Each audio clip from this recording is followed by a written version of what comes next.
player, but losing to the Hornets, I don't know about that.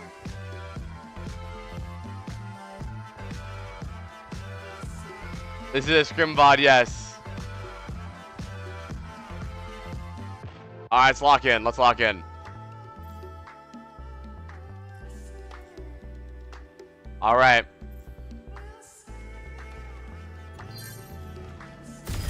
Okay, so last time we played and we did VOD reviews for Redacted, his problem was that he used his cooldowns for absolutely no reason. He would pop his gold on Orisa, he would pop his spin, he'd pop his spear, and do absolutely nothing with it. The main thing we worked on with Redacted was trying to get him to use his cooldowns and gain something. What rank is this? He's a Diamond PC team. So in general, we're going to check out Redacted, but we're also going to try to VOD review his team all together. Yeah, they fixed that. Okay, so we're playing Mauga, Juno, Sojourn, Wuyong, Genji. Absolutely terrible comp. I hate Juno. They're playing Wuyong, Curie, Orisa, Cass, Freya, which is a weird comp. No flanker. I'm not really enjoying that. Yeah, no Lucio is kind of stupid. But it's okay. Alright, let's see what happens. They have a pretty shit comp because they can't really take a lot of angles. They have to really rotate together considering they're playing Freya Cass. So we could probably just chill and out rotate them here.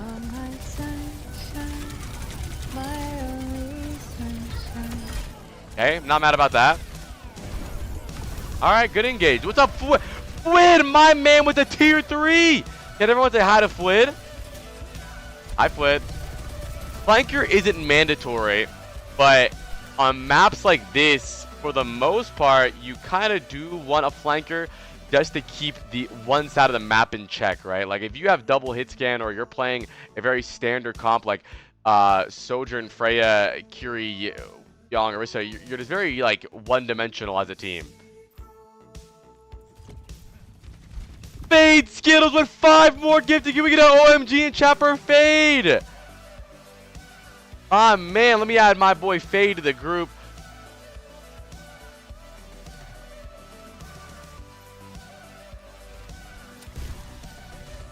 Alright, we're not doing too bad right now.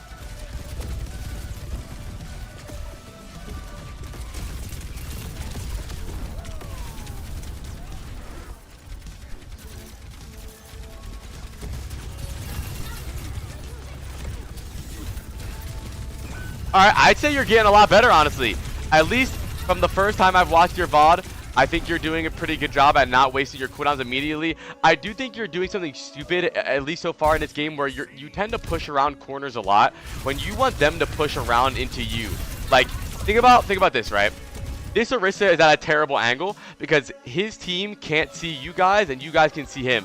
So technically, you're just frying the Orisa constantly, giving him back shots, and nothing can be done to you guys. But then you kind of flip the sides right there, and you almost give him the advantage by walking around, and now it's the same for you. Now 5 of them can see you, and none of your teammates can see him. So you don't really necessarily, unless you're engaging here and your team is gonna round this corner, there's really no reason to like peek this way. Like just hug this corner. You know, you can jiggle the corner a little bit, you can shoot a little bit, but you don't really need a full commit past the corner, right? This is where you get stupid. There's really no reason to do this. You should not be over here. If you do want to shoot them aggressively here, just keep playing the corner and jiggle the corner, shoot the Orisa a bit. But committing this far, it just makes you, it forces you to use your, I mean look at the angles here. None of your teammates can see them, they can all see you. It's just stupid. That makes sense, Redacted?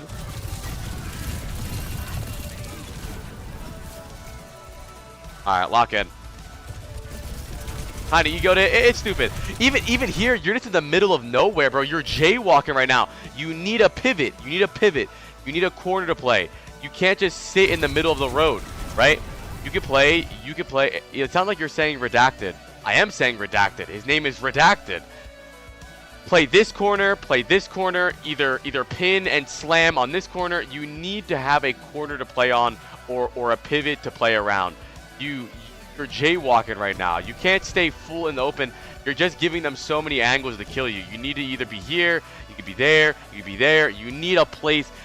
Listen, chat, what ability does Mauga not have that some tanks have?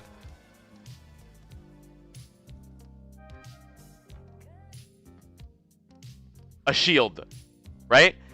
I'm going to teach you guys an infinite shield glitch. The wall. It's been in the game for a long time. Infinite shield glitch if you use the walls. It's very important to play corners. If you start getting focused, all you can do is boom, you get healed.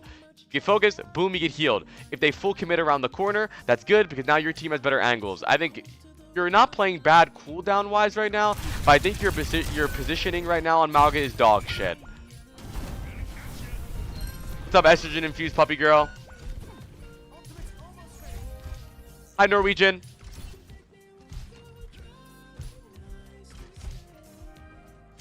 Okay. Now they do have Ana Wuyong now. At this point, we should have Meow immediately swift to Kiri.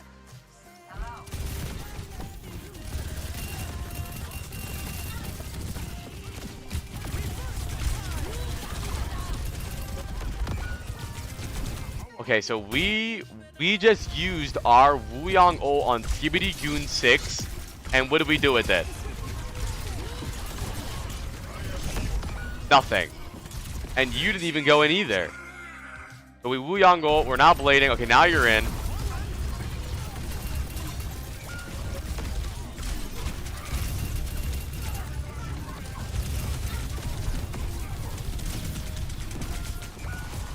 Okay. I think our team's a bit of a mess right now, and I think it has to do a lot with the Juno. I don't really think we need to be on Juno at all right now. It's just a bad hero. And, I mean, think about it. What can they do to us that we can't do to them? We can't anti them, and we also can't do their anti. Yeah, we on controller. Yeah, it's a console game. Okay, now they have an Ana here. What we could easily do here is we could look for a Malga ult and zone their Ana outside the ult. It forces her to either let her team die or walk into the ult, and then she's fucked.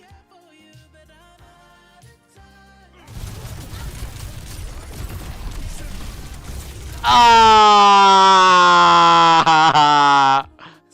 And we Malga Jacks. Oh shit. Yeah, I don't really think you need to really do that. I mean, there's no real reason to go for a big Malga ult because, I mean, at the end of the day, if you get all of them, you're still going to get naded, you're still going to get slept. And if you do get naded and slept, we have no Curio to follow up on it. So, I actually think just cut your loss here and ult early. Go for, like, 2. Like, right here. Now, he plays Orisa sometimes. Like, right here. You slam here and ult. Now you cut these guys off and it'll be fine, but I think you just try to go for too much. I think you just try to go for too much and it gets you fucked over. I mean, you don't really want to solo ult the Orisa because she has ult, and then if you solo ult the Orisa, the Ana can still nano the Orisa. So no, you don't want to solo ult the Orisa. The Orisa will just ult and then get nanoed.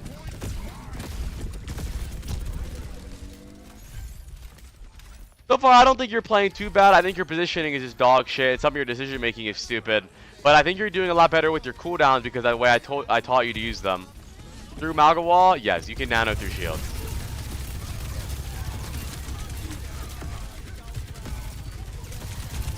Again, I want you to look at how much damage you're taking while doing nothing. Look at this. Look at your HP. And you're doing nothing. Look, watch this.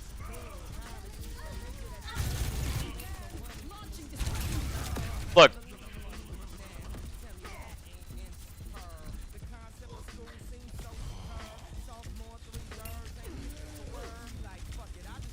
Bro, you're taking 100, you're taking 500 damage before the fight even starts. It's not even just target focus, you're just standing there. If you guys aren't planning on engaging here, stop poking here. Like you're not Sigma, you're not playing Hanzo, you're playing Malga. So play a corner, right? Farm them a lot. No, and then when they peek around the corner, you slam and stomp, right? You're playing like you're a poke character. Malga doesn't really poke that much.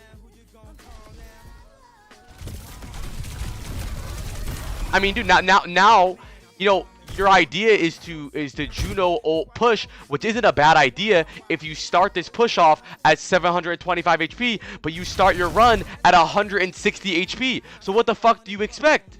You can't just sit here in the middle of the road and take all the damage and then engage. So in this VOD so far, I think you're using your abilities a lot better than you did in the first VOD, right? Where you weren't gaining anything. At least now you're not wasting your abilities. But the problem now is your positioning is so shit.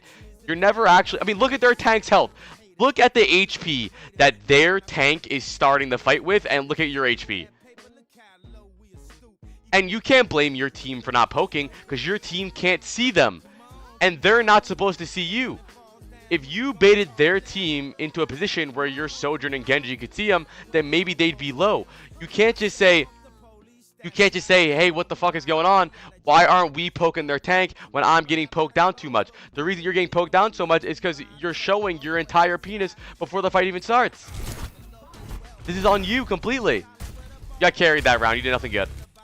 Hi, Fem. How are you? We got to get off Juno immediately. This comp is terrible.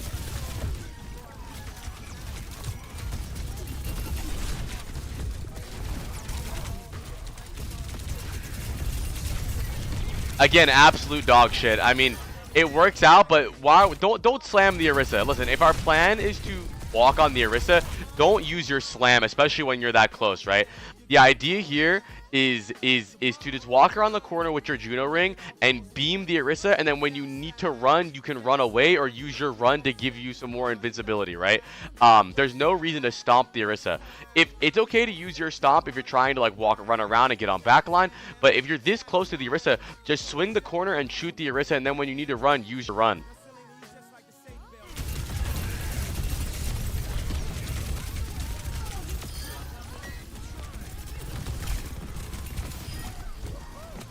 Hi, Cyclone. That is a scrim. Hey, Toxic is fucking dead.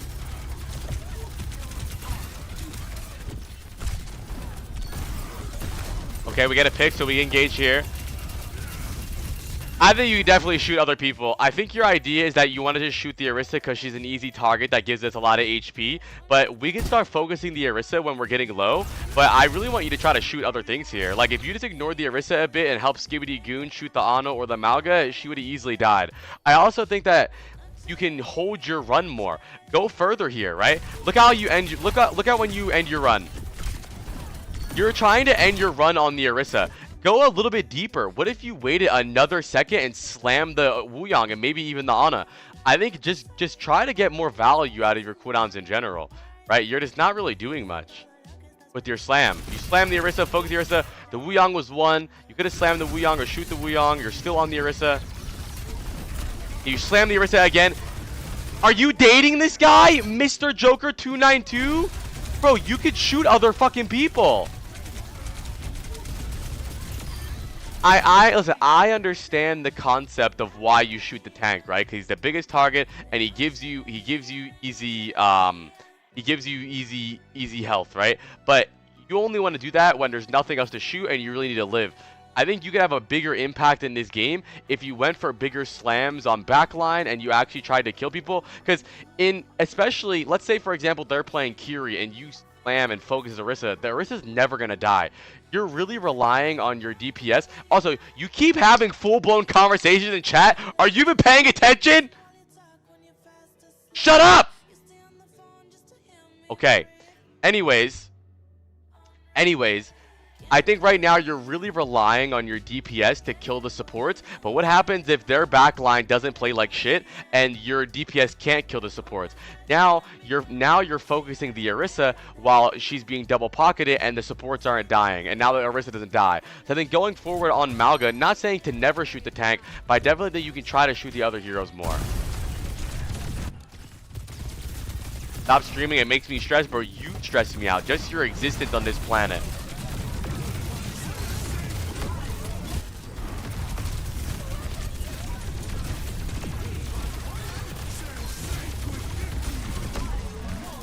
Okay.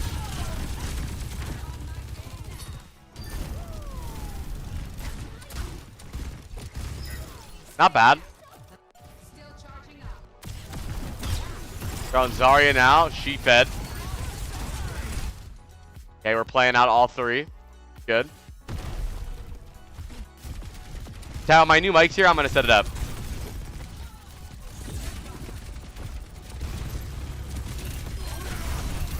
Is Unk eating his mic? Who's that? Who are you talking about? What rank is this? Diamond.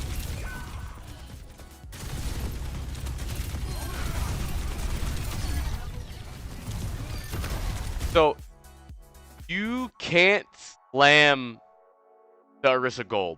I don't know if you know that, but that's like the 6th time you've done that. Can't. It doesn't do anything.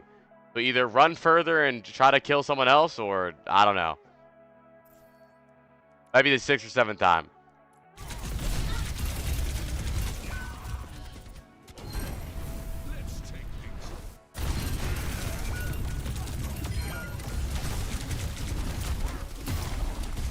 Nice. There we go. That was good. That was good. I thought you did a good job there. Got 2 kills. This is an ego VOD, bro. You guys won every round. Now we're on Juno. Well, they're on Juno Moira. Okay, so they can't do anything. So they saw us on a dog shit comp, and now they're even on a dog shitter comp. Here we go. Here we go. Focusing other targets other than the Orisa. I'm proud of you. Do the Juno now. Maybe not the... Okay. You might have a small case of shoot what's in front of me-itis because you're shooting a coalescing Moira and not the Juno. And then you slam... I genuinely want you to look at how fucking stupid you look here.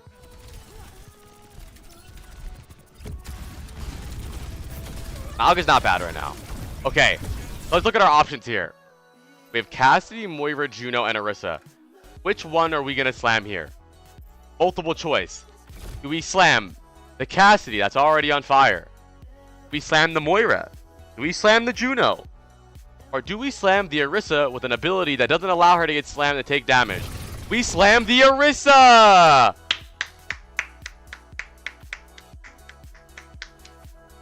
This doesn't make any sense. And this is why Juno ult's terrible, by the way. Look where we started and look where our team is fighting. If we had Curie ult, we Curie ult all the way from here to point. We're getting it back here. Our backline gets it, and our team gets it to stop playing Juno. It's not a good character.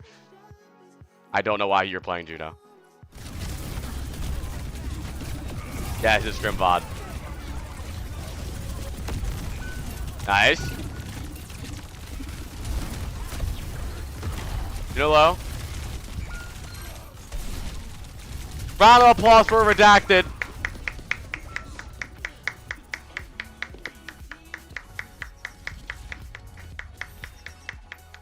No, Juno's not good because she's not good.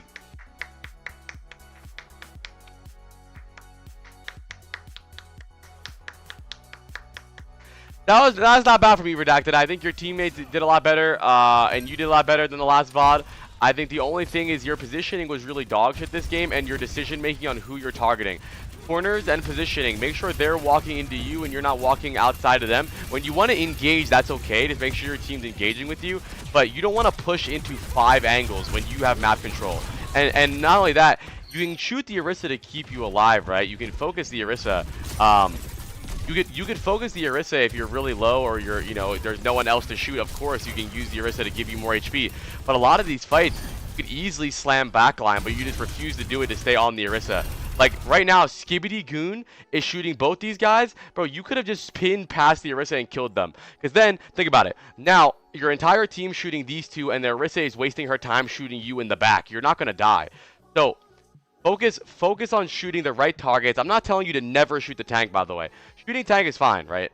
Especially at the beginning of the fight when you're just trading. But when you're engaging, try to slam the characters that are fucking killable, not just the Orisa. And you'll do a lot better.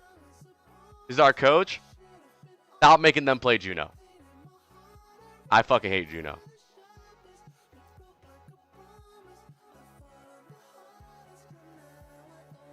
The ranks don't matter. I don't think Juno's terrible. I just don't know what she does better than Kiriko.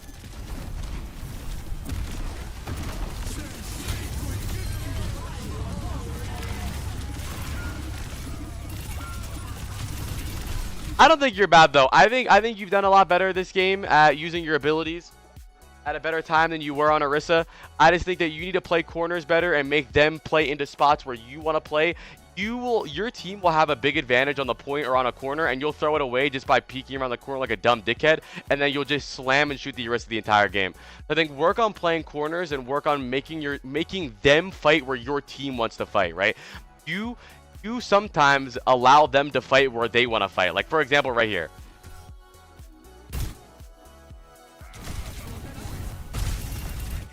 Look. My new mic has not arrived. If my new mic arrived, I'd probably use the new mic for Jizzle, right? Okay. Okay.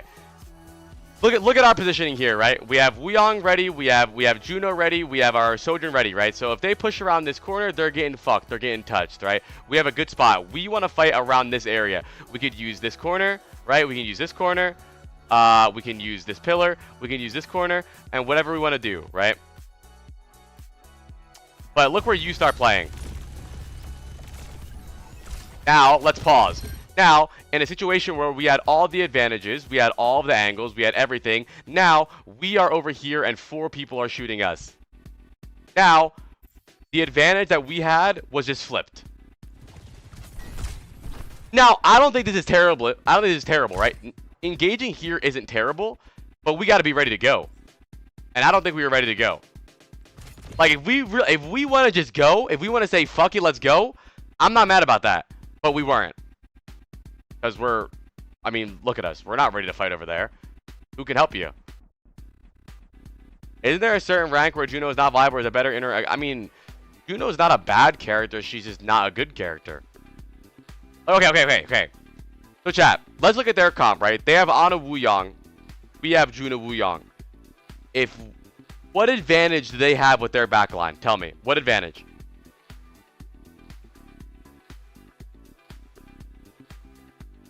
Anti-heal, right. Now, is there a character that stops that problem?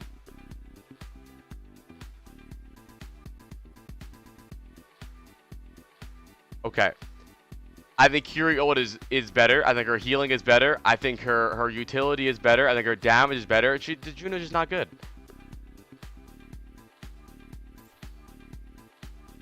Anyways, look. What is this remix? Is this a remix?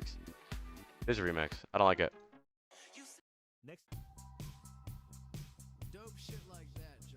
Okay. But yeah, I mean, look at this. You guys, I want you to recognize where your team wants to fight and where your team should be fighting. I mean, look at this picture, right? In a situation where you had all of the resources, all the positioning, now you're getting touched, and now we have to use our E, and now we have to use our run backwards, and now we give up all the space, and now it's their game to win.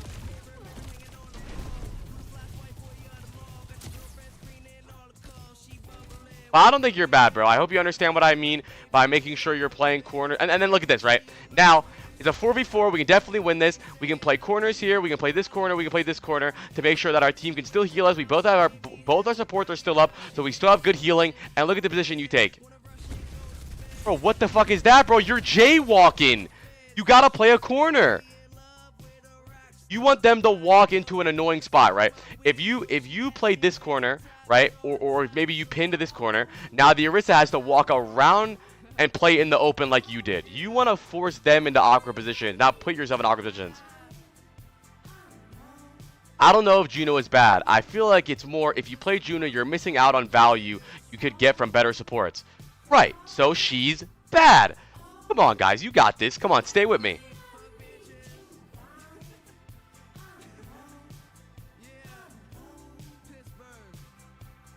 What comp should we run tonight? I don't know what your team is good at. But Kiri Lucio's getting a lot more popular again. Bap Lucio's getting a lot more popular again. Those two. I mean, what you could play Orisa. You could play Orisa, Bap, Ram, Lucio. I mean,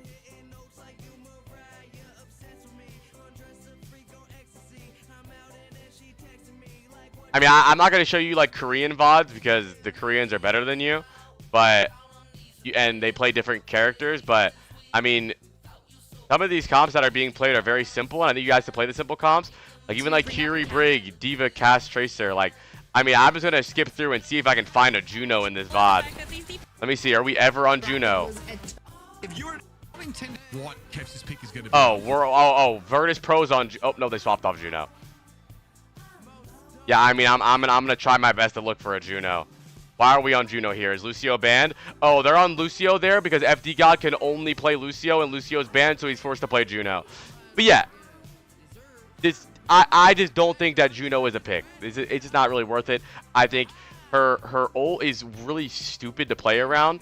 Like, it just forces you to play in a very awkward position in the way you don't want to play. I mean, a perfect example of why Juno isn't really that good is this right here, right? Our idea is that we want a Juno ult and then we want to fight on point, right? All right, they're on point, so let's Juno ult, right? So, okay, let's Juno ult and fight point. I'm ulting. And now look where our Malga is and look at our Juno ult is. And now our team is forced to play super slow because we want to get value out of the Juno ult. And to be honest, this is a trash Juno ult. Really, the way we should have done this is probably gone left side and then immediately speed rang the point. When we speed ring the point, we drop the Juno ult on the point and the Juno ult is across the point, right? You don't want a Juno ult, just a Juno ult. You want a Juno ult where you're fighting. But it's kind of hard to do that sometimes because for Juno ult to get value, you need to be close to the fight. But she can't be close to the fight because she has no movement abilities and no survivability, so she just dies. So, is there a solution to that? Kiriko. It's just kind of shit. If we did want to use the Juno ult in the fight, then we should have just speed ring over here. We pop the Juno ult, and the Juno ult travels like this. But this is just terrible. I think Juno should be able to choose where she puts the ult. 100%.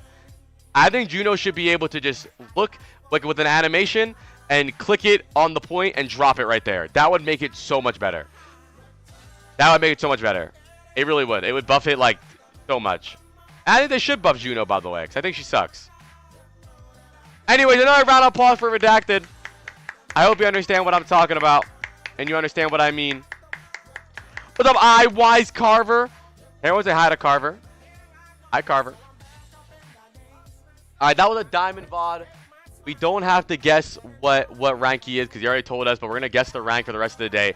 We have two people on the wheel right now, chat. We have Nihilius and Fade. We're going to spin the wheel. It's a 50-50 deal right now. 5 gifted subs if you want to get on the VOD for today, or 10 gifted to immediately go. What's up, Banderin?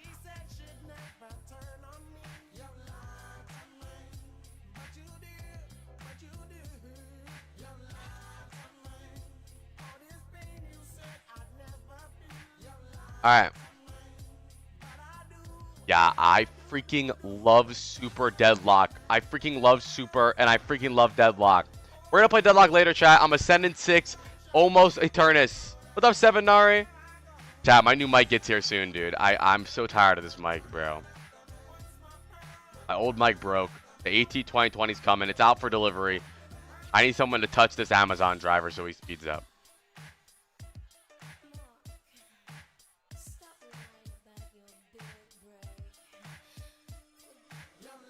Sounds fine, no? I mean, I never said it doesn't sound fine. I want my new mic. I'm spinning the wheel!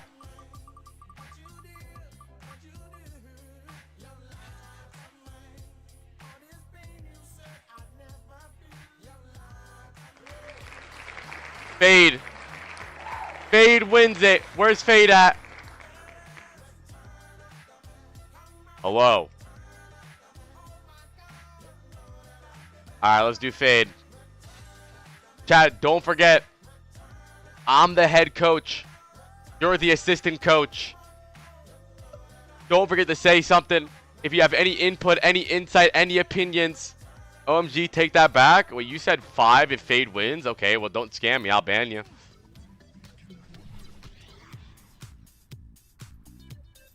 Okay, we have Skittles and Megalodon. The duo, once again, they are dating. They're on a back line and they're in love. Now we're on Ana Lifeweaver. We have Ana Lifeweaver, Doomfist, Genji, Cass. They have Roadhog, Cass, Mercy, Curie, Bastion. Really, really good value to get in Ana here. They do have the Suzu, but that's okay because they have Bastion, Roadhog. This should be a really easy comp to get big sleeps off and big nades off and force Suzu, or when Suzu's gone, you can punish it with the nade. Let's see what happens.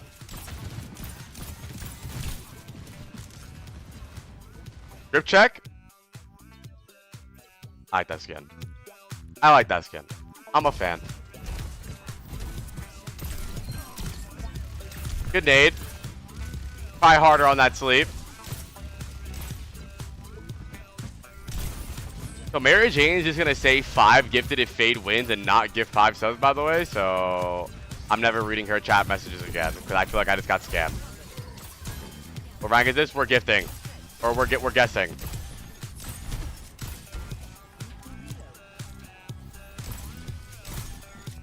Hold. Like right here, I feel like we should be pushing them. Good nade. There we go. Good job. I think you could be positioning a little bit more aggressively. Nah, Fade only gifted 5. He usually gives 10 if he wants to do the double VOD.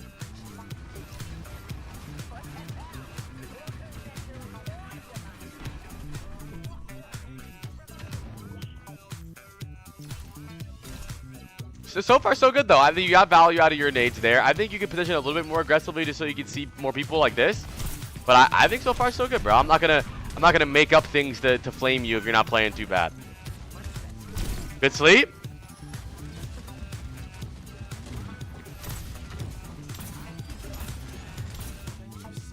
Around the world, around the world.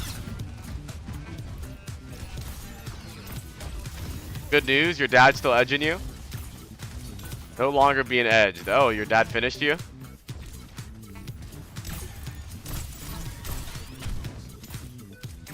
Yeah, I saw that, Issa. It's in the repair shop. Wow.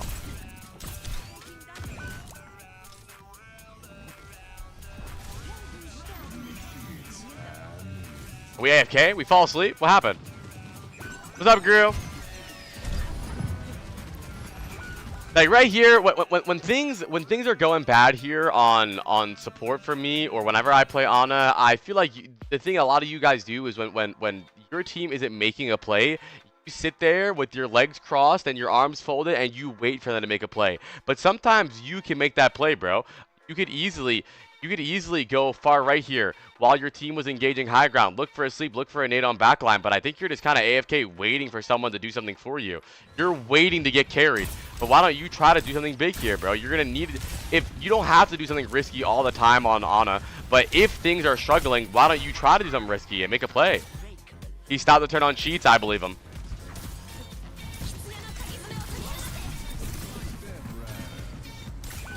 Yikes.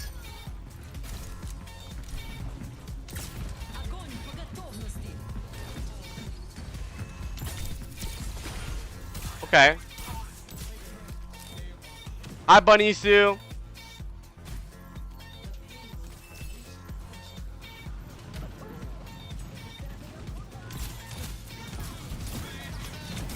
Yeah, nice. I like this. What's up, Benzine? I like this. Good positioning. Really good position. Now walk up. No, no, no. Go, go, go, go, go, go. You gotta go. So, I think you could be a little bit faster at just reacting to walk up, right? You can be faster at walking up when things happen. The moment your Genji blades, keep going. I think you're trying to stay way too far back, and like you get a spot and you sit there and you don't move. You want to keep rotating, especially forward. But you're not playing bad. You're not playing bad. Go high ground again. Can you stop typing?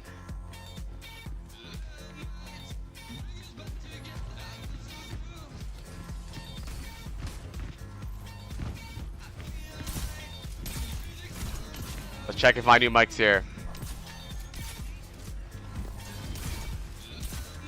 My mic's not here yet. Arriving today still. Look for a nade here. So I think you're just a little tunnel vision right now in general on what you're doing. No matter what like you're doing, you're either tunnel vision on healing, or you're tunnel vision on your positioning, or your tunnel vision on something. I want you to try to like just have more free flowing things going on in your brain. I mean, right now your entire team is shooting the Doomfist, but you're tunnel vision on the Mercy. All it takes for you is to look down and then nade the Bastion, and the game's over. They have no bubble. Even if they have Suzu, you can just force Suzu. Like I mean. This Bastion should be slept and naded and killed right here. How do you stop tunnel visioning? Try to look at the entire fight and not just one thing that you're looking at. Again, I mean, you're sitting here looking for head. Oh, it's the headshot perk. He gets the headshot perk, so now his nade doesn't matter, his sleep doesn't matter, nothing matters besides going for headshots. It's literally the moment he got the headshot perk, he stopped using abilities. Now he's just going for headshots. Now he can't hit a shot. Hey, Ruda, what the fuck? Can we get an OMG? It didn't show you a perks they popped? Well, it does because they're right there in the bottom right of the screen, but all good. I got you, Air Ruda. I add you the wheel. Thank you, Air Ruda. No, it's not bad, Fade. The headshot perk is good, but just because you have the headshot perk,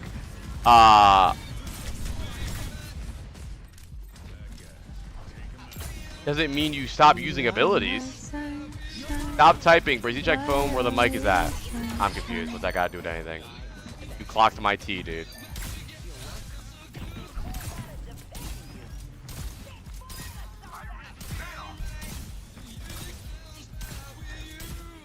Thank you, George, for the 2 months. You make my dad come back. He's never coming back. Alright, I mean, I don't think you played bad that round. I mean, you guys capped with 1 minute and 58 seconds left. It wasn't terrible gameplay, but I think it could have been more.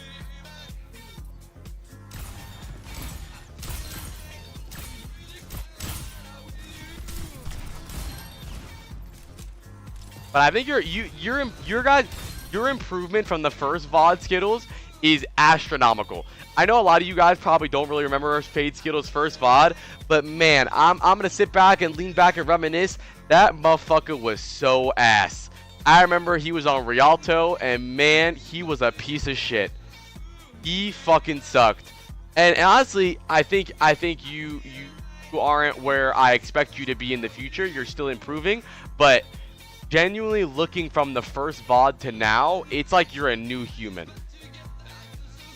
You're more active. You're actually doing things. You're shooting their team while also healing your team. I remember just calling unlucky. I remember calling you a spectator. You now seem to be having at least an impact in the game. Like your presence in the match is at least noticed now, right? Before you were genuinely a robot. Like I said, I think you got picked off twice here, and I think it is because, like I said, I think you're just kind of you're kind of playing like Watchtower Ana, where you get a spot, you hold right click for the rest of the game, and that's it, and you're good to go. And that could be a problem, right? I want you to try to move more. You know, this is already a bad angle. Maybe you can start an angle off here, look for a nade, then move here. Then maybe you can move here. Then maybe you could drop down, whatever you want to do. I think there's more creativity from you. You're kind of playing like a turret a bit. And by the way, when I say creativity, I don't mean jump down and run into their team and nade, but just look for more angles, right? You're a good Ana is always rotating. And just looking for better ways to play and better spots to play and better spots to get aggressive nades off. Who do we nade here? Okay.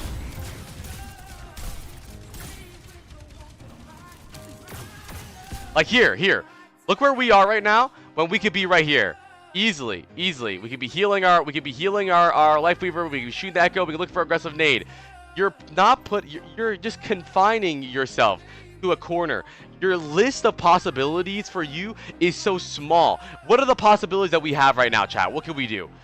We could really just heal. We could just heal Mauga, heal Cass, heal. We can't do anything.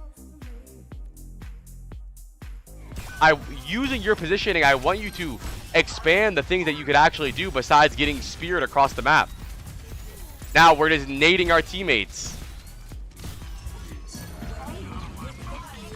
Nano him. Good nano.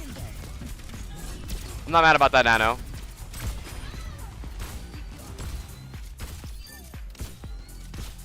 The VOD queue is 2 right now. There's 2 people in the VOD queue. Edit, calm. VOD queue 2. It's still 5 gifted subs to be added to the wheel. I'm still doing VOD reviews for a long time today, so there will be no rush, and I got you guys. This content boosted my tank to high diamond. W Popeye. Oh, we don't need nade there, bro. We're on Curie. We're fine, bro. Just chill and get healed. Now we have no nade for this engage. Our Malga's in. He's gonna cage. We have nothing for him, and he cage jacks. So I have no nade for him. We naded ourselves.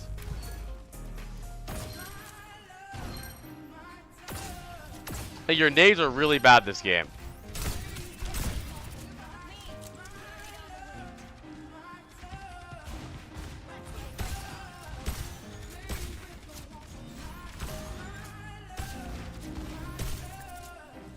Yeah, we're chilling. What's Genji's strength over Tracer? Mainly high ground. Tracer struggles on high ground maps a lot, like Gibraltar, and like she's still good on those maps, but Genji's better on maps like that. She's also better for brawling, faster. No, you know the probably one-shot combo, but it's good. I mean, here again, dude, you're gonna lose this fight 9 out of 10 times. I mean, I don't know if you think that you're like a god movement or something right now, but when you aim like this, brother, you're standing still. You're not moving. You need to stop. This is 3 times this round you've died where you're standing still. You gotta move. I know you're an old grandma and she might have arthritis in her knees, but you could still AD spam. You could still play closer and look for aggressive nades, aggressive sleeps. Honestly, if I could give chat, if you could describe this gameplay in one word, what would you say? I would say sticky. You play sticky, like you got glue on your feet. Yeah, and maybe even pregnant. You could be pregnant. You play like you got glue on your feet and you can't really move. Like you're very stuck in places. When you scope in, your scope is stuck to your face. You can't pull it off. I want you to be more free flowing, not just with your movement and your aim, but also with your positioning. I mean, you're so boring. Like right here, I would love for, instead of going right side and confining yourself to a corner and having no angles, maybe you went out left side here. Maybe you healed your team and then you went high ground and look for a sleep, look for a nade here. You're just minimizing your play potential here on Ana. And you might say that play is crazy on Ana. No, it's not, especially when you have a Kiri. Right? It's not crazy when you have a Kiri and your Kiri keep your team alive. That's unlucky.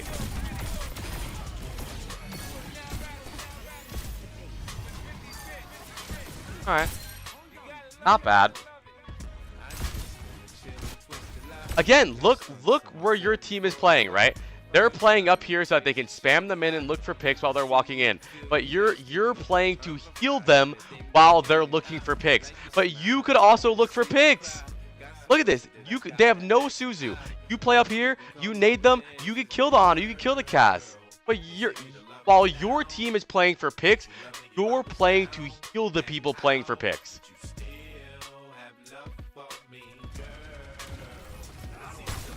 Are you being extra nitpicky, or is the positioning actually a problem? The positioning is a problem. What? Okay. If I fell off tomorrow, would you still love me? If I didn't smell so good, would you still hug me? If I got locked up and sentenced to a quarter century, why do you think he's losing, Willie? Support me mentally. If I went back to a hoopty for my bands, would you poof and disappear like some of my friends? If I was hit and I was hurt, would you be by my side? If it was time to put in work, would you be down to ride? I get out and peel a nigga cap, you chillin' drive. I'm asking questions to find out how you feel inside. If I ain't rap, honestly, I'm learning. Right, so quiet down and get your notepad out. So this gameplay my meat is small. So this gameplay is very diamond, maybe Masters 5 and below, right? And this will work. And a lot of support players will tell you this is fine. And I'm not telling you that you need to be a DPS player, right? I'm not telling you that you kill everyone. I'm telling you that you need to have more possibilities to impact the game. The main thing that we talked about with you, Fade Skittles, early on in your VOD review career was that we want you to impact the game more. And I think you've become a better player at that and impacting the game more. But it really takes a long time for you to do that now. Like what while they're chat, what is one of the hardest parts about playing on offense? For me, it's the retake, right? Whenever the defense has map control and we're retaking, right? We're trying to get these corners back, and we're trying to gain control of the map again, right? But it's not hard. It's not hard when our Ana is sitting back here. You want it to be a struggle everywhere they go. I mean, look at this. Look at this leisurely stroll up the map, right? Look at the map control we have. Our whole team is supposed to be up here. So that while they're walking in, they're struggling, and they're at least using cooldowns. Maybe their Orisa uses gold, their Moira uses fade, their Ana needs to nade. But look at this. Look, let's see the struggle that they have to go through to take the map back.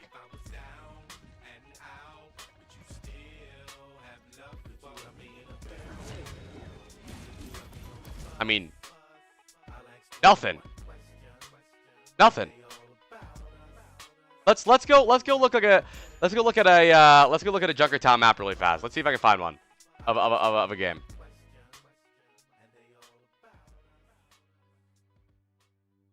Hold on.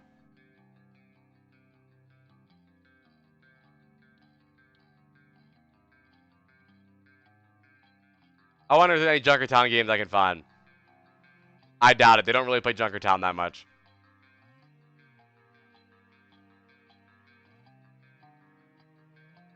By the way, I like Junkertown. I think Junkertown is overrated or underrated.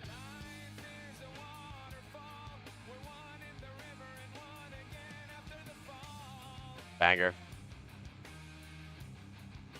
But it's important that you make them fight for everything. It's important that they are battling for every ounce of space. So if we just want to fight, if we just won the fight and we have all of this third point, now we don't have anything. Now, for some reason, even though we should have map control, they suddenly have more map control. And you could say, well, apply, my team wasn't playing up there. Are you also able to be more aggressive on it because of their comp? But it's not about aggressive. It's about correct. See, you guys confuse aggression with playing the game right. Overwatch is naturally aggressive. That's not okay, so I'm telling him to play here as Ana, right? So that when they're walking in, we can look for a quick nade and then maybe back up. And maybe we shoot them a little bit. But you think, ah, man, that's so aggressive. How? That's not aggressive. That's how the game's supposed to be played. An aggressive play would be if we like hid here and then looked for a nade. That's aggressive. This right here is bitch ass simulator. This is a basic position to play over here. You guys just don't understand how Overwatch is meant to be played. Good kill. Fine. It's not about being aggressive. I'm not telling you guys to run into them. That song was Ariel's System of the Downs. There we go. There we go. There we go. Good boy. But see, even then, the pussy. Their team got a lot of plans either since only I could get exactly. The pussy in you here makes you play so far back that your soldier ends up dying here when you should have already been up there. Now your soldier dies because you're so far back. Hi, Babe Drea.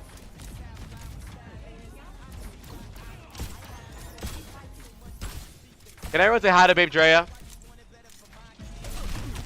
But you're not playing bad. You're not playing bad. I'm not saying you're throwing this game, by the way. But yeah, I just want to remind you guys that when I do VOD reviews, I might be different than other VOD reviewers. I'm trying to get you to understand how to win by carrying. Because you could say, hey, Apply, shouldn't you be teaching us how to do, like, the perfect thing? But listen, playing correctly isn't how you win ranked games. You need to play to win the game. And then this isn't even correctly. This isn't correctly. Like, you're not going to win this way. Exactly, Grizzly. Exactly. There's no reason not to do it.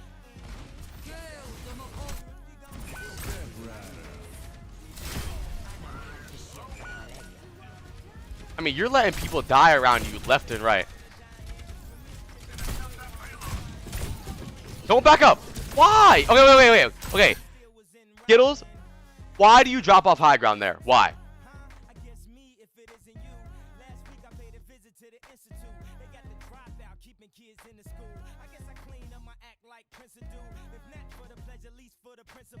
This wasn't aggressive.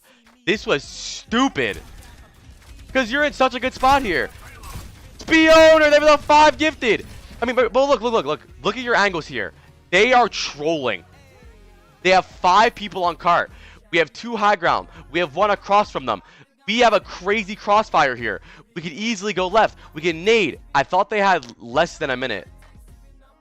What does that have to do? So because they have less than a minute, we jump on cart and die? What the fuck does that mean? This is what I mean, bro. This is what really pisses me off. Is that you guys aren't playing the game. You're not looking at the game. You're just doing things with your fingers. Your eyeballs aren't in the game. Your brain isn't in the game. Just clicking the buttons on your mouse and keyboard. I did, and I said that I don't know why I just did it, but it doesn't make sense. It doesn't make sense. Even if they had below a minute. Oh, they have below a minute, so I need to die on the cart. No, bro, you have such big advantages here. Your soldier Curie on our high ground. You go here, you nade their backline. The game's over. They have no Suzu. You can stay high ground, so when your tank engages or your tank comes back and your Roadhog's here, maybe you need a touch point eventually. But wait, just chill.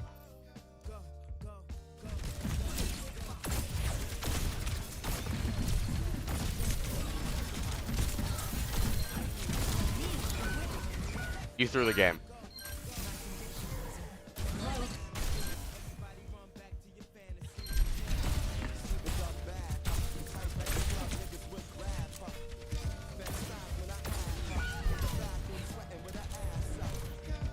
Why does being on the high ground feel so scary? Why do I actually want to jump? Being on high ground feels so scary because you have responsibility and you don't want that.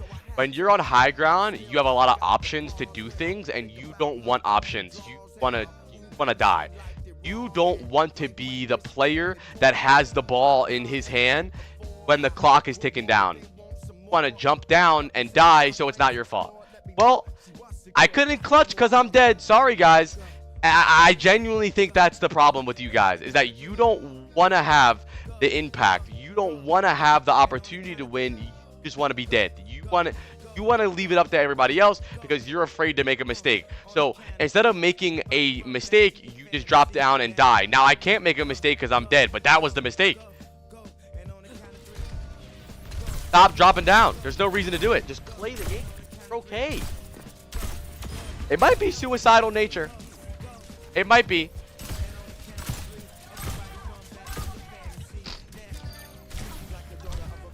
Oh, I also think a big problem is that a lot of you guys see Overwatch as a lane game where it's played like this: 1 2 3 4 5 versus 1 2 3 4 5. So if they're below you, that's not allowed because you're supposed to be facing them.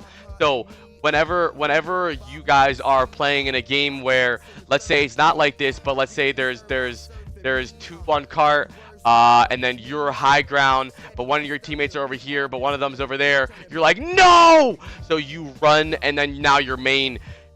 You guys really only know how to play Overwatch when it's just there's 5 people facing each other, just duking it out like straight to each other. So whenever the game becomes in an area where it's a little chaotic and there's a lot of different angles, you guys refuse to play like that, and you need to go to your 5v5, right? That's it. And it's very stupid. You guys need to get comfortable with the game being around the map.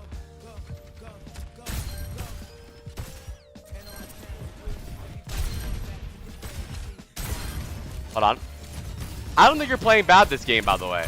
I just think you're not having a huge impact that you could be having.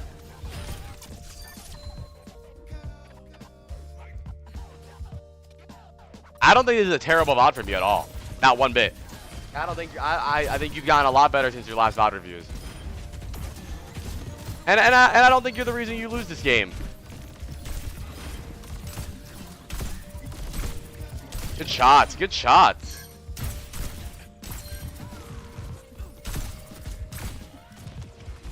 Here we go. I mean, you're putting yourself. I mean, I think I'm playing full screen, Kindred. I mean, right now, this is a good spot. You're in a position to do a lot of things. You're in a position to kill their backline. You're in a position to nade their backline. You're in a position to keep your team alive.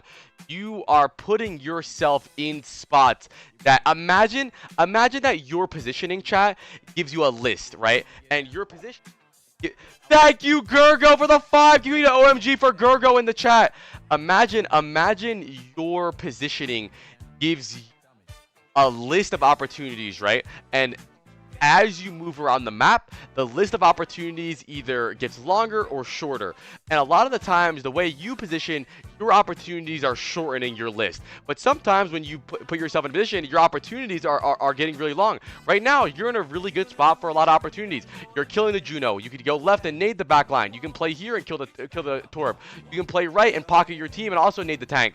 You could do everything. But when you play the way you normally play, damn, mic sounding mid. Well, yeah, my mic's broken, so it's gonna sound mid. Spioner, I'm gonna ban you until your VOD review's up, because that pissed me off.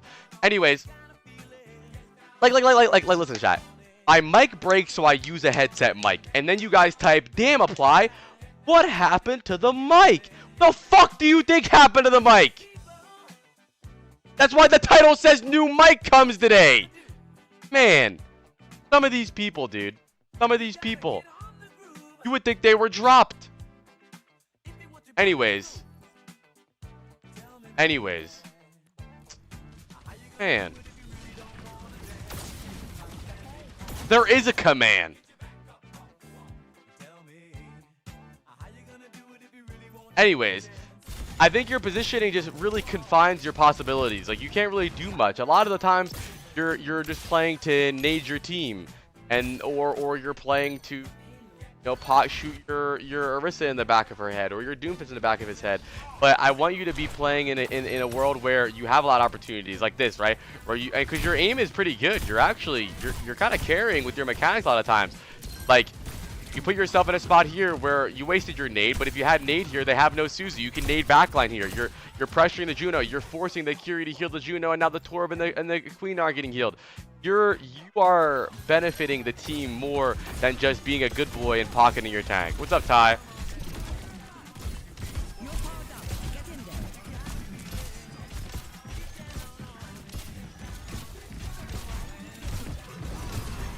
No Suzu. Still in a good spot here. Even though you're not playing aggressive, you can if you want.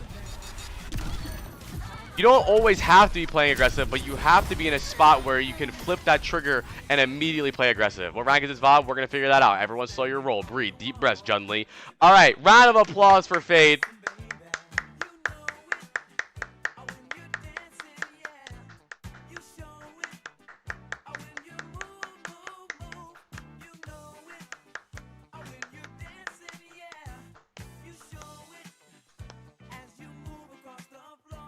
He won though. That's okay. Why does he have to lose? You can win in the VODs as long as it's a VOD that you want me to you can learn from. It's not a big deal. You don't have to lose. Okay.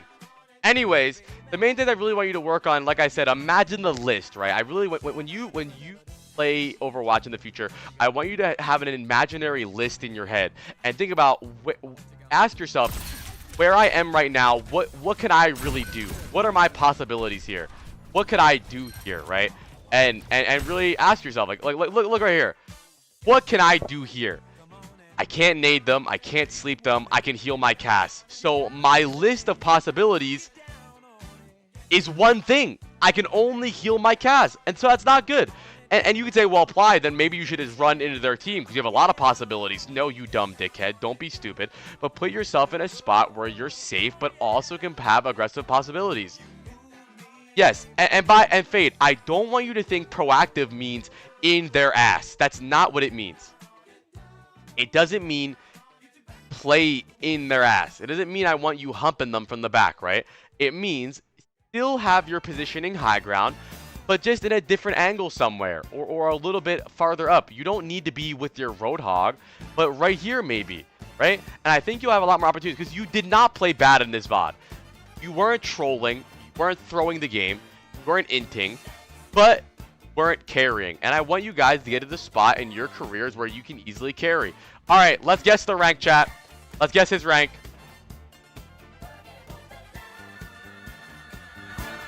Let's guess his rank. I can't wait for my mic to get here. That people stop talking about my fucking mic.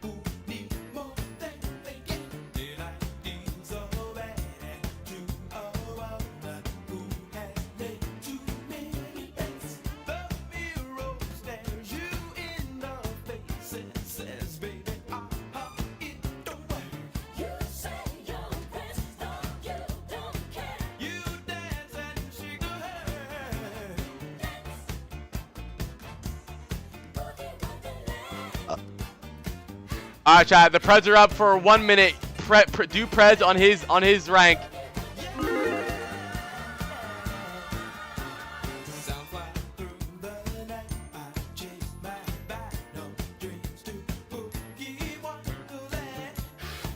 I used to have an 18-20-20, but I lost it when I moved. I think he's diamond because this is the play. This is the play of a diamond, right? Where they have good concepts of the game and they understand how to play, but they don't understand how to impact the game. He's PC.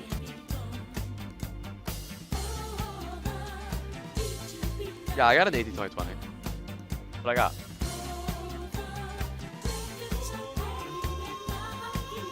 I think they should have show up already, bro. All right, what's your rank now, Fade Skittles? What's the rank?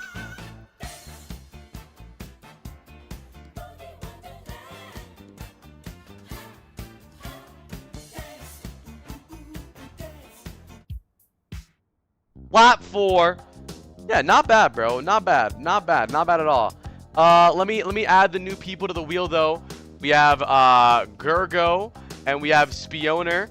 I need to give and now I need to give Nihilus a little bit better odds because Nihilus has been waiting longer. So Nihilus will have 50% odds, and then we'll trickle down from there. All right, chat. I'm gonna go spin the wheel. Here we go. Boom.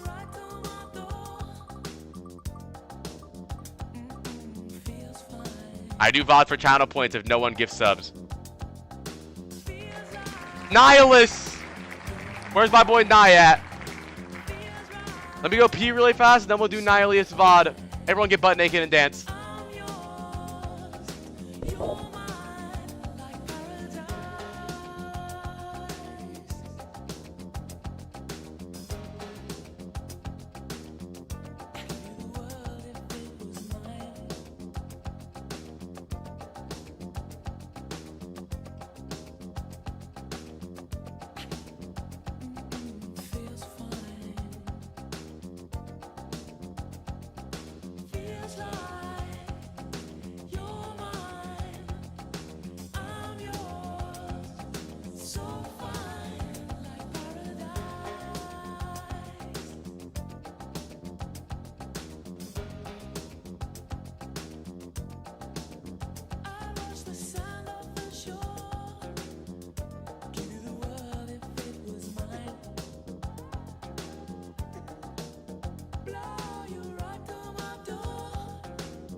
Anybody in this chat room butt ass naked type 1.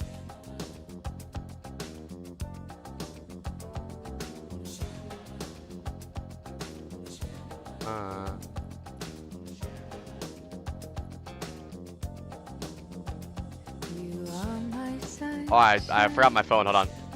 Thank you, Babe Drea.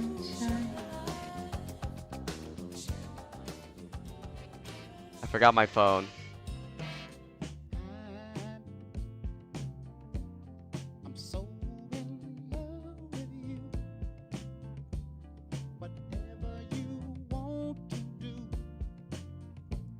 It's alright to me. Alright, who are you in this game? My user is Princess. Okay, chat, we got Princess. We having a freak off at 12 p.m. chat. Be there or be square. Chat, are you gonna be there for the freak off?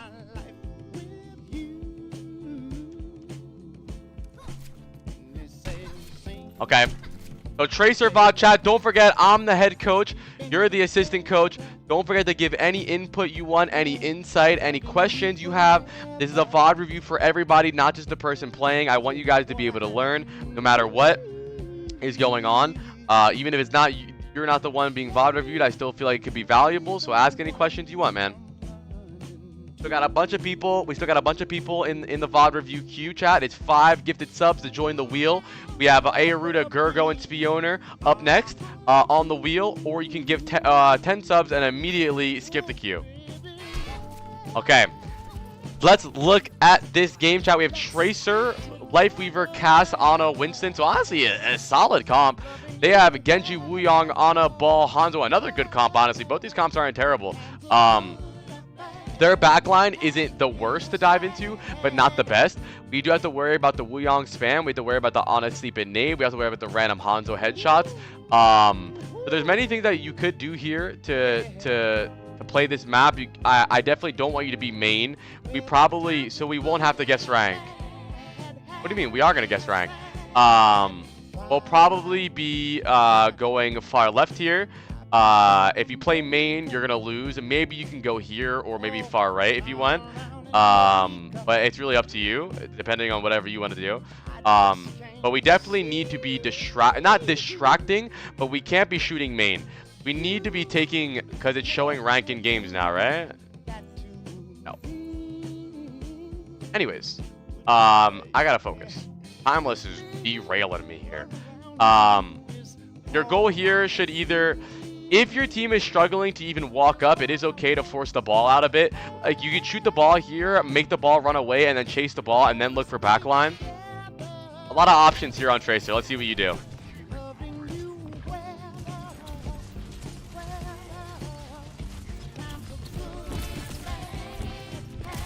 Okay, so we have, okay, chat, I'm going to predict, I think we have a LARPer on our hands here, chat. I think this is a LARPer. I think we have a role player here. This might be a role player. This guy might be role playing as a good Tracer player. We're seeing a lot of shaking, a lot of movement, a lot of shimmies. Because they probably saw a couple of VODs and a couple of Tracer players look really fast. Now they're trying to look fast. I'm gonna predict a lot of blinks into walls, a lot of random 180s, and a lot of things where we have no blinks. Yep. Okay. Already your decision making is asshole. You just went in alone, and then when you see your Winston actually jump somebody, you go for a different person. Listen, you are not a solo carry. You see your Winston dive somebody, go for the Winston dive. Help your Winston here. You can blink into the bubble, shoot the Ana. Why do you go for the Hanzo here? There's no reason to do this. You're not isolated or Orlando. You're very rarely when you're playing Tracer do you actually have a good Winston, and your Winston finally joins the fight and goes on the Ana. Go on the Ana here. Target focus and target priority is really important on Tracer. You're still shooting the Hanzo while your Winston's diving the backline. Okay. What is with all this shaking you're doing? I was trying to keep poke pressure off supports. Yeah, but here's the thing. Is like, man, every time we do these VOD reviews, guys have these crazy theories. Like, I was doing poke pressure off angle analysis. Can you just fucking kill somebody?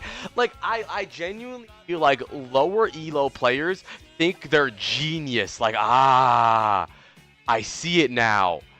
But bro, if your Winston dives the Ana, shoot the Ana. I'm sorry, like, I'm not trying to be a dickhead. There's no poke pressure analysis. If your Winston dives the Ana, shoot the Ana. That's it. Bro, you low-key bullying him. Okay, then leave the fucking stream then. Report me for bullying. Shut the fuck up. I think you're doing a lot of shaking here, Princess. Chill out. Chill out. I didn't see him dive. Okay, so you didn't see him dive. Let's see. Now, do you happen to be blind?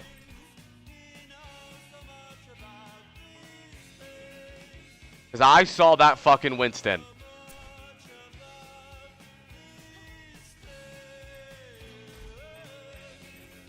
Because guys, I don't think you didn't see him. There's no reason to lie, right? You did see him. You saw the Winston. You chose to do the wrong thing, and that's okay. Don't lie. You saw the Winston. It's not like a, well, sorry, apply. I just didn't know. You saw the Winston, so don't lie.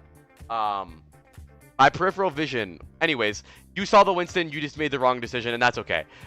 In this situation, definitely shoot the Ana, and I think it would be a lot easier for you to engage here, but it's okay. And then besides that, you're so jittery. Just shoot the Ana here. A lot of shaking, a lot of moving, a lot of jumping. Chill out. Relax. You'll be all right.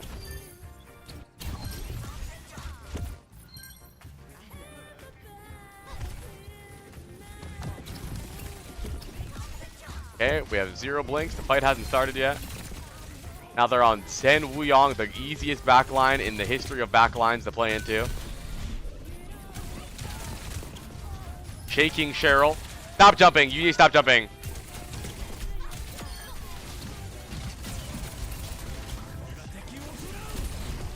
You can jump to like mirror movements and jump when you jump, but you're just jumping to jump for funsies.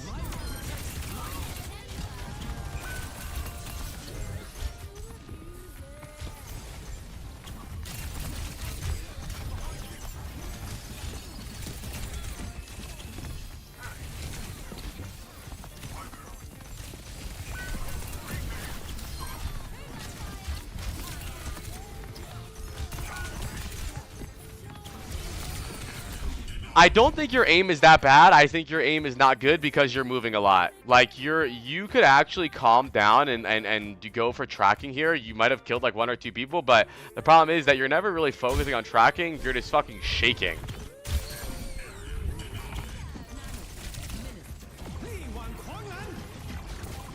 Like right now, what are you doing?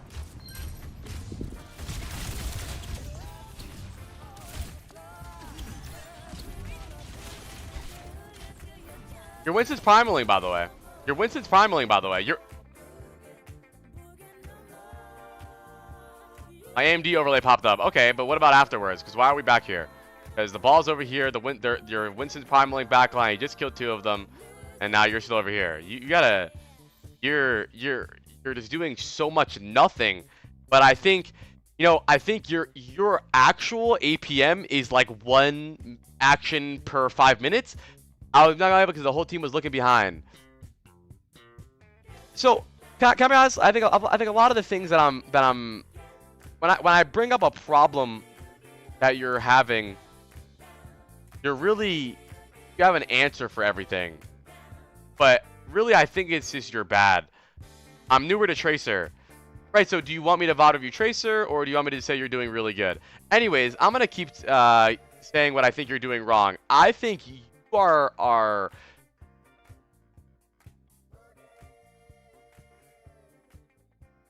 trying your best to have a lot of actions per minute because you see a lot of tracers have a lot of uptime, but the problem is your actions are mindlessly blinking and shooting people across the map, right? So you're like this, like, oh, I'm locked in, blink, oh, I'm locked in, oh, shoot him, oh, I'm locked in, oh, blink, oh, shoot him, oh, I'm locked in. Like, what the fuck was that? That was 3 blinks, 7 bullets, and we just walked away from the back line. Like you're LARPing as a fast Tracer player. You can still play Overwatch when you're playing Tracer. Your Winston is shooting the back line, so go shoot the back line. I think you're complicating the game for yourself a lot. I really don't know what's going on. Okay. Their ball's on our back line, so we're looking at the back line for a second, but that's okay. Now we go forward. Our Winston's still on back line. Okay.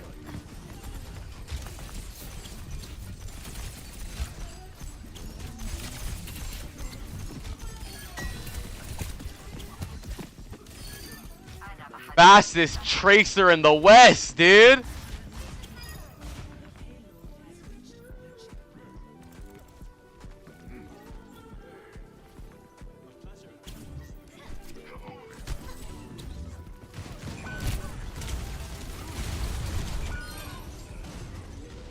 I probably wouldn't get the reload perk, but you can if you want.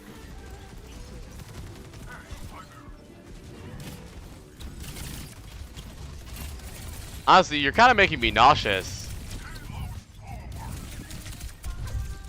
I think you could either lower your sense or calm down with your movements, because I mean, dude, that was 3 blinks and you didn't go anywhere. I mean, your movement, and it's not, the thing is, like, I can tell you're not a bad player. You're just doing too much. Like, you genuinely need to take a deep breath, please.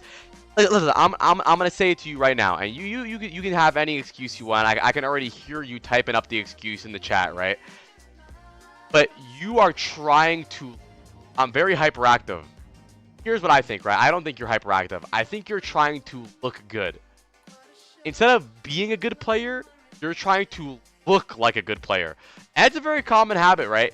Is where you see all of these tracer players look so fast, so now you're just trying to look so fast. But the reason they look so fast is because they're making the right decisions and they're doing them smoothly, right? Slow is smooth and smooth is fast.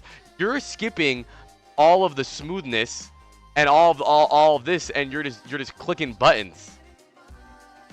Like, I mean, look at what did we realistically do here?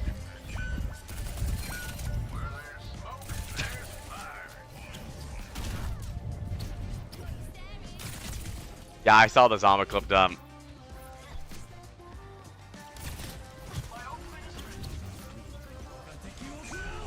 I mean, I think you might have used more blinks this game than you've done damage. Good pulse. Chill. Good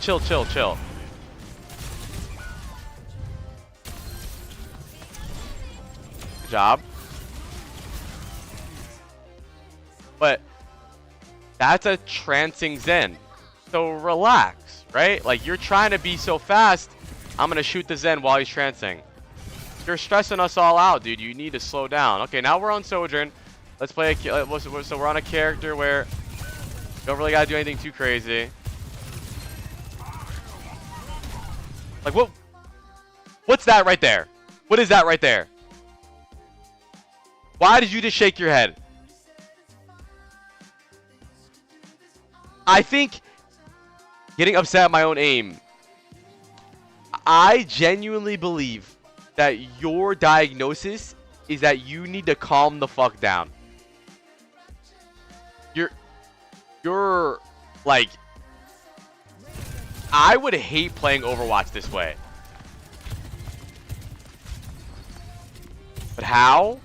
Well, you're just doing so many okay, I'll show you guys. So, you guys are just as bad as every other player in your rank, but you're trying to look good. This is you. You're still doing things at the exact same speed as other players, but you're just moving more. This is the fastest cashier I know, and he gets down. He don't play. You're still doing things just as slow as every other plat and silver and gold and bronze player, but the problem is that you guys are trying to look fast. So you're still doing things the exact same way as everyone else, but you're just looking fast. Just decide what you want to do and do it without all this extra inputs. Like, it's like back in the day, I remember people used to think that pro players just played so fast. Like, I remember I used to think that, like, controller console players used to play like this. Like, Call of Duty pros used to do, like, bro, they play so fast, but they don't, bro. They're playing like normal people. They're making decisions just really fast, so they're smooth, so they look fast. You can calm down.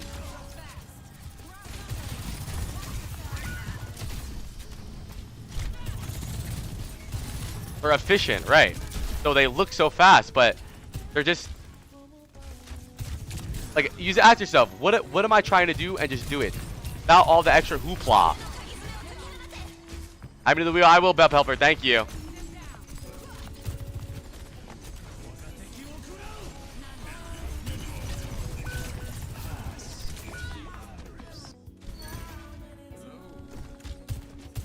I'm telling you, bro, pro players don't play fast, man. Like, in my opinion, right now, the best hit scan in the game, you can argue that it's a lip. I think Quartz is definitely individually one of the most talented players, and he is the slowest human alive. Like, he literally doesn't have many crazy actions. I don't know, maybe it's a sense thing. Maybe your guys' senses is so fast. I think it's the Warzone. I think it's the Warzone brain worm, where you guys feel like you need to like look at the ground and reload and then slide and jump. But like, as you guys for a Vod review, it's still 5 good subs though. What's up, Jake? I feel like it's some anger issues. Maybe I don't know. I don't really know. It just seems like you guys try to do too much. You're not doing it too much on Soj though. I mean, I think it's okay. You're not playing too bad. I mean, this is really good. That was fine. That was simple. Now it's a 5v4 and we can chill out and walk forward.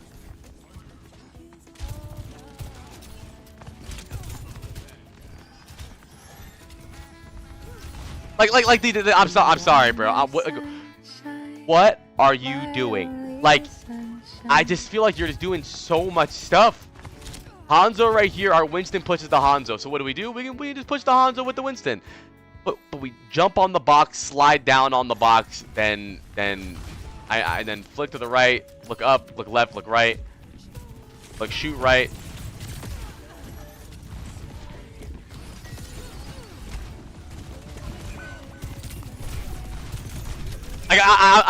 Like to you, that was the coldest shit in the world, bro. But really, that was the same inting as everybody.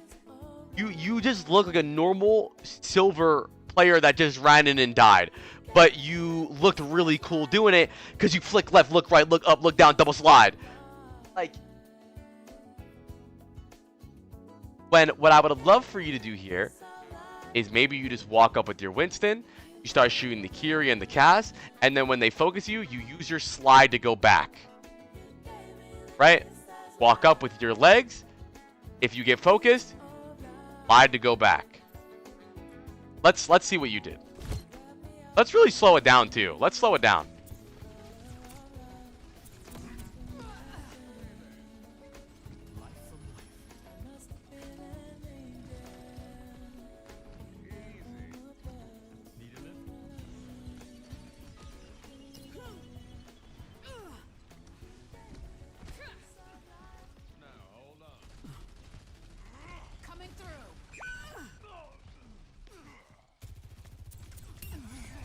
It's just so much extra stuff that you don't need to do, and it's hard because I don't think you have the bad ideas. I think it's just you don't have the resources to ever do these ideas because you use all of them instantly. Like that pushing that Curie isn't the wrong play. It's not, right? It's not the wrong play if you just maybe you take the stairs instead and then you push the cast, and if they push you, you slide away or you slide forward or you do it the different way. You just need to slow down with the way you're doing things. Like, bro, you're trying to be so fast that you're shooting the mines, but you're not clearing them. You shot that mines and left it there.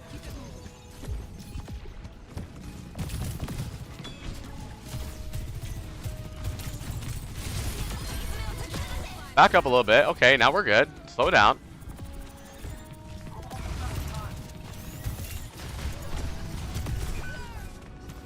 Right there, you probably don't want to stay in the middle of everyone, right? You're jumping, you're looking right, you're meleeing, you look down, you do a little flick like you do the ground, you look down, look low.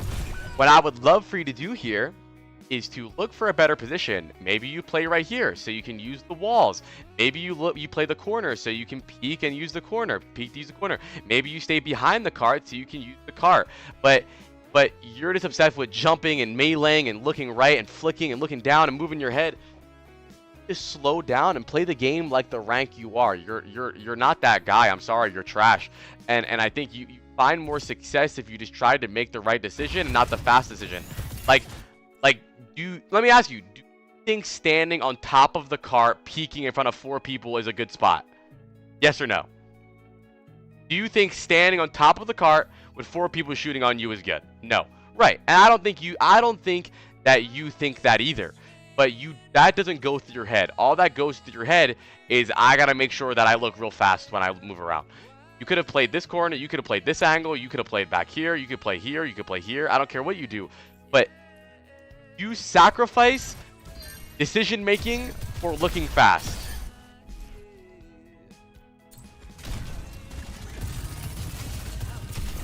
And And I don't think your decision making is that bad. See, dude, like you. Can I get 2 words to describe this gameplay?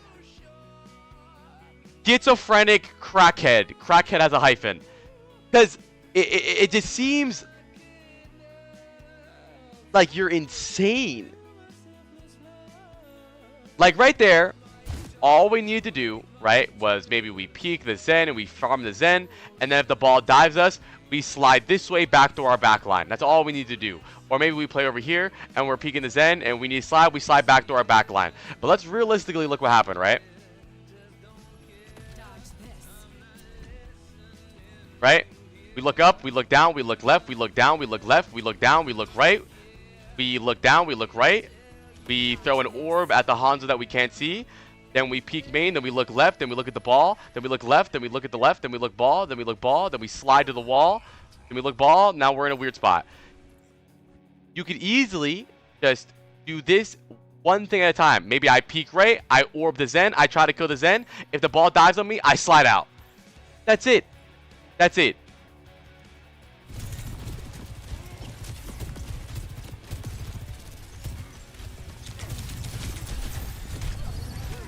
Okay.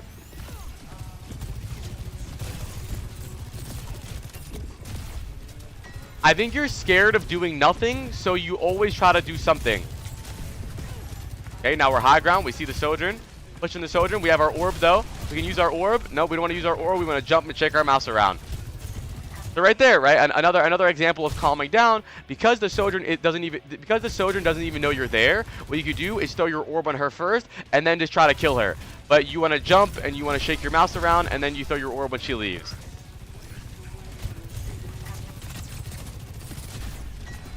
Okay, our Winston dives backline, but we slide and jump. Why? So I want to know, why slide jump right there? Why?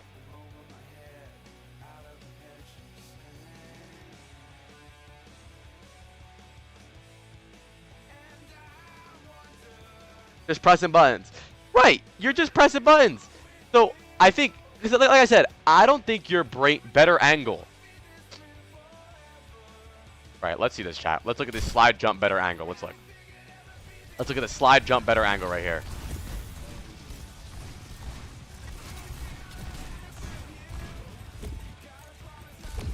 Anyways, I don't think your decision making bad, right? I don't think it's a brain issue. I don't think it's like a I don't know how to play the game thing.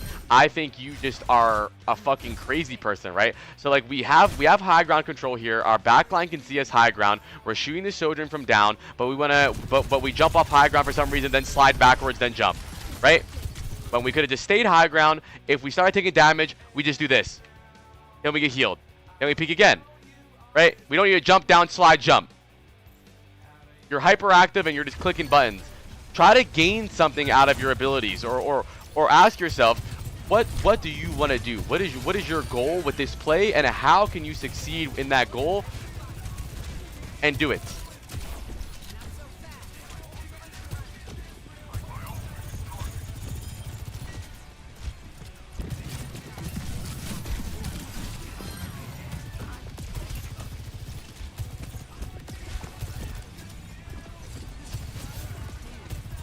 Apply said, thank you.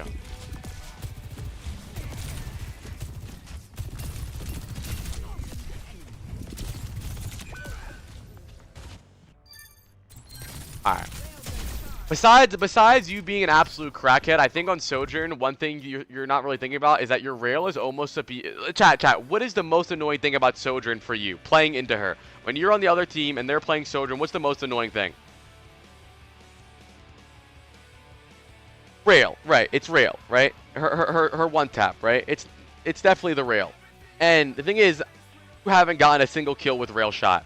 And the reason that is also comes because of your hyperactivity, right? You're clicking a bunch of buttons, and you have to play slow with rail. You have to farm your rail, get them executable, and execute them with the rail, right? The last thing you want them to remember before they're walking back from spawn is the rail. But the thing is, you don't really think about it that way. Aside from being a tweaker, right? I want you to really think about your rail as an execute and something that you put a lot of value in. You use your rail as if it's not a big deal, and that because you're gonna get it back, it doesn't matter if you miss it. Like, I can miss this rail, who cares? I get it back. But I really want you to put a lot of emphasis in every single rail and try to hit every rail. And I know what you're thinking, right? Well, apply, no shit, dickhead. I do try to hit every rail, but I can tell that you don't try to hit every rail. You just try to shoot in general. Let's look at this next rail shot.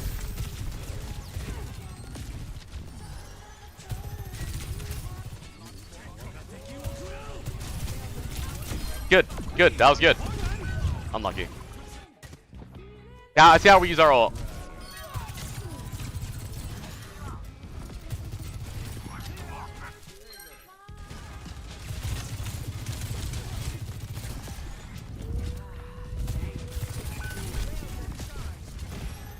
Right, like, see, like right there, right there. Chill. Chill. We get booped off high ground. What do we want to do with our slide? Do we want to slide back up high ground? Do we want to slide back to our team? What do we want to do? What do we want to do?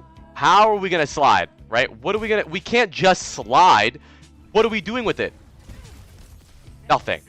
Are we sliding high ground? Are we sliding away? I don't care what it is, but we have to do something. You just don't do anything.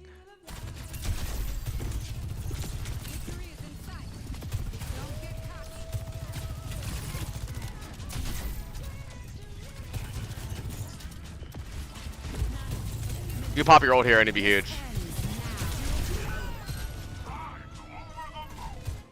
What's up, Kaizen?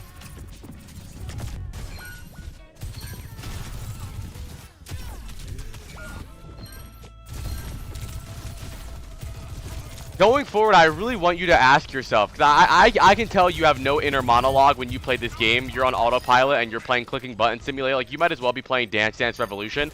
But I really want you to try to have an inner monologue more when you play and ask yourself what your goal is and what you're trying to do.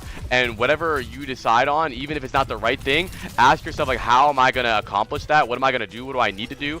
If you want to play aggressive on a certain hit scan, on a certain angle, you can think to yourself, okay, I want to play aggressive on this angle, but then you say, okay, if I want to play on this aggressive on this angle, if I play aggressive, what are they going to do? Okay, they might focus me. Okay, do I have an ability that can get me out of dodge when they focus me on my aggressive angle? Okay, I have a slide. Okay, so I have the slide, but where am I going to slide to? Then that's the thought process of when you're playing Overwatch. Not just, I'm going to right-click, orb, slide, right-click, orb, slide, slide, right-click, orb. It's deciding what you want to do, right? Taking your time. Right there. That's an easy shot. There's no one shooting at you. They're all in a bubble. Take your time there. You line up your shot. Let's look at your aim here. Right? All you need to do is, you know, the Han's gonna kite. So put your crosshair somewhere center mass near him and play like a rhythm game. Wait for him to go into your crosshair and click. Let's look what you do. Chill. You're alright. There's nothing to rush. Stop jumping. Where would you position here? This position's fine. But there's no one way to position. You need to rotate in this game. There's no one position. You can't just get a spot and stand there forever. You have to move. And he doesn't move. He's a bit far away. No. Where? Okay. Now, let's talk about chat. What is difficult about retaking on Rialto? His monkey was in. Let me breathe. Right, so his monkey is in, right? So he slides in, and now what? Now what does he do? So let's talk about this, Copper. Monkey is what? Monkey is what range character? What?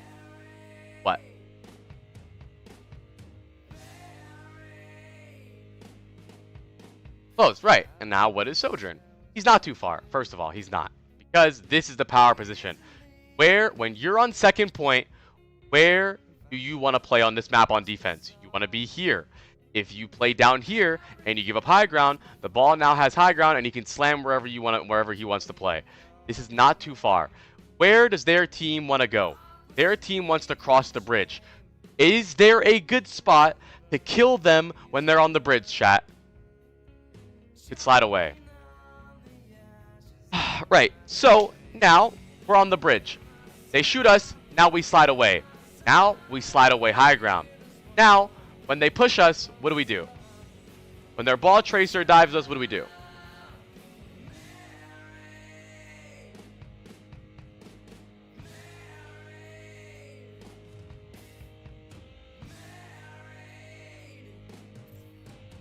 Now, so you're what you're saying, right? Is our Winston? Where are you saying we should be? Where are you saying we should be? Where? So you're saying this is too far. Where should he be? No, it's good. Okay.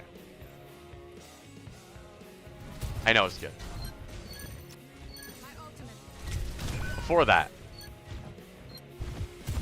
that, he was here shooting the ball. So when? When is he too far?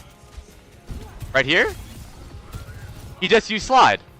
Where would he go? Would he jump down and you want him to drop down and then not shoot the Hanzo and then so right now you want him to go closer. So he just used slide to go here. So he drops down and now he doesn't have LOS of the back line where his Winston's diving, so he can't see anybody. So he walks up over here, and by the time he walks over here, the Hanzo's dead and his Winston jumps out because Winston can't stand here. Now his Winston jumps out and now he's stuck here alone. Now what does he do?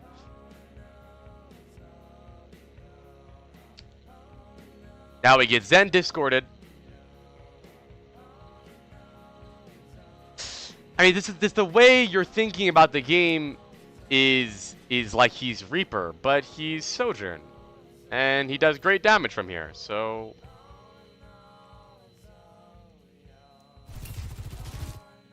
why would he drop here? It's a great angle. Okay.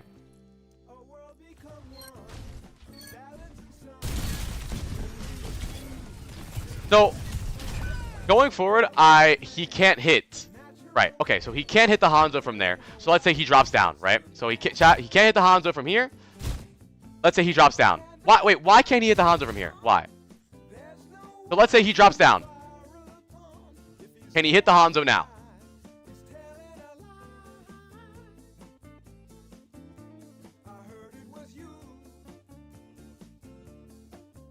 So he can't hit the Hanzo from here. He can hit it here. I'm confused, Copper. What are we getting at here? Why can't he hit the Hanzo here? Why? This is fine.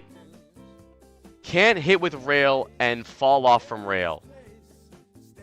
Do you play Overwatch? I don't think you play Overwatch. Anyways, I gotta move on. A lot of time. Copper, you're wrong, I'm right. This position's fine, chat. When you're playing Sojourn and they have to cross a bridge, it's a great spot to play because the hard part about being an attacker on Rialto is this retake. We all know that's really rough to cross this sight line, and what you want to do is you want to punish that sight line as much as you can. You want to play in this window, you can play this window, you can play this window, and you want to poke them all the way in. You want to force them to use cooldowns all the way in. While they're crossing bridge, you get picks. If you drop down, you try to play over here, maybe you get Zen discorded, and when you get discorded by Zen, maybe the ball dives you or someone pushes you. It's just not worth it.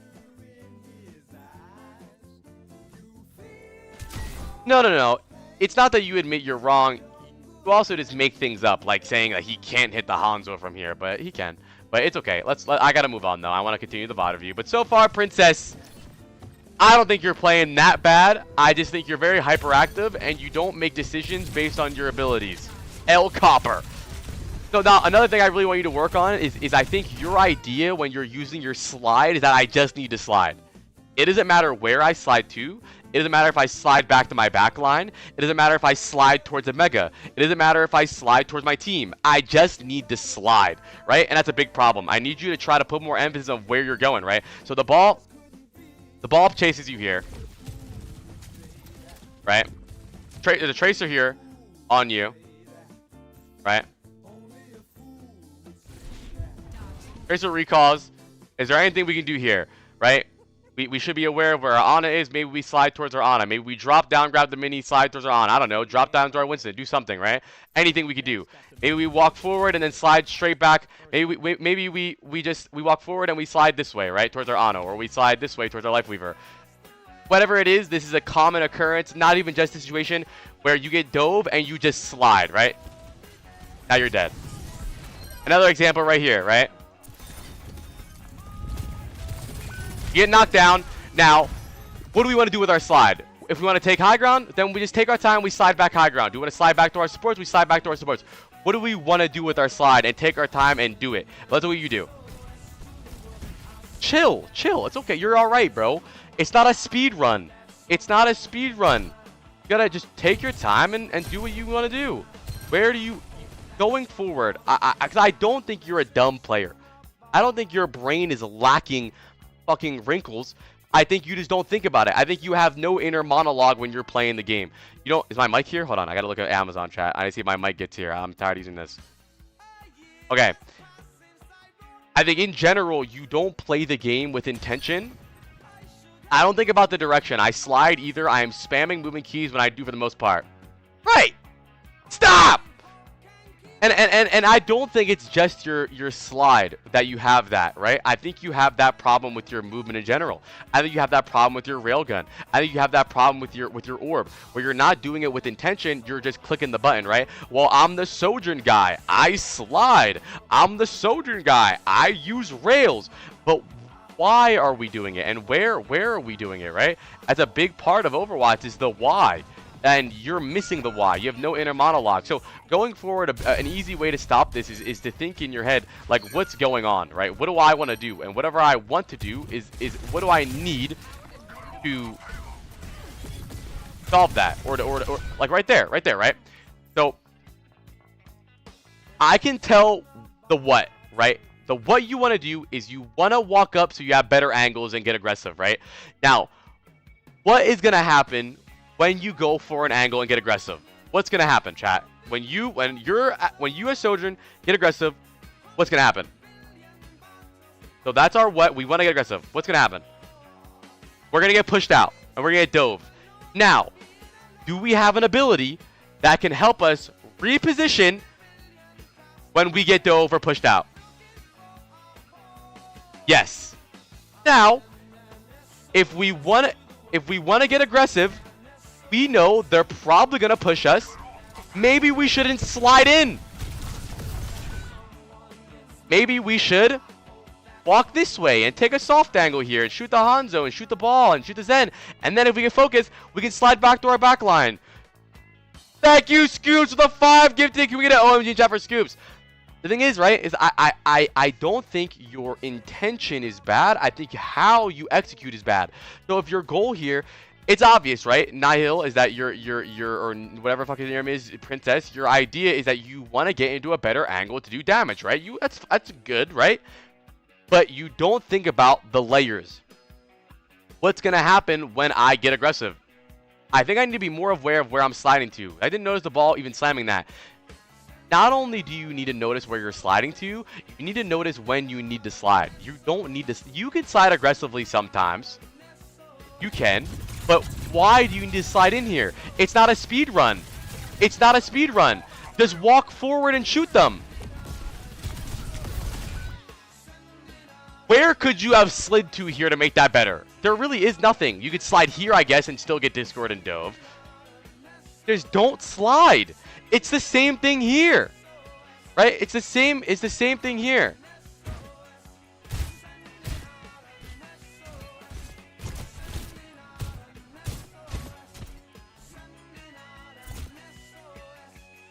If I walked in, I could have slid I slide to get out when he slammed. Exactly.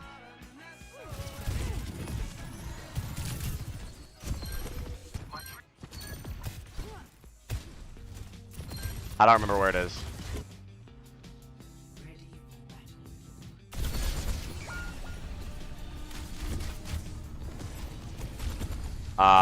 We're guessing the rank afterwards, but you don't need to know the rank to benefit off of them learning. Or off of them, their rank, I mean. Okay, so our Tracer, Winston are on cart. We have a good spot right here to play. Right, you just don't think about the game. You think, the way you think about the game is that there's 10 people on the game, and there's a bunch of hitboxes, and you just need to shoot them. But you don't think about them shooting back. You don't think about the ultimates. You don't think about the angles. You don't think about the map geometry. You're here to click your button, and they're there to click their buttons, and you call it a day. And it's rough. Thank you, Gergo, for 5 gifted. Wait, 5 more gifted from Gergo. That means Gergo skips the line and goes next. And I gotta add Scoops as well. I'm fucking hungry. I got bell pepper too. Bell pepper's on the list. We're gonna guess after.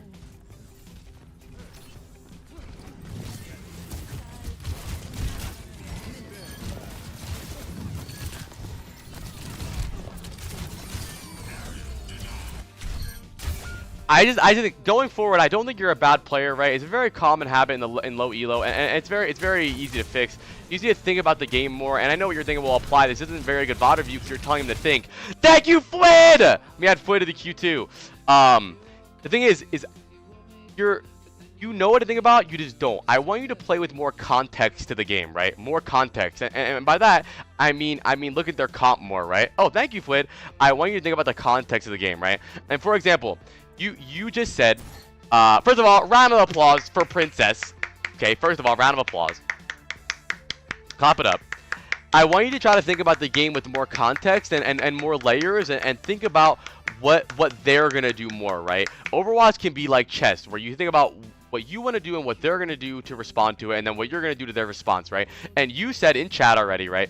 You said, I could have walked up and then used my slide backwards, and you're 100% correct, right? And that needs to go through your head, right? So the way you're, and eventually, chat, you won't need to do this. Really good players, this happens subconsciously, right? You don't need to be diamond and above, or diamond and below. Like, I'm for sure autopiloting every game, right? And it's a big problem, right? And eventually, you won't need to do this, right? Eventually, this will be subconscious for you, and it'll happen naturally like every good player does. You don't really need to think about this, but for now, because you're really shit at the game, you do need to think this way, right? So, for example, right here, you talk to yourself like you're schizophrenic, which there's nothing wrong with that, right? You think to yourself, okay, what's my problem here? Ah, man, I have no angles here. I can't really see anything. I can't really get a position to find their backline or their Hanzo or their Zen. So, okay, I want to find a better spot. Okay, so I'm going to walk up more. Okay, now I look at their comp. Okay, they have Zen, Ball, Hanzo, Tracer.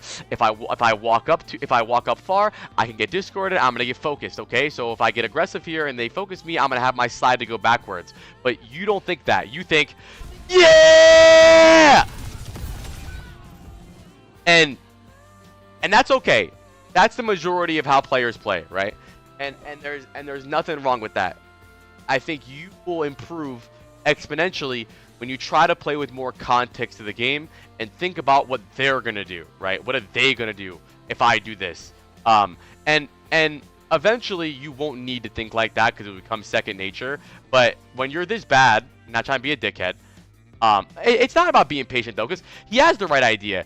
His Winston's over here. He's over here. He does need to get a better angle, which he could have just stood here, or he could have gone far right. He could have done anything, right? The better angle is correct. It's just how he got there that's stupid. Just chill. Just swing like this and shoot them, and then slide back. I'm not telling you that you can't aggressively slide. You can go for aggressive slides sometimes if it's the opportunity, but for the most part, chill. He was too impatient, right? Me too. I love the strokes too. So in general, just try to think about what you're doing more and play with the context of the game more, right? And slow down, man. You are crazy hyperactive. Like right here, right? We want to get a good angle and a good spot where we can poke them down, right? We can play the corner, we can play behind car, we can play here, we can play here, we can take this angle if we want to, right? But you jump on car and you just keep jumping on car and moving around in front of 4 people, and then die. You're gonna die, bro. You can't. They have guns, right? So you should have thought, if I sit on the car and jump up and down in front of 4 people, what are they gonna do? They're gonna fucking shoot me. So maybe I'll play a different angle. Think about what's happening in the game. Stop autopiloting. You need to be schizo to get better at this game. You do. You need to be schizophrenic. You need to talk to yourself. What am I doing? Why am I doing it? What ults do they have? What ults do I have? And I promise you'll get a lot better, bro. I promise. You are autopilot Aaron. Autopilot Aaron. Also, I don't know if you really needed slow perk. I think the beam perk is better. What's up, Phantom Zero? I hope that makes sense, Nihilist. Yeah, I expect another VOD review from you to see your improvements, bro. I think you'll improve big. Tips for Tracer? Well, he played Tracer for like one game. My tip for Tracer, or one fight. My tip for Tracer for him is to fucking relax and stop being so crazy and try to be a good player and not try to look like a good player. I swear some of these players watch Kevster and Proper and they role play and they try to look fast instead of doing things that are correct. Like he just shakes his mouse around and blinks. He'll use 3 blinks and get nowhere. We need to gain something from what we're doing. You're not cosplaying. Slow down. I don't need to roleplay on Kevster. I'm better. You are ass. Chat, let me go grab a snack really fast. Thank you, Gurgo. Thank you, Fwid. Gurgo, you're going next, by the way. Let me go grab a snack really fast, and then Gurgo's going next.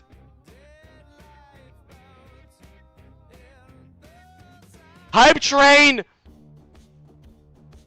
Oh yeah, we'll do predictions.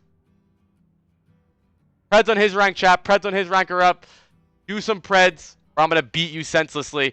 I'll keep the Preds up for 2 minutes while I go get snacks. Actually, I'll just do it, and then I'll get snacks. What rank do you think he gives off, chat? I want to say gold 3. Gold 1. Gold 1. I got gold 1. I want to say gold.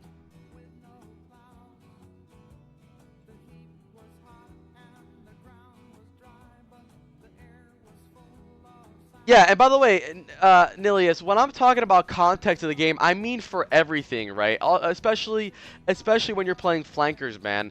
You really need to look at their comp and talk to yourself. What do they want to do? What does my team want to do? Okay, so this is what they want to do. What can I do about that? If I want to do this, what are they going to do about it? And you'll get a lot better, I promise you. Because I don't think the what you want to do was wrong a lot of times. Because you had the right decision a lot of times. Who you were focusing, when you were ulting, where you were going. It was just how you did it was so autopilot. And I think you'll get a lot better. Alright, what's your rank? What's your rank? What was your rank in that game? I'm gold. I got gold 1. Diamond 1. And you're that trash? Bro, you will get so much better if you stop being a fucking idiot. I promise you. I promise. Right now I got a I swear. next up, got some songs that BRB chat.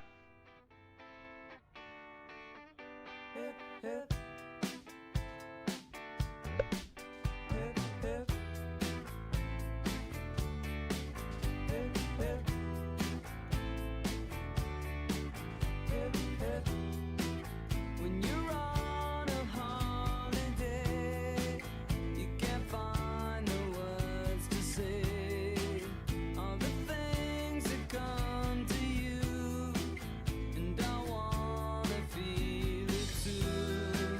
On an island in the sun, we'll be playing and having fun, and it makes me feel so fine I can't control my brain. Hip, hip. Hip, hip. When you're on a golden sea, you don't need no memory, just a place to call your own as we drift into the zone.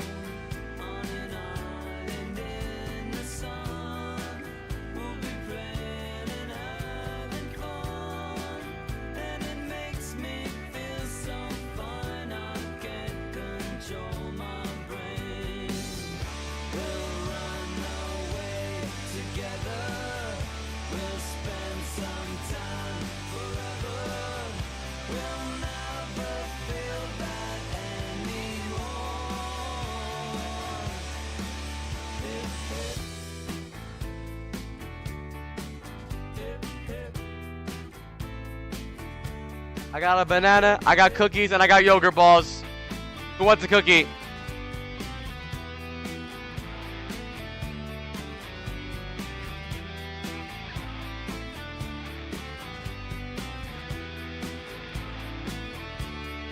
Old Mike, my My old mic is like bugged, or my newer mic was bugged. I already bought a new mic. Comes a day. Devster 5 gifted. The whole gang is here. Our audio quality is gonna be even better with Tron. I bought a better mic at H2020. So we have Air Ruda, Spioner, Scoops, Bellpepper, and Devster. I'm gonna give it Air Ruda and Spioner and Scoop some better odds to win because they got in early, especially Air Ruda. And then Gergo goes next, by the way, because Gergo, I got a USB mic because I don't feel like having a mixer.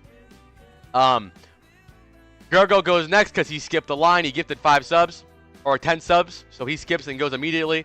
Thank you, Fwid.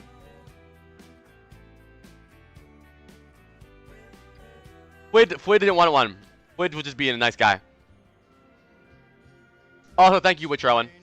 You know what? Should I just upload my video now?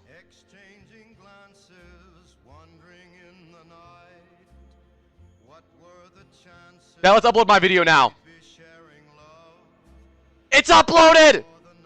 Chat, 3-hour banger. Just went live, by the way. 3-hour banger.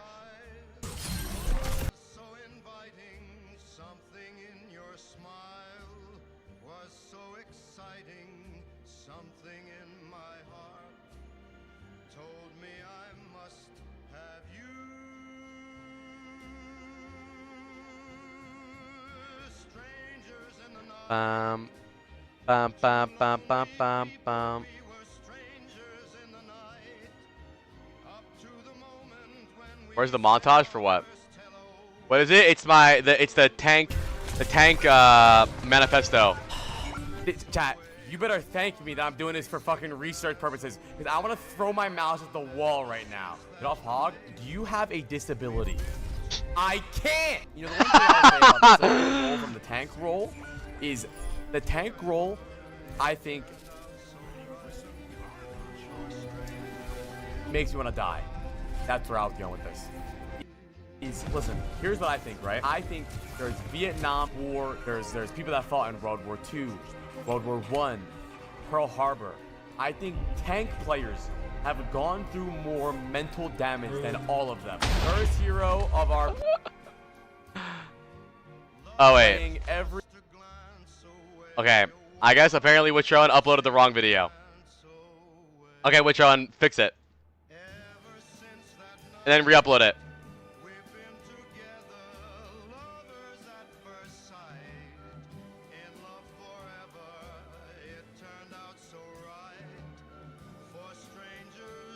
I like bananas for the taste, and the flavor, and the shape.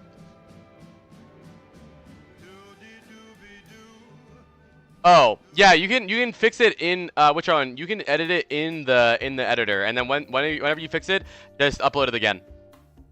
And let me know when you fix it. Gergo, give me your thingy. Give me your code.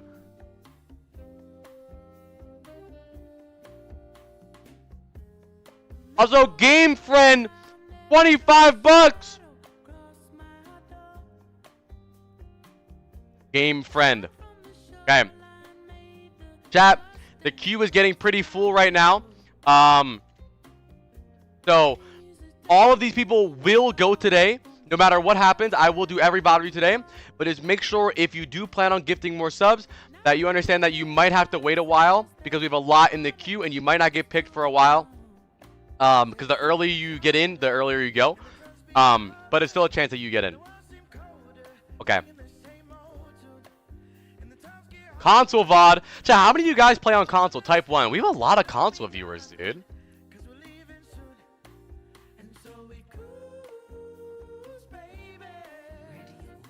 Do random queue again? It is random. What do you mean? The earlier you get in, the better chances you have.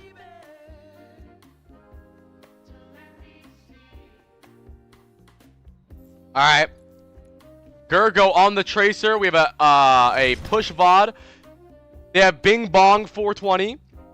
We have Tracer, Ana, Rhine, Lifeweaver, Soldier. They have Junkrat, Genji, Diva, Lucio, Moira. Not a bad comp here, honestly. They for either team. I mean, their comp's kind of shit, but the one thing is that their Their comp has nothing to stop us. They have no stuns. They have nothing to really worry about besides getting one-shot by a Junkrat. So really, barbecue chicken alert is going to be very important in this game, right?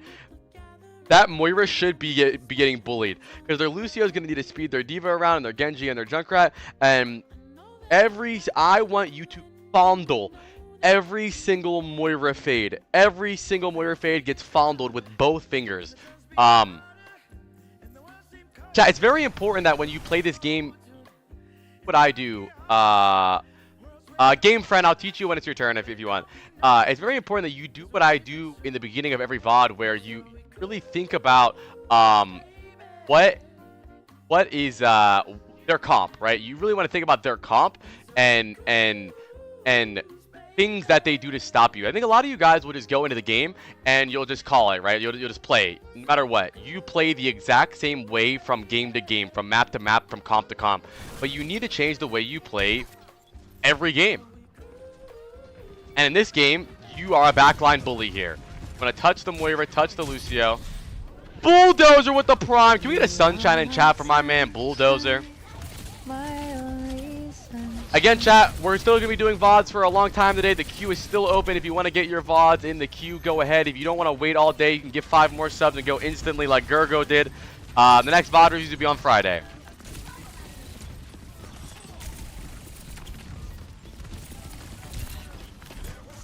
Okay, Moira no fade. Lucio low, though. Lucio really low. Lucio. Okay, so I'm going to diagnose you already. I got diagnosis, chat. You have shoot what's in front of me itis. You got about 30 minutes to live. You're going to die. Can we get a goodbye to Gergo? He's dead soon. It is console. We said this 16 times. You definitely got shoot what's in front of me itis. Whoever's on your screen, you're shooting immediately. Lucio is 1 HP, but you go for the Moira. Then the Moira is 1 HP. Good chase. That was good. They're pushing my team back. No. It's not about pushing your team back. Why don't you go for this Lucio? But it's okay. At least you got the Moira.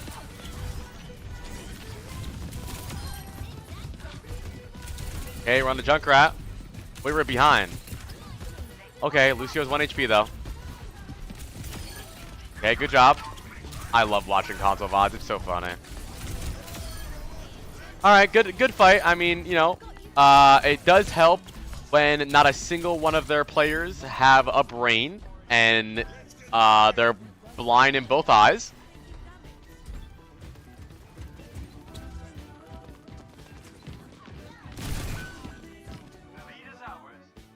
Let me chew my cookie. Hold on. You are my sunshine, my only NYC Torin, David the Prime. Can we get a sunshine in chat for Torin?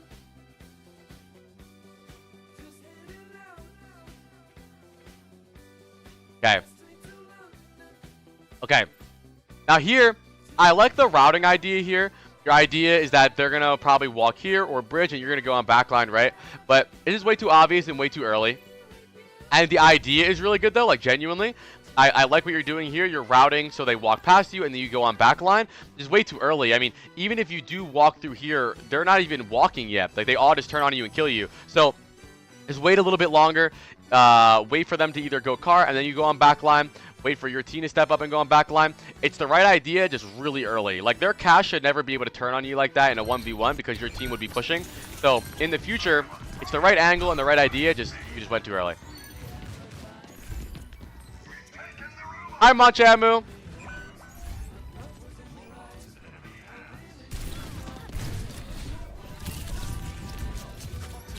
So one thing I'm noticing is that I think you have like really no regards of what's happening around you for the most part in like the grand scheme of the fight. When the tank video out, whenever Witcher fixes it, you have really no idea what's happening to you in like the grand scheme of the fight because you're stepping up right now when your Life Weaver's dead, your Ana soldier back there, and your Ryan is dead right now. Yet you're taking a fight like almost immediately and nothing's happening on the map right now. Like I'll look at the overlay, look at the map. But in general, I think you just chill more. I know Tracer is like a solo queue character where you can do things on your own, but it's almost impossible to do things like that. Just chill a little bit. I knew I had recall. Okay, but okay. So if you know you have 2 lives, would you kill yourself so that only you have 1 life left because at least you have 2 anyways? That doesn't make any sense. Just because you see that's the problem with Tracer players and low elo is you think because I have because I have recall, I can do something so stupid because I have recall. But the idea is that you want to use recall. You want them to squeeze recall out of you. You want them to squeeze the recall out of you. No recall there. Yeah, just because you have recall doesn't mean it's right to do the dumb thing. It doesn't matter. So do you want to learn how to be in the right spot, or do you want to learn how to recall? What do you want?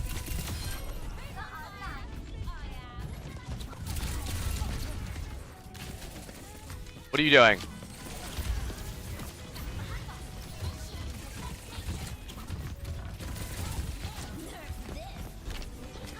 I'm gonna say bronze 5. I got bronze 5 here. It's gotta be bronze 5.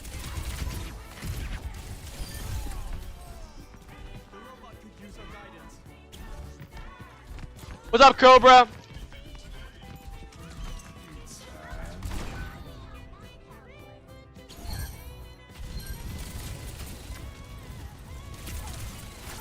Wait, his Xbox might be champion.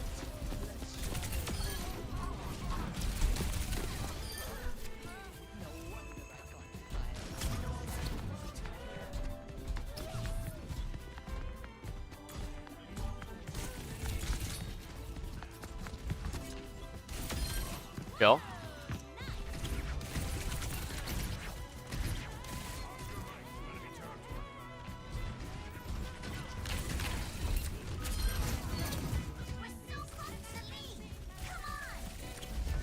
Is Tracer hard to play on console? The aim says they just talked that he's on console for 30 minutes. Yes, bro. Good job punishing the Moira fade.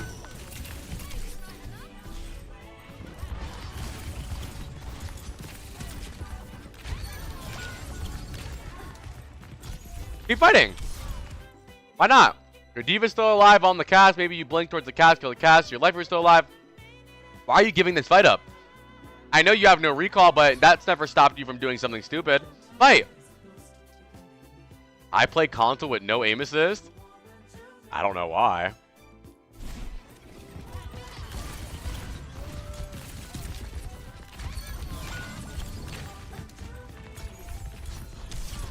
Ask what rank this is. But we guessed the rank, bro. I feel like you've been here the whole stream. Why are you just now catching on to what we're doing?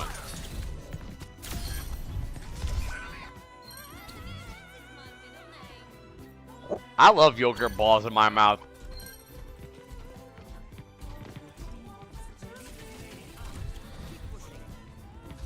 I feel like it's cheap. Alright.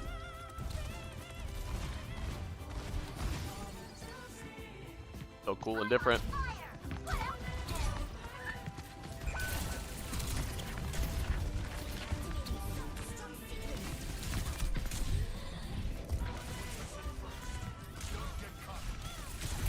You know, I mean, it just feels like you're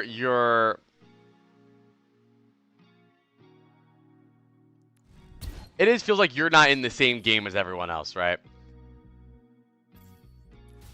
Your team's trying to kill the Lucio on cart.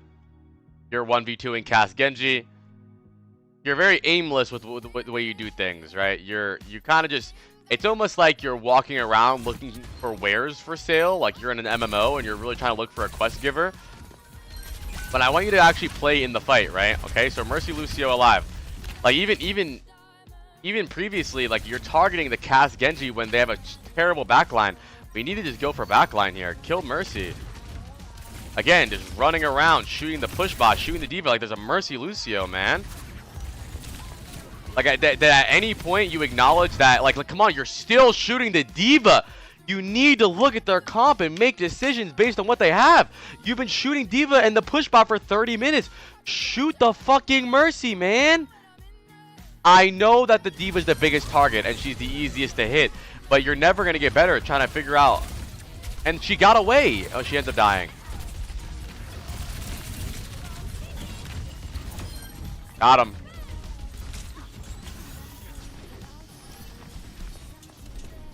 If this is Masters, I'm pulling my dick out.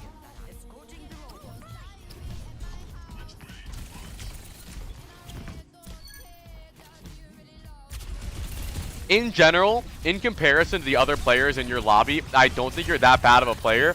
I think that you just don't have any idea of what you want to do in general. So you just listen. I don't mean to do this to you. I'm at the 0.25, and I really want you to look at yourself. I really need you to lock in. Look at this. Watch this.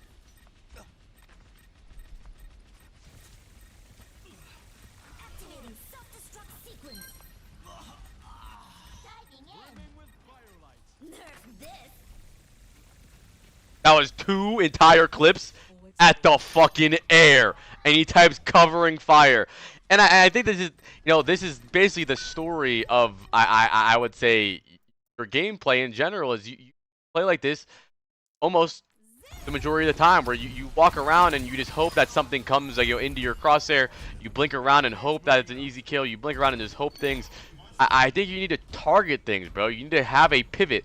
What's our pivot here? Look at their comp. What is going on, right? They have a Mercy Lucio. If we focus the Mercy, the Lucio has to peel for the Mercy. If the Mercy is getting peeled for the Lucio, that means no one else is getting healed. If we focus the Lucio and the Mercy heals the Lucio, now no one else is getting healed. You could be doing one simple thing and be fine. Tracer's strongest capability is that she pokes holes into comps, right? She can really fuck over comps, and she punishes just bad matchups, and she punishes mistakes. And I think you don't really look for that. You kind of just run around and do things. Hold on. And I want you to look at their comp every game and ask yourself what you could do. Right here, no reason to play main. You can go this way and go here. Why? Because our goal is to go on backline. Well, the cast is there, but you don't know that. Well, these yogurt balls are ballin'.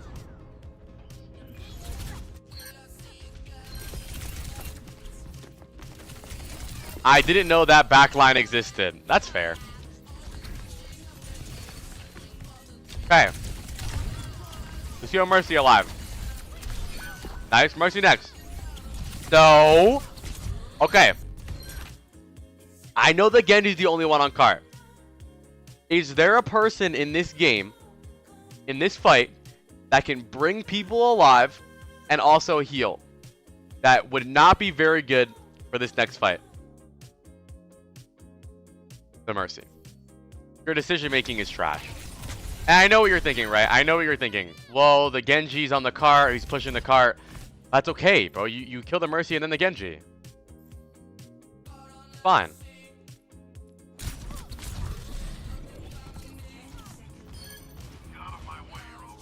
Genji's dead anyways. Be honest. Round of applause for Gergo. Not a bad player. You seem to be, decently good in comparison to the rest of the people in your lobby. So I think so far you are not doing bad. But I just think your decision making and you're bad at probing their buttholes, right? You're very bad at understanding where you need to be. Don't go into the game and just play with no plan, right? You run around and shoot things, run around and shoot this, shoot that, blink there, blink this, blink that, right? I want you to have an idea of what your goal is that game, right? If they have a weak backline, I'm gonna fucking punish the backline every game. During scrappy fights, I'm gonna look for the backline. Let's say they have a strong backline. They're playing Bat Brig Cast. Okay, they have a strong backline, but they have a ball tracer. Okay, instead of going for backline this game, maybe I'll mark their tracer ball a lot and not allow them to get a lot of dives. And because they have a very standard backline, I can chase the tracer around, the ball around, and maybe get some kills. Or maybe I'll wait for my divers to go in. You need to make a decision based on what their comps are. And in this game, their backline was always super weak, right? Moira Lucio is very punishable because you can chase fade like you did multiple times. Then they end up swapping to Mercy Lucio, and then even on comps where they're playing Mercy Lucio, right? The Mercy and Lucio are over here basically alone. You decide to take a 1v2 with a Genji cast. That's just stupid, right? You're not obviously you're doing something right, like yippee! You're still doing damage, but you could just chill, push the cart, wait for the Mercy to come out, or chase the Mercy. Make better decisions. You could do the same thing every fight in Overwatch, and it would 100% work until they change up what's happening. You You want their Mercy to get flamed. You want their comms to sound like this. Yo, you fucking dumbass Mercy. Get the fuck off Mercy before I get mad. But the problem is, she never had to swap off Mercy because you were never really punishing her, right? She was fine. Wanna bully their weakness, right? You wanna bully their weakness as Tracer, and I think you'll get a lot better. You know, another round of applause for my man Gergo.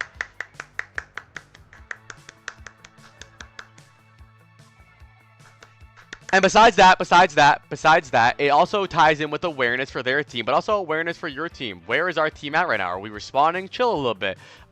Where's their team? Can we route and find their backline instead of playing main? Just awareness of the game around you more. Take in more information, right? Where's my team? Where's their team? Because your decisions are based on the stimuli that's going on. Where is their backline? Where is my backline? Where am I? This is what I can do. But if you don't know where either of those things are or what's going on, you're always going to make the wrong decision. So I think you'll get a lot better going forward, bro. I believe in you. Okay! We have Air Ruta, Spear. Oh, we have to do Preds. I think that's low elo. I think that's low. I don't want to be mean, that's low. Chat, Preds are up. What do we think his rank is? Do Preds, but also type it in chat what you think his exact rank is.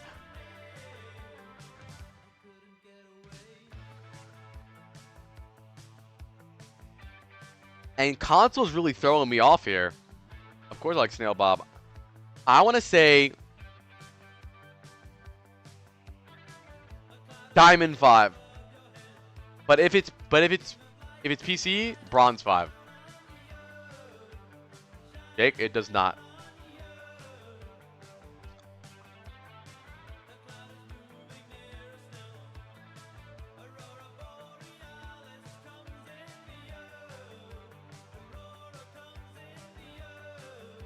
Okay, what rank are you, Gergo?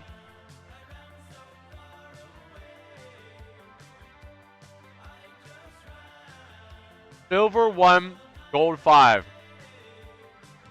I got it. I said gold 5. I said diamond 5, I think.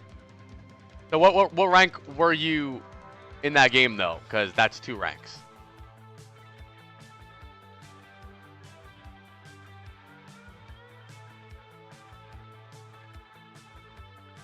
That's silver.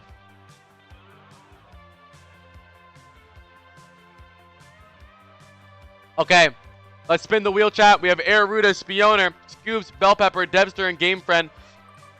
Air Ruta has good odds because they've been in the wheel for a while, but the odds don't fucking matter when Scoops comes in and snipes it on 21% odds. Where my boy Scoops at?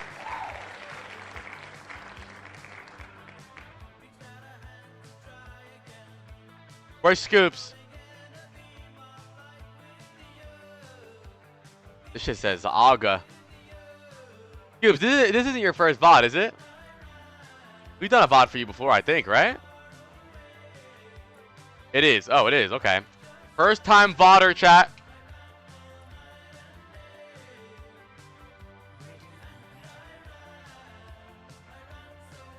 Lucio VOD. Oh, my mic is not in yet. Surprised though.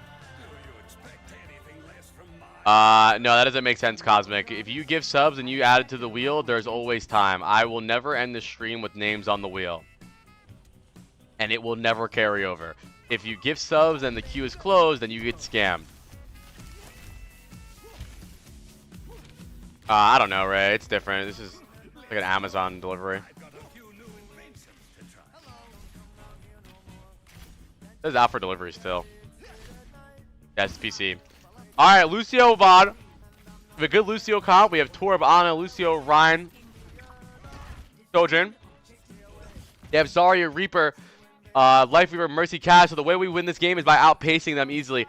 We run them down. They don't have enough burst healing. We wait one bubble, then we speed in on the second bubble. We break the bubble or wait for the bubble, and then we kill her. Very easy to win this comp. Very simple. I will say though, if your goal is to get really high elo, I recommend getting your hero pool a little bit bigger than Lucio, because Lucio can't really carry that hard.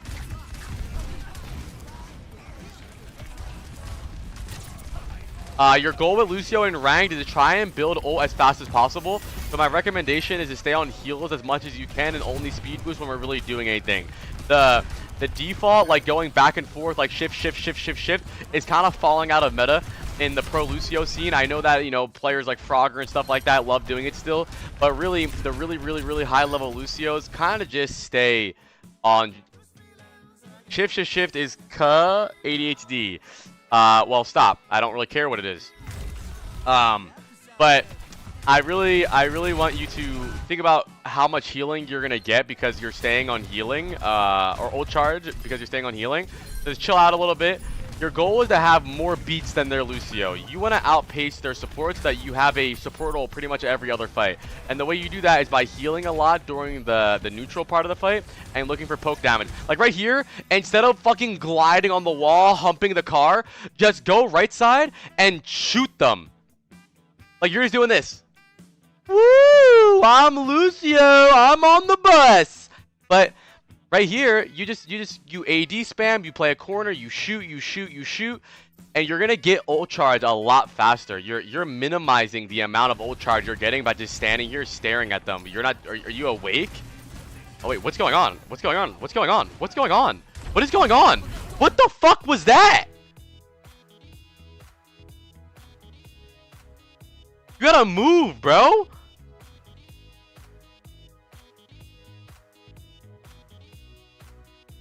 I don't know either. So, when your Zarya is in grab, she can't move, so you typically don't really want to speed boost her in grab. You want to try your best to amp heals. I appreciate the amping speed idea, but it's really important to try to stay on heals there.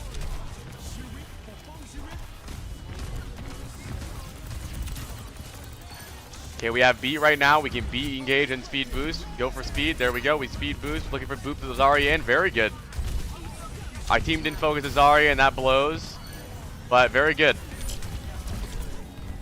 Very good beat. Very good boot back into the team. Not bad. Not bad.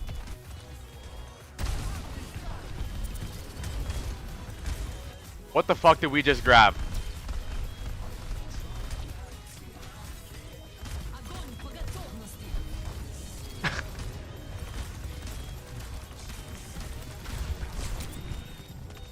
In general, more, I want you to shoot, dude. I want you to have more uptime with your gun. Look how much ult charge you're getting just by poking.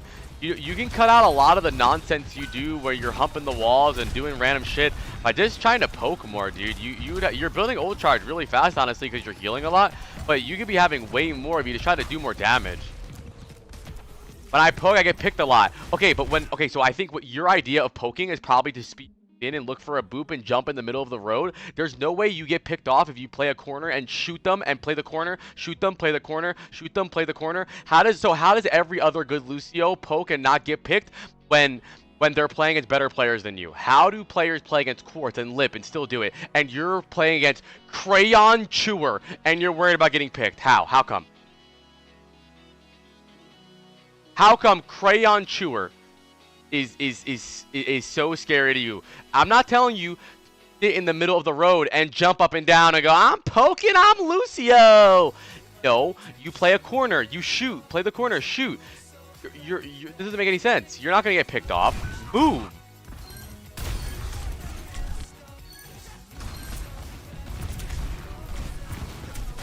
See, I think that's your idea of poking. Where the fuck that was.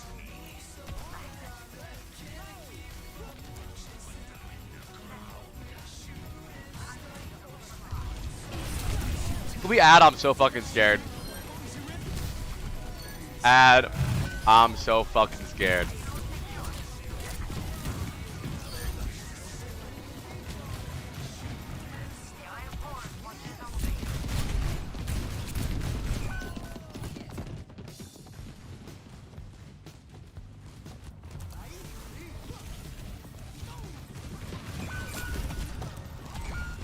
Mayo with 5 gifted, my man. Let me add Mayo to the wheel. Can we get an OMG in chat for Mayo, chat? Chat, I think I'm probably going to end the queue in about an hour. So if you want to get your VOD reviews in for today, get them in now. We have a lot to do already. I have 1, 2, 3, 4, 5, 6 more to do, plus the one that we're doing right now. So I'll probably close the queue in about an hour so that we don't have too many to do and we don't get overbearing and overwhelmed. But everybody that's on the wheel, everybody's on the wheel will go today no matter what. And the next VOD reviews will be on Friday. For Marinates. Okay. We have our beat here.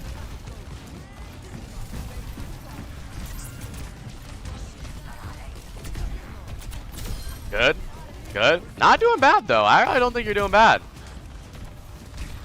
I didn't know my 3-year-old son played Cas. Crayon Chewer. He used to go.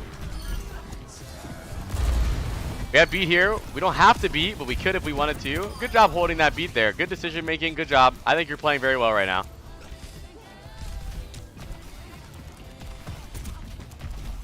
Back up a bit, though. Okay. See, I think that's what you think poking is. That's what you think poking is. But so wait, let me ask you something. So this is the classic ask a question whenever you completely 1v5 int. So what's the question? Go ahead, tell me.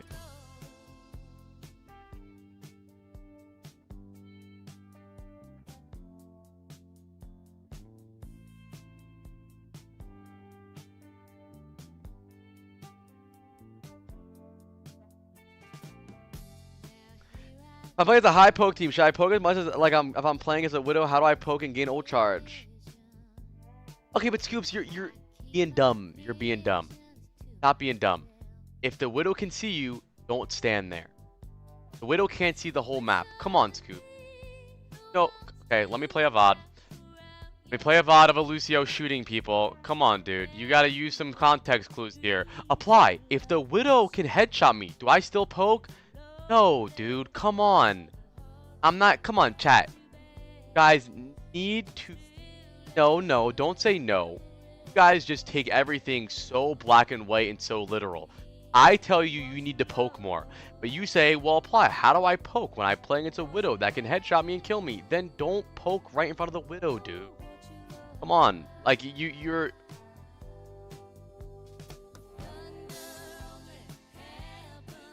I mean, yes, you should do more damage. I don't care what you think. You're doing more damage.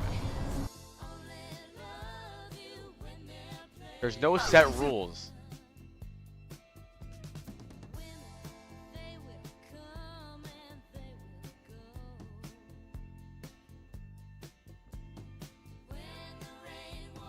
I want you to look at him right now. Look at him poking. Now he's playing against Labdo, one of the best sojourns in the game. Why is he poking here? Because he wants to build beat. He wants to get his beat up. I'm not saying you always need to be poking, but for the most part, you should always have... See, like, you need some uptime, but you like to just keep your aura and not peek them. You want to cover... Yeah, you play cover Lucios. You're a cover Lucio. That's not how you play.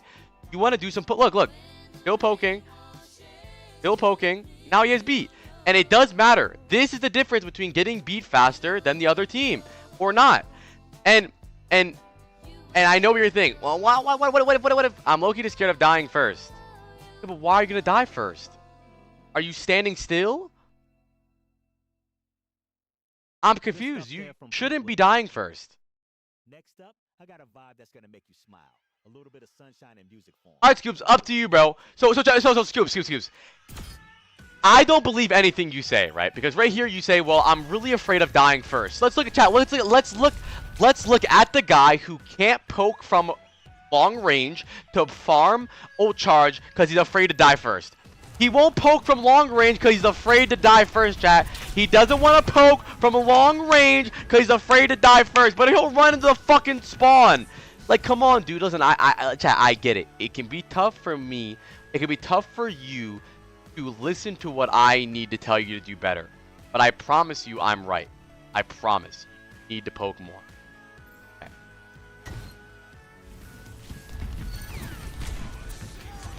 Stop jumping while you poke too.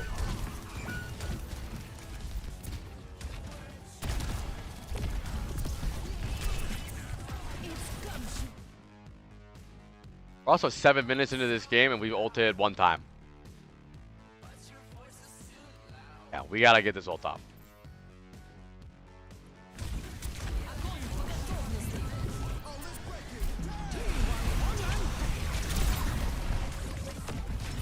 You could have had like 4 or 5 ults here. You're fucking up your team's ult economy by holding this beat for so long. You did die, so with it, which sucks. That was a good round though. You didn't play bad that round. Listen. I'm telling you guys, if you want to play Lucio in ranked, you have to be borderline perfect. You have to be poking a lot. You have to be getting as many beats as possible because the character does not have as much impact as the other players do. Yes, that's literally the goal of Lucio, because you can't carry the game the way the other supports do. The only way you carry the game is by poking more and having more uptime with your beats. You win every fight that you beat. So if you have more beats, you're winning more fights. You don't have to boop tank in that much. When is a good time to go aggro? When you can go aggro. See, that's the thing though, is that I think a lot of you guys struggle with VOD reviews because you're looking for answers. When do I go aggro? And you think there's one answer. Well, when you go aggro is when their Cassidy is at 37 degrees Celsius to the left of the Orisa, but the Orisa has 2 seconds left on her gold, so she can't gold yet. And then the Mercy and the Pharah are about 17 degrees Celsius trajectory of the sun, and the moon phase is in full moon. So, but there is no rules. There's no rules to the game. Go objective, you go aggressive when you can go aggressive. So let me ask you, why did you go aggressive and boop the tank in here? Why?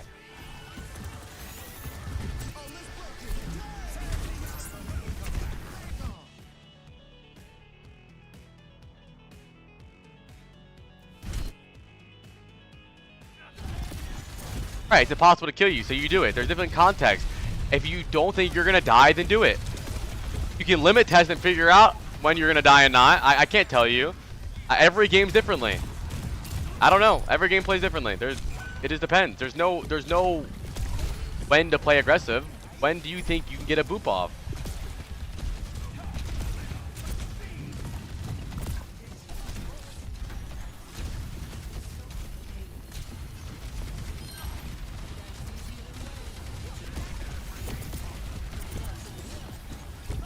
I think you're doing fine right now. You're doing really good poke damage. You're getting ult so fast.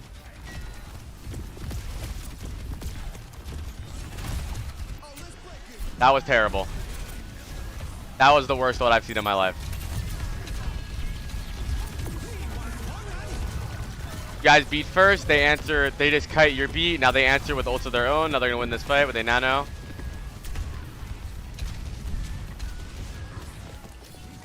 Rash has beat. And now you went into their backline and gave them a free kill. What was that about?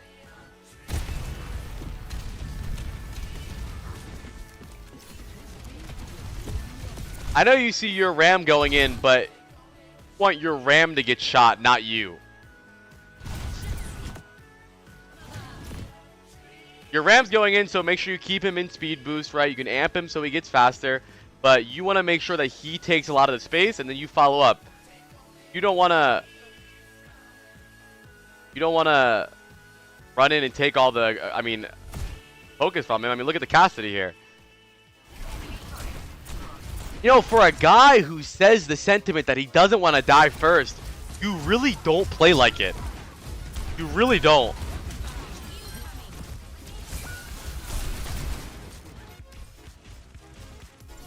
Let's see this roll out, though.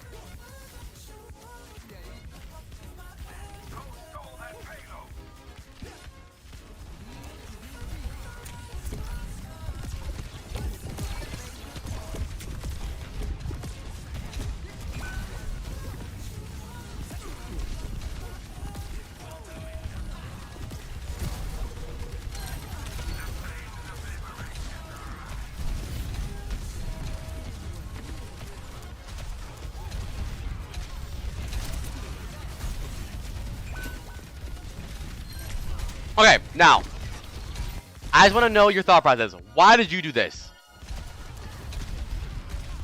This right here. Boom, boom, boom. Why? Oh, why? I just want to know. That was Aura.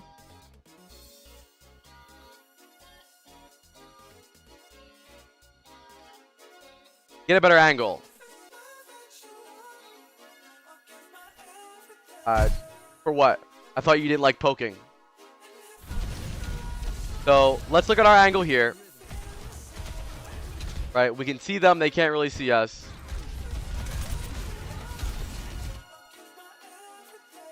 Oh, we're here.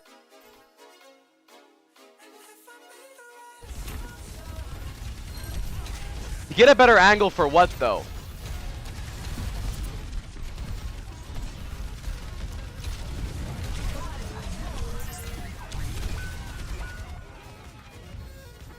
Yeah, you don't know how to poke because I think you're trying to be like a genius. So poking means hitting them, Scoops. You hit them. It doesn't matter where you do it from. You hit them. You shoot them. You shoot them. Hit marker go on screen. Ult charge go up. Poke. It's different when you're Hanzo or your Widow or your, you know, your Sojourn, but you're Lucio. You stay with your team in the aura and you shoot them. It's not rocket science. Like right now, that's poking. You're doing good. That's good. Look at those hit markers. That's ult charge. You know, you probably should have maybe used speed boost or kept your team in aura here so that they can walk up without getting spammed, but that's okay.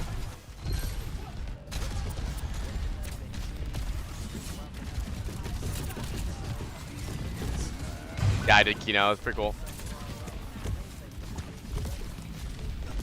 I'm scared. Of what?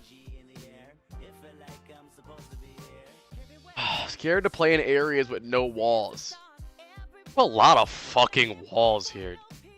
I'm seeing a lot of walls. Dad, are you seeing walls? I'm seeing a couple fucking walls. Open areas.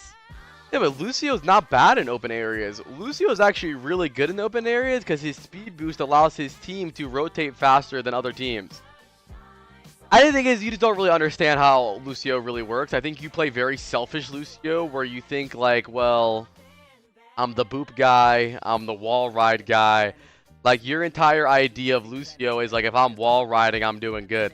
But you don't really think about how your ult allows your ult cycle to be better. You don't think about your ult at all. You don't think about your speed boost helping. You don't think about healing. Like you're so scared of not having walls, so you let two of your teammates die. So are you scared of losing? Because if you're scared of losing, you should probably heal your team. So far away from everyone. And it's interesting, you know, I don't really believe a lot of the things you say. Because you just say so many stupid things that don't really align with the way you play the game. Like, I'm really scared of playing in open areas, right? And then we see this, right? So, like, I don't believe the things you're giving me for excuses. Because if you really thought that, then your play style would be different. Because you're not afraid of open areas. You just jumped straight onto the point in front of 5 people.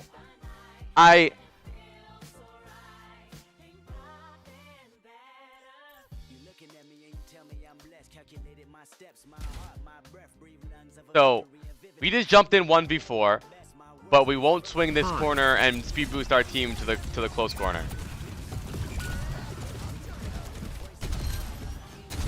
What's up, Rocco? Rocco, I got you. I'll make sure you go today.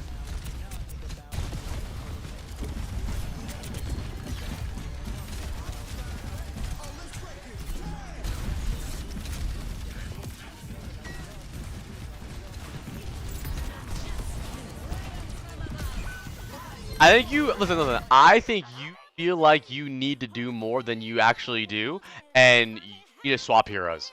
If you want to do more, stop playing this character. I think you're trying to go out of your way to do all this crazy stuff and have more of an impact, but this character doesn't have the impact the way you're trying to have an impact. The off angles, the aggression you're playing, the being scared of being in the open. You're not a Lucio player. You need to play with your backline and rotate your Ana around, or rotate your help your ball go in. But you, okay. I want to know, why do you go from here to here? Why? Why do you go from here to here? Because you said the sentiment that you don't like playing in open areas and you want walls. But there's a lot of walls here. There's the boxes, there's far right, there's high ground, there's the pillars. So why do you, that you said you don't want to play in open areas, why do you jump into an open area with no walls? Right. It was completely stupid. Right. I think you keep saying all of these things, right? Like, I don't want to play in open areas. But you don't have to. You just do these things. You just randomly do things. Like, you say, I tell you to poke, and you say, I don't want to die. And then you run into their spawn and die. It doesn't make sense. I'm not telling you to just run into their spawn and die. You need to rely. I think you have a similar problem that Violet has. You're dog shit, first of all, and he's good. But he played his whole career playing flex support, a role that has a really high impact in the game. So now that he's on Lucio, he's still obsessed with that impact brain, right? And sadly, Lucio doesn't have that impact. Lucio's impact comes from speed boost and having ult uptime and rotating your team. Your brain, at least from watching you, you're trying to have more impact than is possible on Lucio. But that's what other characters do. Lucio is an enabler. Lucio rotates his backline around. He speed boosts his tanks in. He farms beat fast so that he can win every 2 fights because he has beat. But I think you're trying to do so much that it's really setting you back. I think you will have more success on a different character. Let's see you play Wuyong.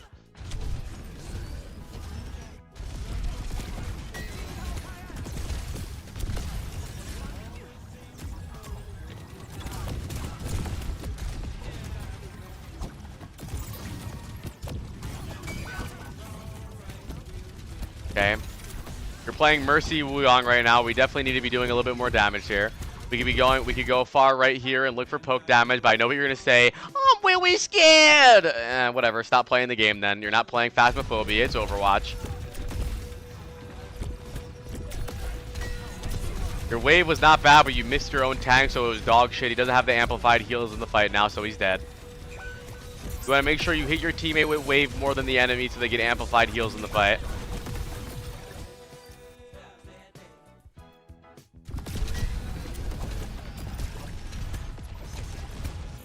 Round of applause for Scoops.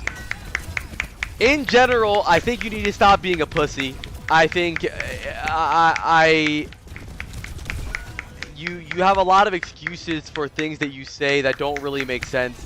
I think I want you to really look at Lucio VODs in general. Like, I really want you to try to tap into maybe some Chio VODs, right? Maybe go to this channel and look for VODs more and try to understand the positioning and the range they play on. And realize that you don't need to be scared that they poke constantly and they poke against the best hit scans in the game while you're afraid to poke against Crayon Chewer. So your goal on Lucio is to be the rock of your team, right? You're the support, you're the rock, right? If you wanna have a huge impact, how do I get a VOD? 5 gifted subs. If you wanna have a huge impact on the game with kills and rotations and angles, you wanna play Ana, Kiri, Bap, or something like that, or Wuyong, not Lucio. Yes. And Lucio don't want to feed, bro. You want to stay alive, and you can still poke safely, bro. And make sure you beat more too. You build your beats pretty fast, honestly, because you heal a lot and you actually do decent damage. You're building beats fast, but you're just not using them. 5 get in this economy. Well, I mean, you don't have to give 5. I mean, we were 7 VOD reviews deep already, and I got 1, 2, 3, 4, 5, 6 more to do. So. You don't gotta give nothing, buddy. Gotta give nothing. 7 because of Rocco. Let me add Rocco to the list too. Alright. I'm closing VODs in like 30 minutes. But yeah, man, go try to poke more, right? Try to poke more. Try to stay on heal more. I think you'll have a lot more success. I think you'll be good, bro. I probably have much for a 4-stack. How much for a 4-stack VOD review? Wait, you want me to watch all 4 players? Shit, 5 times 4, bro. Yeah, I don't think you're a bad player, dude. I think like you have really good neutrals sometimes, where you're playing really good in the neutral state of Overwatch, like right here, right? You're on good you're on good heals. You TP. You look for a boop. You do good damage, right? But I think you oh yeah, you can skip then, Rocco. Yeah, I feel like you sometimes you get this. There is a common brain worm in Overwatch, and I feel like a lot of you guys will resonate with this, right? Where might be doing a good job, but there's a brain worm inside of you that tells you that you need to do more. But sometimes that's not the case with Overwatch. And you guys go out of your way to try to do more, and you find yourself speed boosting into their spawn and dying, like Scoops. So, Scoops, if you want to do that, you got to play a different hero. You got to play Ana, right? Because then you can do more. You can go for aggressive nades, aggressive sleeps, aggressive damage with the headshot perk. Play Bat, play Kiriko.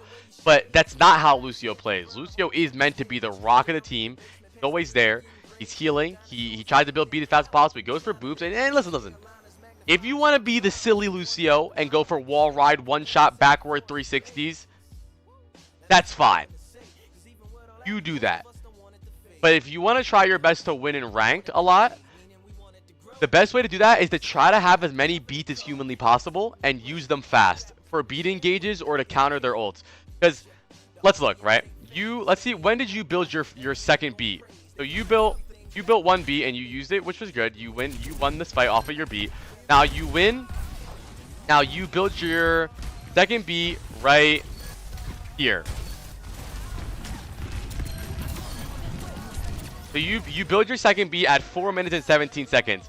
You don't use your second beat until 7 minutes and 41 seconds. So 3 minutes and 40 seconds ahead of time, you now use your beat. That's like 10 fights. So I think if you use your beat more often, you'll have more beats. You could have had 4 beats this game, probably, right? And I know the idea, right? While I was waiting for a good beat, I'm sure there was a great beat in there somewhere that could have won us the fight. If the beat wins the fight, it's a good beat. You want to go, you would have another beat. You would have more, and the more beats you have, the more fights you're winning, and the better your ult economy is going to be for your team. So build these beats fast, use the beats as much as you can. Don't spam them poorly. Just look for a good one and use it. Don't try to get a perfect beat. I think you'll get a lot better, Scoops. Round of applause for Scoops, man.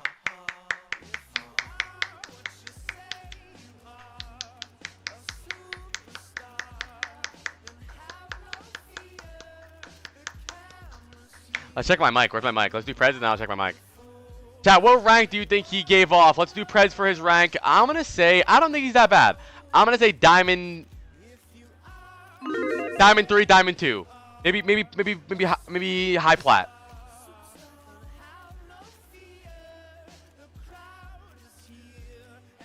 Depends, Danny. There's no rules in Overwatch. Overwatch is a game that is a puzzle that has 1,000 ways to solve every puzzle. Do they have ults that you need to counter? Then you use the ult to counter. Do you ult track and know that they have no ult? So now we can beat engage. There's no rules, man. What's the situation? You guys got to get better at reading the game. What do we need? What do we need to do? Hey, do they also have beat? So if we drop beat too early, they can kite and then beat their own beat, and now they have better beat. Their beat lasts longer than ours, then our beat sucks, right? It just depends, right? It just depends. It's all situational, right? Do we have Nanoblade, right?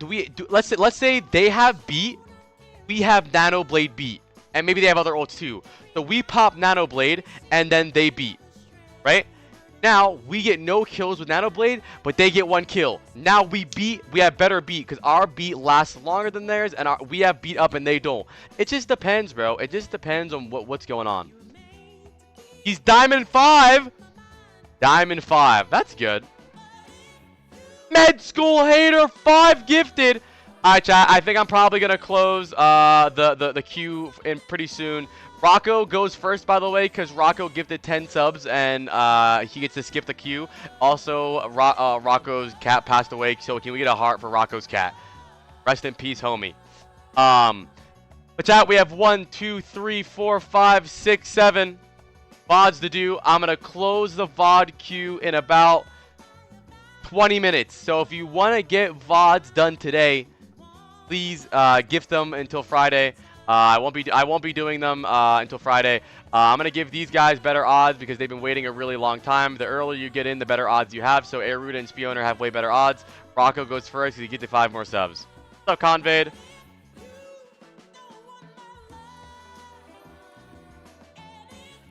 Rocco, do you think you're gonna get another cat or anything? Sorry if that's a fucked up question. I know you're probably not trying to like move on from the cat, but I always wonder. Because one of my dogs passed away when I was really young, and my dad got another dog. I think it helped a lot, dude. Like, I think people have the thought process that like you don't want to replace the animal, but I don't know, bro. It could really help. I feel like it could really help, you know. Like I know people think like, oh well, nothing will ever replace him, and you're right. Nothing will ever replace the OG. That's your fucking guy, right? But I think it could probably help, you know? Oh yeah, Convade. Alright, let's lock in. You're Tism Timothy. W name chat? Tism Timothy. Alright, chat. Rocco's been waiting a while for a VOD review, so let's get this done. We have Tracer, Juno, Wuyong, Sojourn, Malga. They have Sojourn, Wuyong, Lucio, Genji, Ball. So they have a pretty solid comp, but a decently weak backline, though, and they have no stuns. The way this game is probably going to work out, we'll do drip check. The way this game is probably going to work out, right, is because we have a pretty standard comp. We're probably going to walk them down. Our Malga, Juno, Wuyong, and Sojourn are going to play far right. Their Ball, Genji will engage. You want to have really good timing here. You want to make sure that you're not engaging until their Ball, Genji engages. Because if you engage too early, they're going to be easily able to turn on you, and you don't want that to happen. So let's see what happens.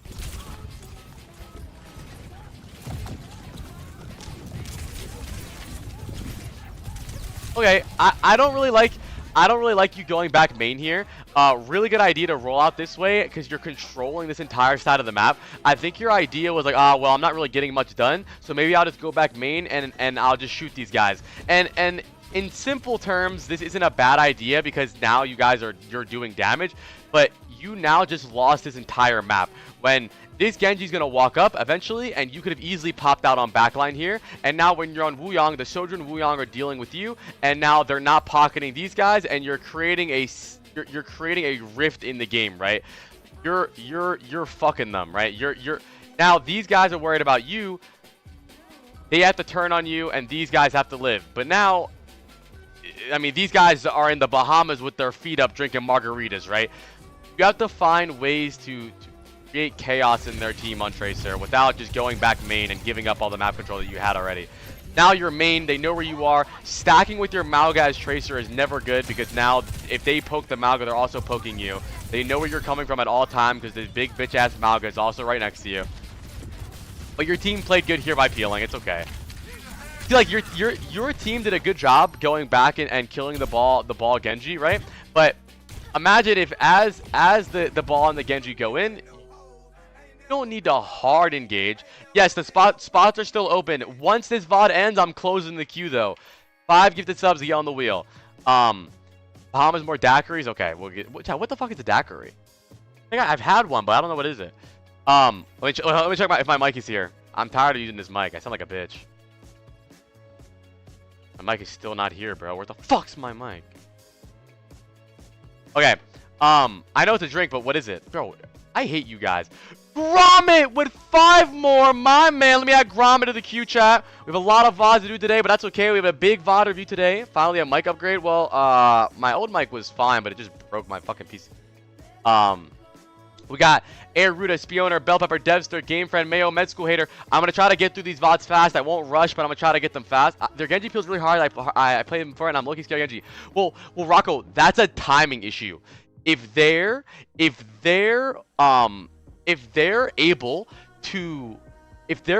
is able to mark you, that's because you're going in too early. Let's say you go in. But then again, if the Genji does mark you, that's really good though. Because then Genji, Sojourn, Wuyong are looking at you while your team is 5v2ing.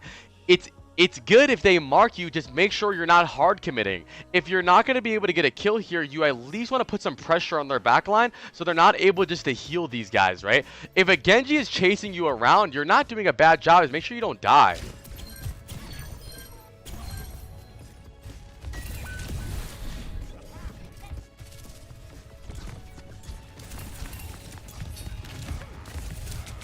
Let's not develop. I'm about to eat the fuck out of this banana. Chat, close your eyes. I'm about to throw this thing. Oh, I think my thing's here. I hear the dogs barking. I think someone knocked on the door.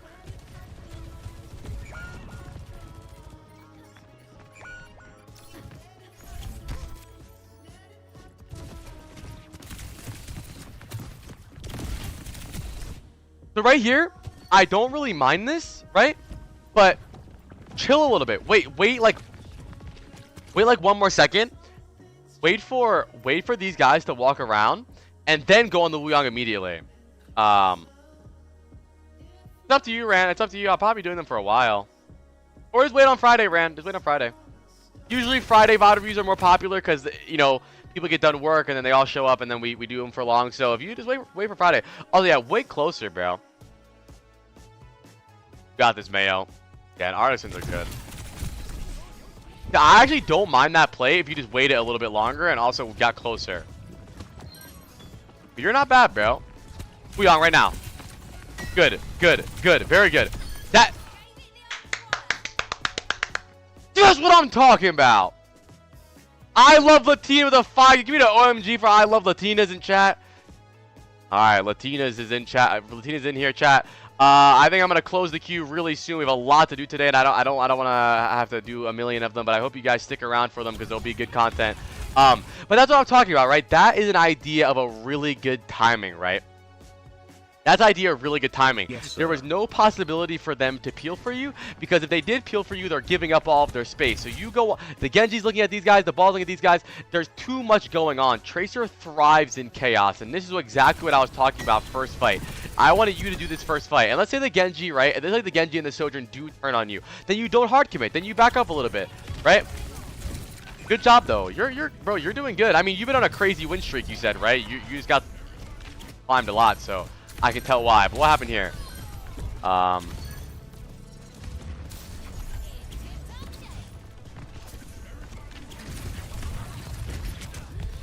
you gotta recall faster there.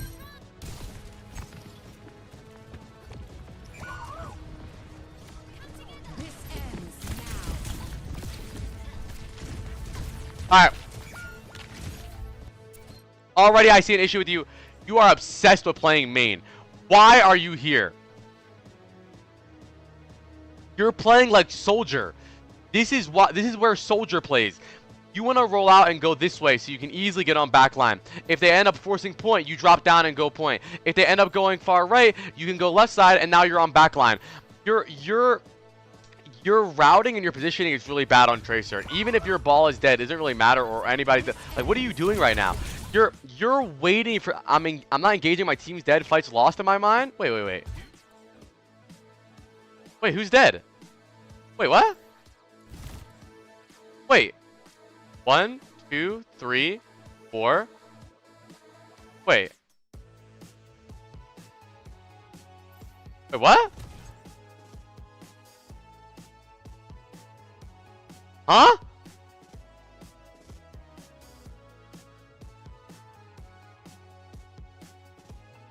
Brain dead. Right, brain dead. 100% agree. Couldn't agree more. Brain dead. But just make sure you're doing stuff here, man. Get closer. Go far left. Follow up on this fight. Dude, this is just stupid. There's 2 megas for you to live off. Whatever you want to do, man. This is dumb. Took so long to get in that fight, and then even when you do decide to get in the fight, you're playing like Soldier. And so what if the fight's over, bro? You stall point here. You're worried about you're a kill death ratio player, bro. Fuck the kill death ratio, man. Get in there, dude. My mic is here. Did I set it up, chat? Ew. Oh, okay. So you don't want to fight when 4 people are alive, but the whole team is dead, and now you want to go for blink pulse bombs. Break that down for me before I beat you. Come on, bro. Play with context, man. Play with context in the game. I might just set it up tonight because it's gonna take a while. I have to figure out my noise gate and everything. I have to download all the softwares and shit. But it is an ugly ass mic though. This mic is so ugly. Really good pulse though. Chase him.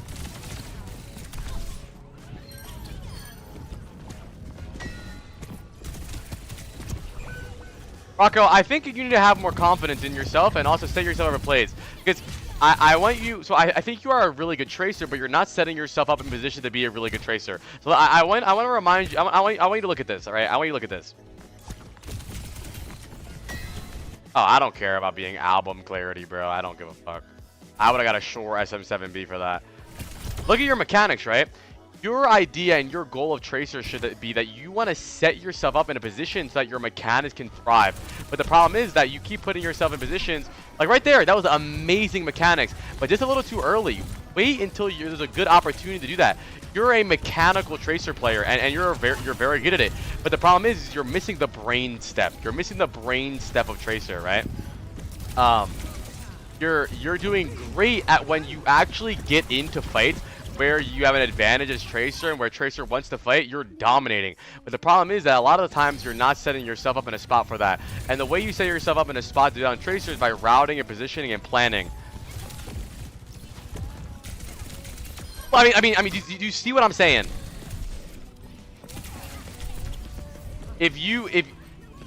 What's stopping you from getting these kills every single fight? I think it's laziness and autopilotness. The fact that you decide that you don't want to actually set up for something, you just play main with your team or something. I think chasing the ball there was fine. The ball was really low. If the ball is low, keep chasing the ball.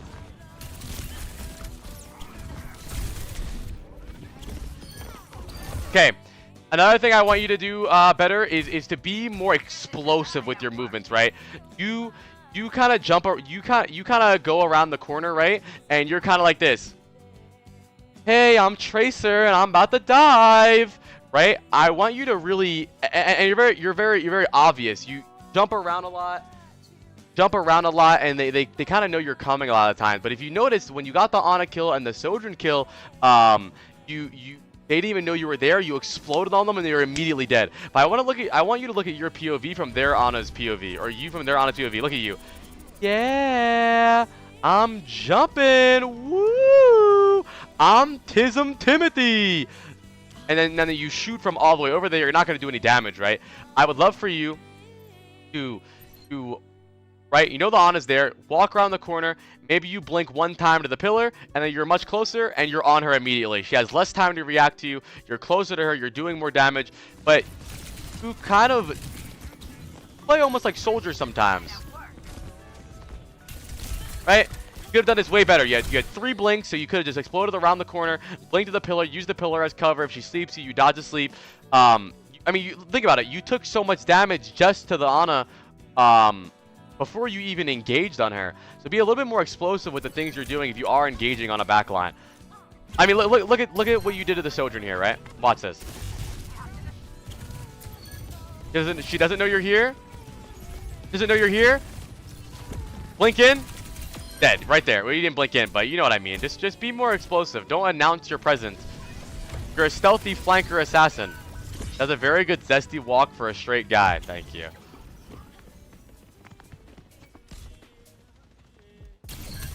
Okay, now I want you to think about your staging, right? So I don't think you understand what staging really means. I think you just position main where everyone else is, and that's it. But where you position before the fight is everything on Tracer. So let's think about chat.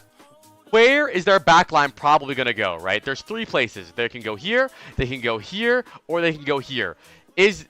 Now where once the previous fight ends, immediately you want to think next fight, next fight, next fight, next fight, next fight, next fight, okay? So the first thing that you think to yourself is, where is their backline going to be? Okay, where's their backline going to be? Okay, so you decide, okay, their backline's probably going to be over here, up here, or over here. Okay, now you think, okay, is there a way that I can position for their backline next fight where I'm not going to announce myself, I don't need 3 blinks to get to them, and I'm not going to take 1,000,000 damage? Is there a place to play?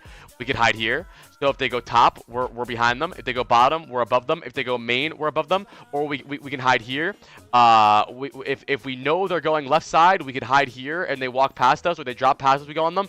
But the thing is, it doesn't really need to be the perfect spot. It just needs to be in preparation for the next fight. So we acknowledge where their backline's probably going to start off. Let's see where we start. Right, you just start main. And obviously, you get this kill because you're in fucking cum low and your Malga stomped on her head. But in the future, it's very important to think about the next fight. Next fight, next fight, next fight. I think you're really good at retaking. That's something I think you're doing very good at. And it's the same concept, right? When you don't have positioning, right? When you don't have map control, what's your mindset, right? How can I get on that back line? How can I get on that back line? Right? So you decide, well, I know the Ana's going to play on their stairs, so I'm going to avoid all the fucking hoopla main. I'm going to go far left, and I'm going to find the Ana, right? Perfect. Right? You see the Genji, you ignore the Genji, you go far left, you see the Ana. You go far left, and you're on the Ana, right? That's what routing is. You route on the Ana, you avoid a lot of their spam, and now you're on the Ana. Very good fight, right? That's good. The Genji's on you now, but that's okay. You're still doing your job. You still got to do something.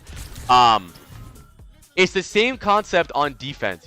You just have map control, right? You need to play and route and stage where you know their team's going to be. And we all know. We all know where their team's going to be. We know where people go. We know where people walk.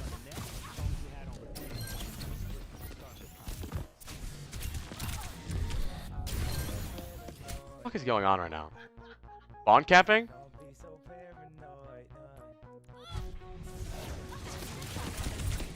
Yeah. I mean, Zach, I agree. He could definitely incorporate more blink melees, but it's when you're coaching, chat, I really want you to remind you guys that it's important that you don't give a player too much going on.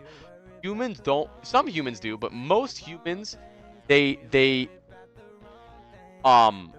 get better focusing on like one or two things at once.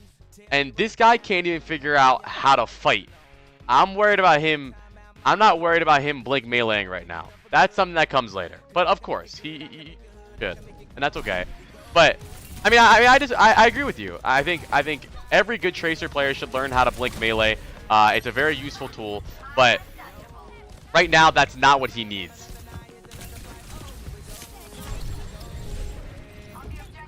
What Deuterino said, big ass words, aggregation of marginal gains, wisdom.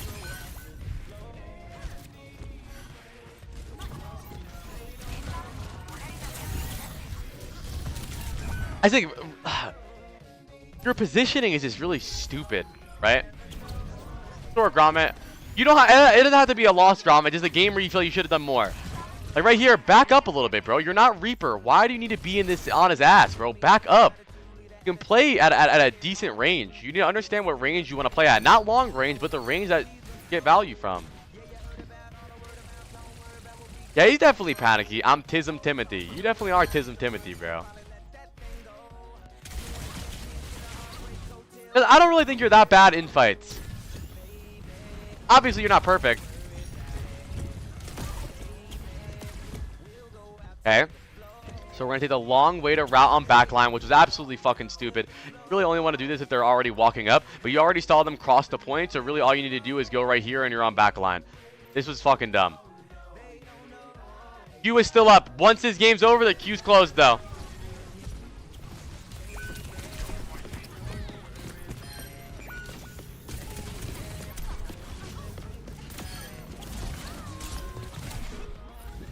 I really want you to think about where you're coming from and where you're not thinking about your body on the map. You're playing as if you're floating guns and you can't be shot at. Relax a little bit, bro. Chill, right? Wait, why will you wait if the game right here? You don't. Why do you need to triple blink at 3 people? Why do you need to do that? You're gonna get your recall forced. Relax, breathe. If you have 2 lives, why would you throw away the first one? That doesn't make sense. You could have routed far left, right? Then gone on backline here safer. You could have just played with your Malga, shot the Tracer. You don't need to rush. It's not a speed run. It's a very common habit with you guys that you guys are very, very uncomfortable with long fights. But in high elo, fights are gonna be long. They're gonna trade. You're gonna trade cooldowns. One's gonna die, 2's gonna die. You're gonna stalemate. Then one's gonna die. Then one's gonna ult. You're gonna stalemate. Then it's gonna go back and forth. But I think the way you guys play is the moment the game starts, everyone needs to die. You either need to die or they need to die immediately. But it can be slow, bro. Relax. There's no need to go for this. Like what? Okay, realistically, what are you gonna do here though? Like, what this play tells me, what you're doing here is that your brain tells me that I'm gonna triple blink, I'm gonna one clip the Tracer, then I'm gonna 180, one clip the Genji, then I'm gonna look right, I'm gonna one clip the ball. Is that what you're gonna do? That's not gonna happen. That's fine, Rocco. That's not gonna happen, right? You're not gonna triple blink here and one clip all of these guys. Play smarter and not safer, but smarter. They're gonna shoot you, bro. They got guns. Right? See, like, right. So let me ask you, Rocco. Why did you just? So this is so common. A lot of you guys on Tracer play better when you don't have recall, right? And the reason that is because you need to play smarter. But the thing is, you should always play smart. And then if they punish you when you're playing smart, you have a get out of jail free card. Your recall isn't there for you to do something stupid and then recall. It's there for you to have 2 lives. You don't have like this was really good, Rocco. You should have done this the first time. You're on a better angle. You're not in the middle of everyone. You're shooting from the side. Really good. But when you have recall, your brain says, "Oh, well, I have recall up, so let me triple blink into 3 angles." What the fuck is that gonna do? No. And then now you don't have recall. So the idea is, well, I have to play a little bit smarter. So you go left, you go far left, you get a better angle, and now you're not in the middle of everyone. And this is the proper way to play. It's exactly what you want to do. But do this before wasting your recall. Because now think about how aggressive you can be and how long you can be in the fight now that you do this with recall, right? That's the point. You want your recall to be something they have to grab you and squeeze it out of you, right? You're not going to just throw your recall away. Why would you throw away your first life?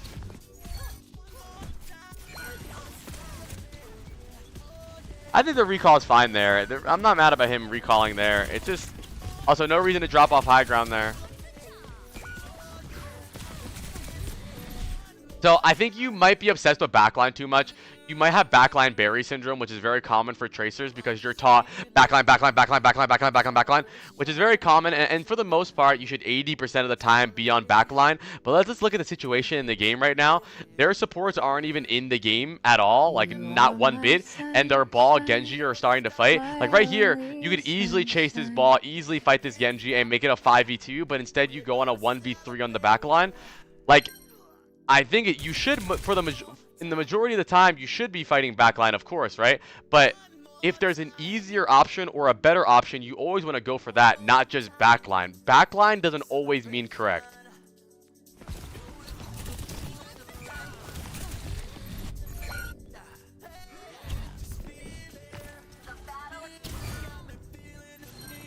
Okay, so we're forcing a point here, which I think is a really good idea. Our team's getting deep dicked over there, which sucks, but I don't think this is a bad play.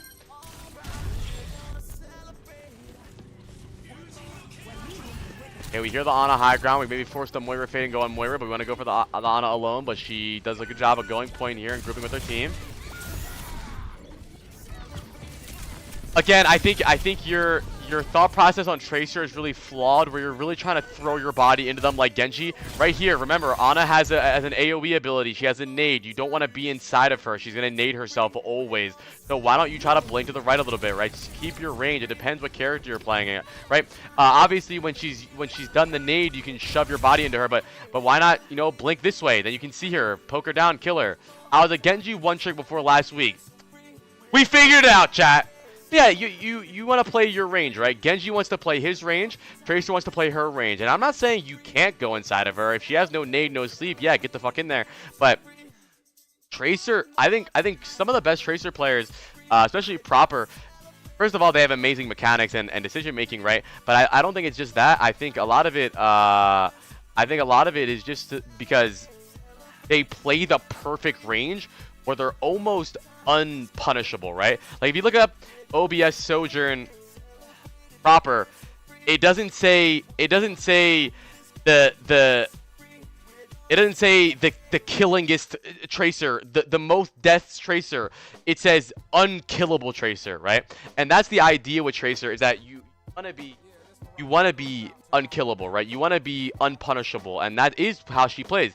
She plays at the range where only she can do damage, which, like, not only she can do damage, but she can do damage and run away, right? Ghost, Death Tracer, Tism, Timothy.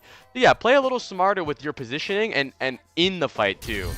Round of applause for Rocco, aka Tism Timothy.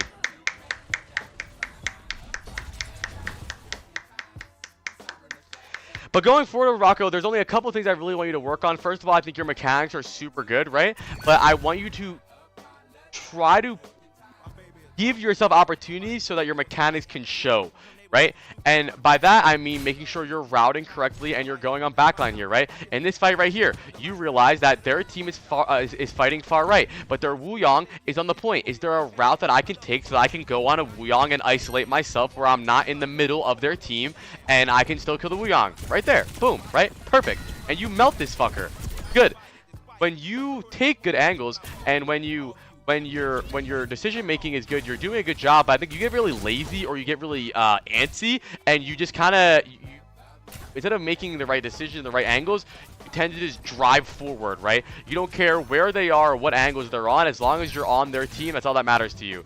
So try to practice routing and staging and planning where you're going to engage from, not just engaging, right? Your idea is just to engage, not where I'm going to engage from, right? This is super good. Why is this good? Because you're isolated on the Moira and only Wuyong could help her. Now, this isn't bad, but how can we fight these guys, right? We can stay with our Moira and fight the Tracer and with the Malga, or we can go far left and fight these guys on a different angle. Or we can blink in front of them and now we're getting shot by 3 different people, right? You don't need to do the fastest thing. You need to do the smartest thing. It's not a speed run. Slow down and make the right decision.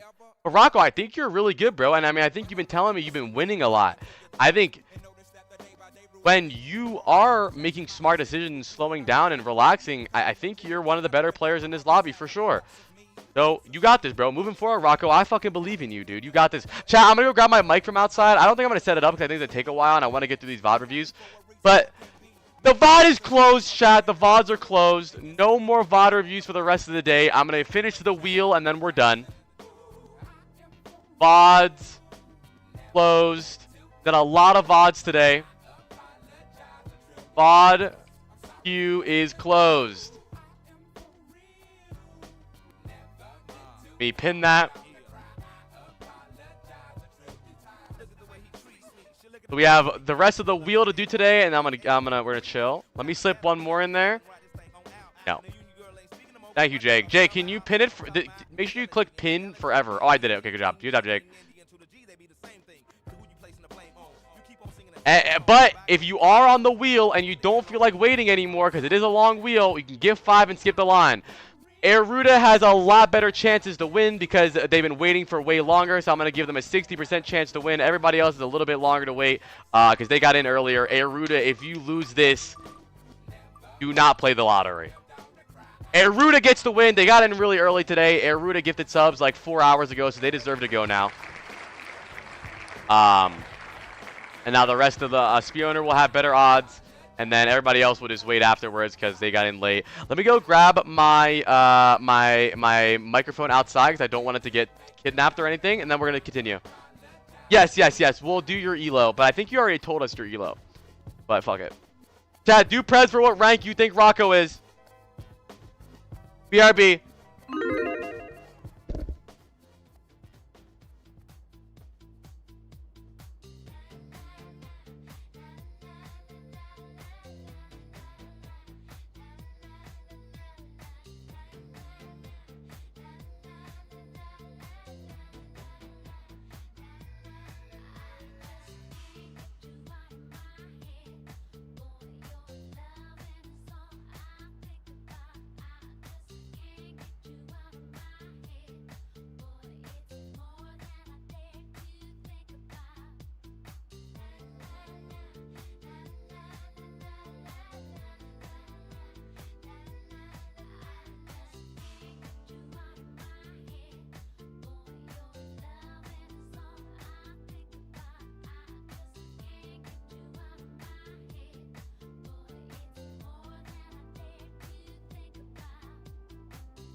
I'm back. Everyone type 1 if you're oiled up.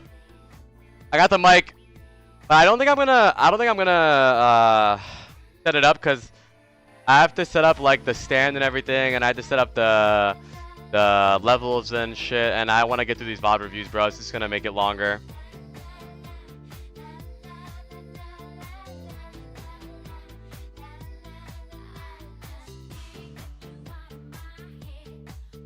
I got an AT 2020 Olive.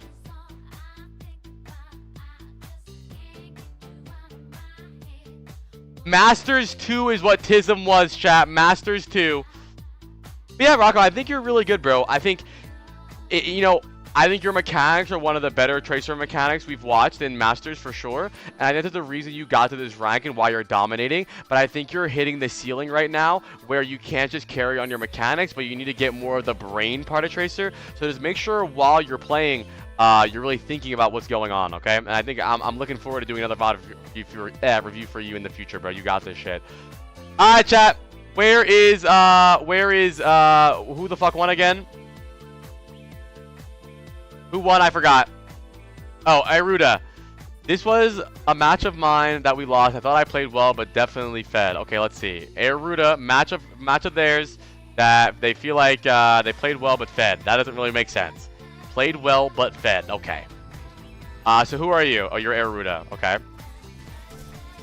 Wait, is this a match or like an official game, like a face it or something, or like a it's ranked?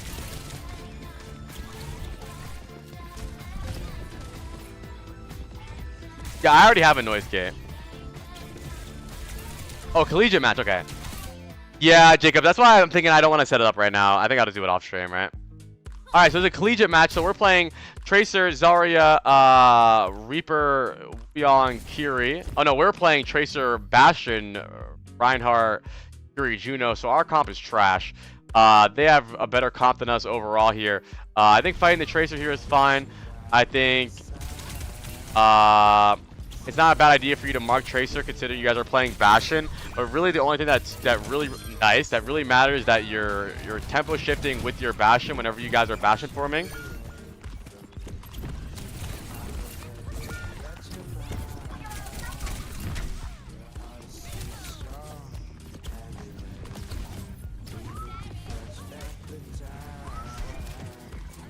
Your Juno's AFK.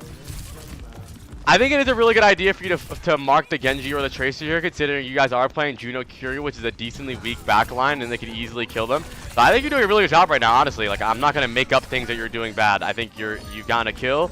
On both fights before it's even started. What's happening to your team here? Let me see. I mean, your team is not playing the comp the way they're meant to be playing it. I mean, it is really hard to play Bastion without a sim. You're also playing like the worst backline ever. I think what you're doing right now, isn't bad. But the only thing is what you're doing right now is good if your backline lives, right? And your backline only lives if they get the fuck off Juno. Finlay 34% to ult already, which is absolutely atrocious. Like, what you're doing isn't bad. Your team is just getting outpaced, and the reason they're getting outpaced is because they're dying. Okay, they swapped off. There we go. Good boy.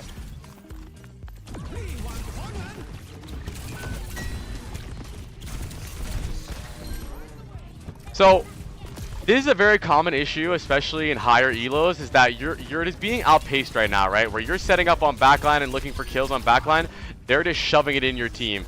They're acknowledging that you're behind them and just going forward, which is a really good idea for them. What's up, PCP dealer?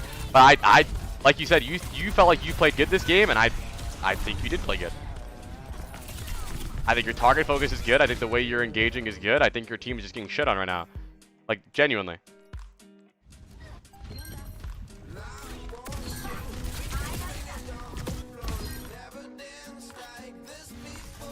Maybe if this is a really big problem, right? If this is a really big problem and you are getting outpaced here, we could stop offang, or we could stop full flanking a lot. And before we go on a flank, we could try to pressure their diva out more. Like right now, for example, instead of going for a Genji or something, we could try to play main a bit and poke this diva out or push the Reaper out and then go on backline. But what you're doing isn't bad. We're gonna figure that out, PCP dealer. We guess. No, I mean, you should be on Tracer. Your team should be Soj. Your team could go Soj, yeah, or Reaper if you want. Tracer's fine. I mean, your comp's better now. I think you just had a comp issue. All right, now we're on a good comp. We're basically mirroring. They have better brawl.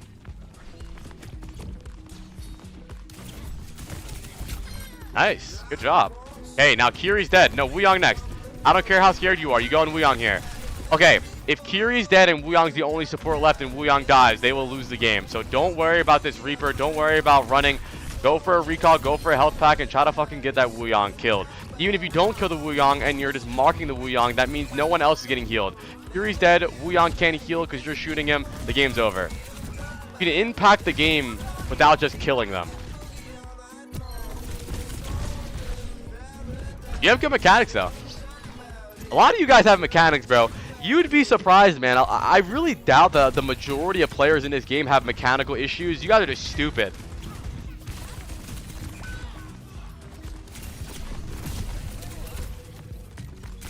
Again, this team is outpacing you. You are getting outpaced. You're not doing a wrong thing.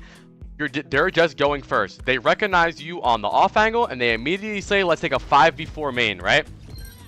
Tracer, Wuyong are main. There's only 3 people main, or right side.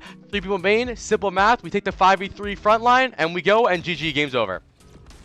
Right? That's what's happening. And this is going to happen a lot, constantly. The way you fix this is basically either to outpace them and make sure that we're engaging first, or you need to stay a little bit more main so that if they do just int main, you can rotate faster. Your problem is, right, is you're completely 180 flanking, right? So if they do go forward, you're now chasing them. But I think maybe if this is a situation where you're getting outpaced and where you're trying to go on backline, but they're just running into your team, to try to go for softer angles, right? Play here. So if they do just run forward, at least you're shooting them in their side and not chasing them. Yeah, exactly, Aruda. But I want to reiterate, what you're doing and the angles you're taking is not bad. It's not a bad Tracer thing. It's just that Overwatch changes a lot and you have to adapt to what's going on in the game, right? If this team wasn't playing this fast, but instead they were playing more standard and they played more aggressive, then you would have easily, and your team played more aggressive, you would have easily been playing fine.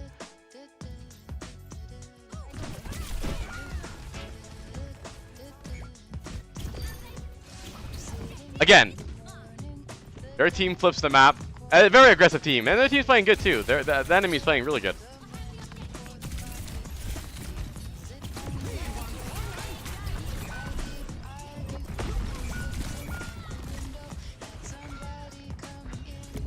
Yeah, I think this is a situation where you didn't adapt, and that's okay. How do we win this fight? Let me see. A UCAP point here, which isn't really worth it because we're gonna lose anyways. Okay. There we go. Really good engage. Why is that a good engage? Because your Genji and Queen were there. Really well timed. Perfect.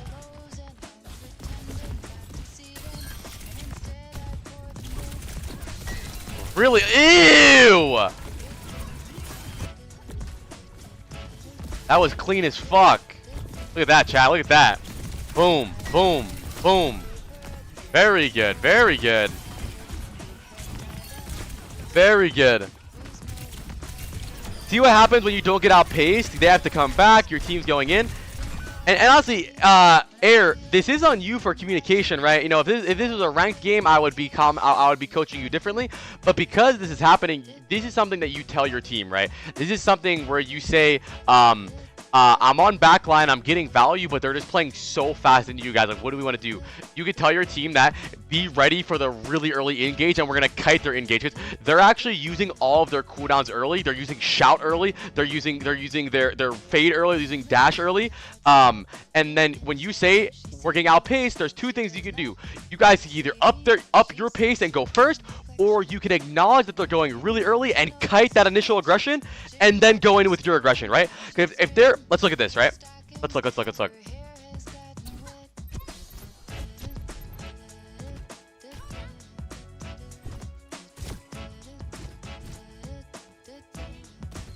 Watch.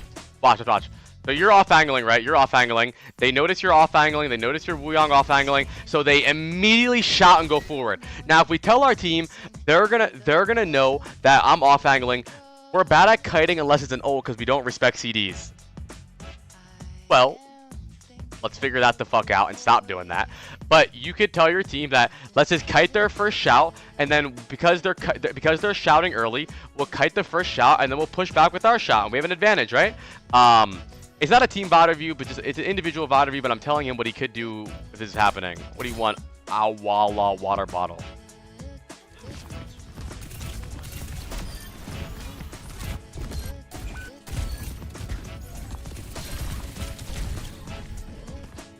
Round of applause for Air Ruda. I honestly like it's a weird VOD, right? Because I don't want to sit up here and tell you that you were playing terribly, because the angles you're taking and what you're doing is not bad. It's just not working as their team. So I guess my biggest advice for you was to acknowledge and recognize when something's not working earlier, and think about what you can do and what you can tell your team to do differently to try and help that, because these aren't bad angles, right? I mean, look at this, right?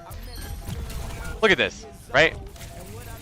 We engage left side, we find the Genji, right? But the problem is, and we're finding the Kiri. Kiri's almost dead, but and we're doing good, right? That's 2 kills for us. We almost got the Kiri, we're about to get the Wuyong. But the problem is that they're just playing so fast into your team. You either need to well, first of all, this comp is ass, right? This comp is dog shit. Besides their team outpacing you guys and you maybe going in a little too late, I think your target focus could do a little bit better. For example, you killed this Kiriko here on this first fight and you immediately ignored the Wuyong like a dumb dickhead, when if you just went for the Wuyong, you probably win. Thank you, Ala water bottle.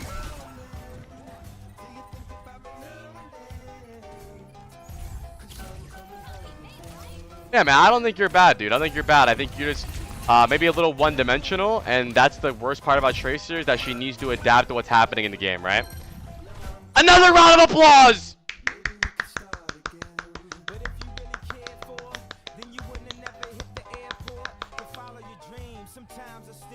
Talk to her. Talk to her. Talk to her.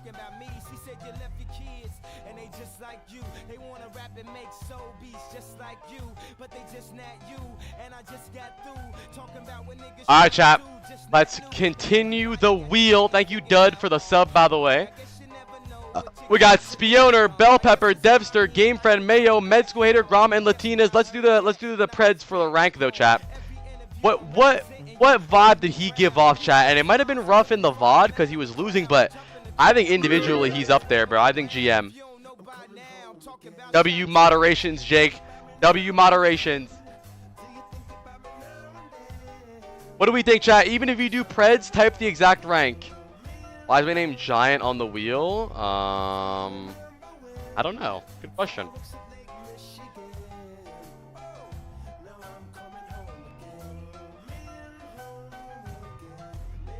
I think he's GM. I'm gonna say GM 3.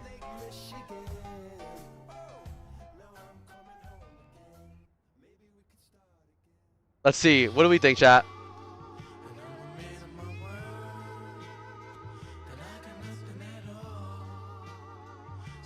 Bronze. Yeah, it might be a font increase the more, or yeah, font decrease the more letters. Yeah.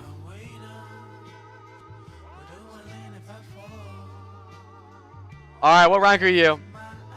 What rank are you? Right now.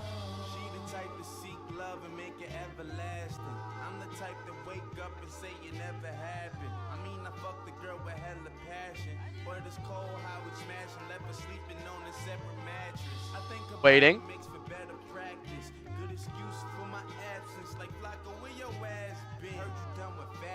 Am I mudded? Am I mudded?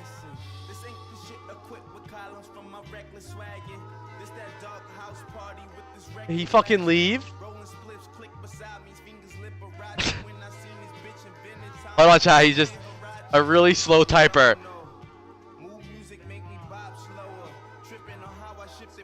He's GM, but I'm sure he's GM, right? But I just don't know. I don't know what rank. Okay, I'm gonna click GM. I think he's GM. Because these are all GM players. I think he left. He's GM, chat. Pretty sure. All right, let's spin the wheel. I'm gonna try and get through these fast. I won't speed run them. Don't worry, but I wanna make sure that we lock in. Bell Pepper recently had a VOD review done. So we have another follow-up VOD review here. His second VOD review. Bell Pepper, give me the code. I have to go pee, chat. When I'm back, I want you guys butt naked and oiled up and ready.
Who the hell is in this chat oiled up type 1?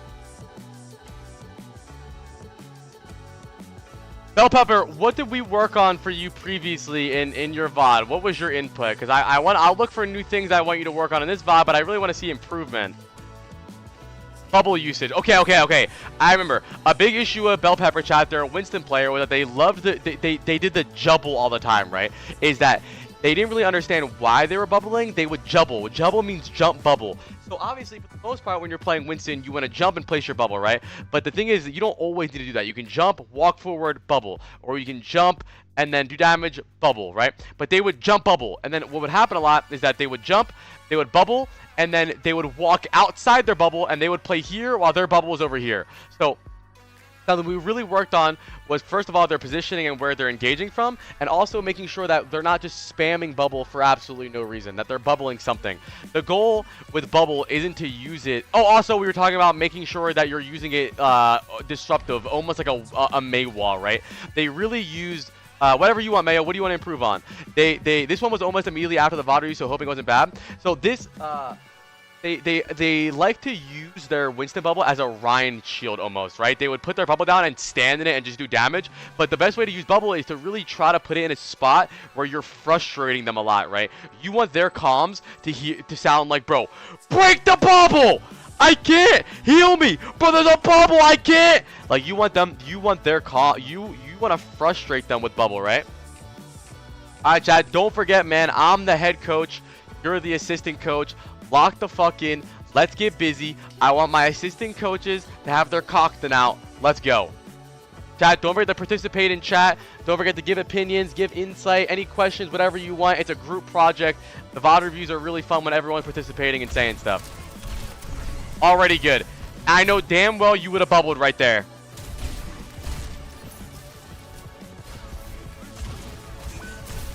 Okay, we bubbled there, I guess, so we get healed. And then we bubble and then we jump in, though.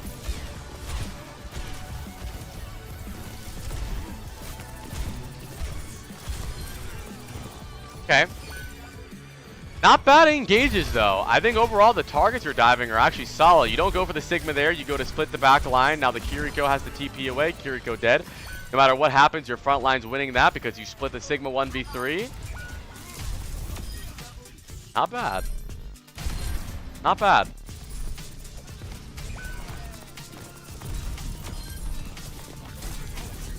Yeah, maybe not the greatest bubble. I don't know why they bubbled top. Probably because they thought they were taking poke damage. Okay, we really don't want to be shooting this queen because the queen would just get double pocketed. I think this is a good idea to jump high ground even though there's no one there. We land right behind them. We could wait a little bit to bubble there though. We could bubble right here. We see, you notice you bubble. I want you to notice what you did here, right? Bubble, and then you walk out of the bubble because it's too early, and then you get coach gunned. just the moment she turns around, bubble her. And now she's stuck in the corner with bubble in front of her face, right? Again, a little bit too early. I mean, you're here, bubble here. The goal is to try your best to stay in the bubble. Walk like literally one step bubble, and it really does matter. It really does matter. But I think your dives this game are much better than before. Your decision making on who and when to dive is a lot better this game. That bubble's fine. Why? Because it splits their backline that's stuck in choke. It could have been placed a little bit better.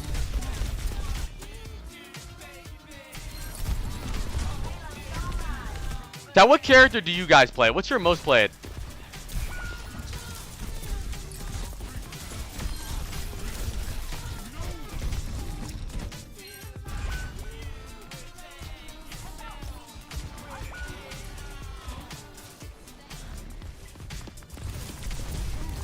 I agree with that. He should try and look for how he's... And then right here, this is a situation where you bubble dance, right? You pick the wrong perk, you definitely bubble dance here, right? Your shield doesn't block you inside. If you shield the queen and the queen's inside with you, she's gonna fucking shoot you, brother. You have to bubble dance here. You don't need to be in the bubble. It's not a Rhine shield. You use the bubble as an 8-sided shield, right? If she's in the bubble, walk outside and zap her from outside. Then when she tries to walk outside to shoot you, you walk inside. That's called bubble dancing. You need to get more creative with the way... I mean, look at you. I bubbled the queen. She can't shoot me. I got her. No, you don't got anyone, bro. You're dead. Yeah, your damage goes to the bubble. The queen does not. Can everyone say hi to blue and enemies? Hi, and enemies. How are you?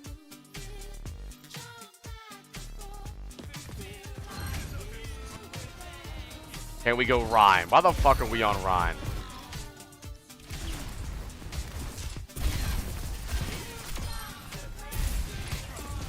Okay, we dive the Ash. We don't bubble. Good job. Not bubbling. Really good. And we jump. That's a fine bubble. That's fine because there was 3 there. You split them. Really good. You're good. I'm seeing improvement.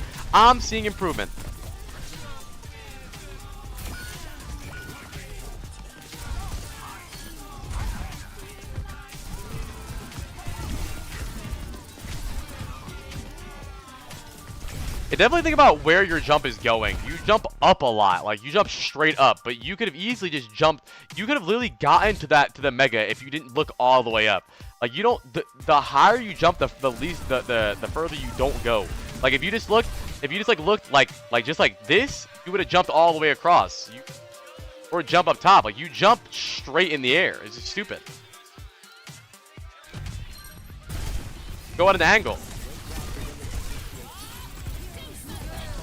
Okay, we jump in. We have no bubble though. We have no primal, so we gotta. Yeah, I mean, relax, bro. If you don't have your resources, don't feel like was that peer pressure? Did you get peer pressured into going in there? You thought, oh, we have rallies. I'm gonna jump in here with no bubble and die instantly. Emong, huge Emong raid. Can everyone say hi to Emong and all the Emong raiders? Thank you. We are doing VOD reviews today. Sorry about my dog shit mic. My mic, it broke. I just got a new mic. It's actually right here. I got an AT2020, but I'm too lazy to set it up today because I'm doing VOD reviews and I really don't want you guys to have to wait because I had to set up all the levels and the stand and the stuff. So don't worry, the mic will get better later. Doing VOD reviews today. The VOD queues are closed. I haven't had the headset mic for a while, yeah. But yeah, I know the mic sounds like shit. Don't worry, I know it fucking sucks. But the new mic's already here. But we're doing a VOD review right now. We're VOD reviewing Bell Pepper. Thank you guys so much for the raid. Thank you all for the follows. I appreciate it. If you don't know who I am, I was in the Overwatch League, but now I'm trash. So I tell people how to play the game instead of playing it. We raided Moxie. It's not my fault. My mic broke. I can take your orders, okay? I can take your orders. Actually, I played Genji twice in Overwatch League, and I have 2 big clips. Okay, Bell Pepper, something I'm noticing from you that I don't like about you, chat, and I think a lot of you guys do this as well, is that you guys swap off of characters that are perfectly fine when it's not going well, and I want you guys to either acknowledge if you are being countered or if the comp's not working because you're just bad, right? Like, I mean, you went Rhine and then Orisa, but Winston was fine, especially on this map and in their comp. But Orisa's not bad either. Alright. I want to skip this and watch more Winston, bro. Your Winston is what I was interested in, bro. Because we did your Winston. Okay, now you're on Zarya. Let's talk about Zarya. Are we duck-assing? Are we duck-assing today? Yeah, chat, sorry for the dog shit, Mike. I promise you tomorrow I will sound so beautiful. I guess I could set it up after this game, but it's going to take so long. I want to get to these VOD reviews. So, I think a really bad idea that a lot of Zaryas have is that their idea is I want to get my charge before the fight starts. But the problem with that is that when you get the charge before the fight starts, you're not gonna have energy in the fight, and it's also really easy to not. It's just easy to not shoot you. They're gonna stop shooting you. But if you wait for them to engage or be too far engaged the bubble, they have to either shoot you, and your energy is gonna be useful in the fight. So right there, you're definitely bubbling just too early. I like duck ass. We get duck ass in here, okay? I'm a duck ass friendly streamer. I will say though, Bell Pepper, since the last VOD review, I do see a big improvement in your Winston though. I'm very happy with the way you're playing it. I still think your decision making sucks.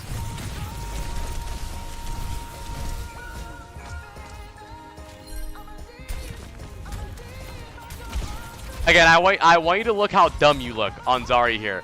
I'm not saying it's bad to get energy before fights, especially if they have, you know, Junkrat and Pharah, maybe even Echo, maybe Rhine Fire Strike. If you guarantee know you're going to take the damage from spam, try your best not to anticipate damage with Zarya, right? Because it's very easy to just not shoot you. Like, look how dumb you look. Idiot, right? So try your best not to do that. You did it again. 2 bubbles. See, now we have 0 bubbles and we're at 17 charge. In high elo, they would punish this, right? The moment they see you waste 2 bubbles, that's a tempo shift for them. That's an opening. Boom, they're in, you're dead. Now, I think it's okay just to wait a little bit, right? You don't need energy before the fight. Try your best to hold it until the fight almost starts and then look for energy. Unless you know you're going to take the damage, right? Like a Fire Strike or Junkrat bombs or Pharah spam, right? I mean, we're 5 energy, bro. Our average energy is probably 1.5. We just use another bubble. What are you bubbling, brother? You are using bubbles as if you're playing against 3 blind rats and they are attracted to bubbles, man. They're gonna stop shooting it. Good grab in the back line though, but the problem with this grab is that no one's there.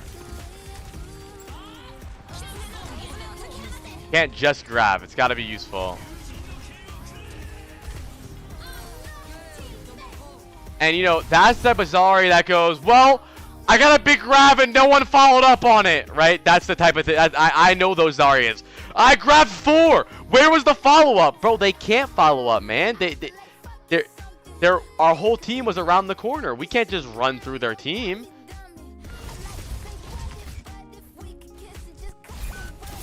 Can we get a round of applause for Bell Pepper? Round of applause for Bell Pepper. I think you did this the first time where you swapped like 65 heroes because you were just bad at Winston. But I really want you to decide if it's the character that you're struggling with or if it's just your decision making that you're struggling with. Because I think a lot of times the Winston was fine. I will say, I want to say W Bell Pepper for improving though. I think you did a lot better. The main thing we wanted to work on were your bubbles. I think you got a lot better. But I think, at least for Zarya, make sure you're not bubbling too early. Make sure you're building up energy. But with Winston, try to get better at his decision making in general, right? And making sure you're using your bubbles smarter. But I think it is an improvement. I think it is an improvement. But stop swapping so much. Can I be honest? I don't mean to be rude. I think you really struggle at getting better at the characters that you actually want to play because you just swap. I mean, chat, look at this. Okay, you know what?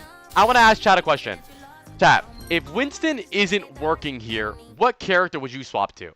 We're the red team. Let's say Winston's not working, which, by the way, we don't need to swap. What character would you go to? What would you do, chat?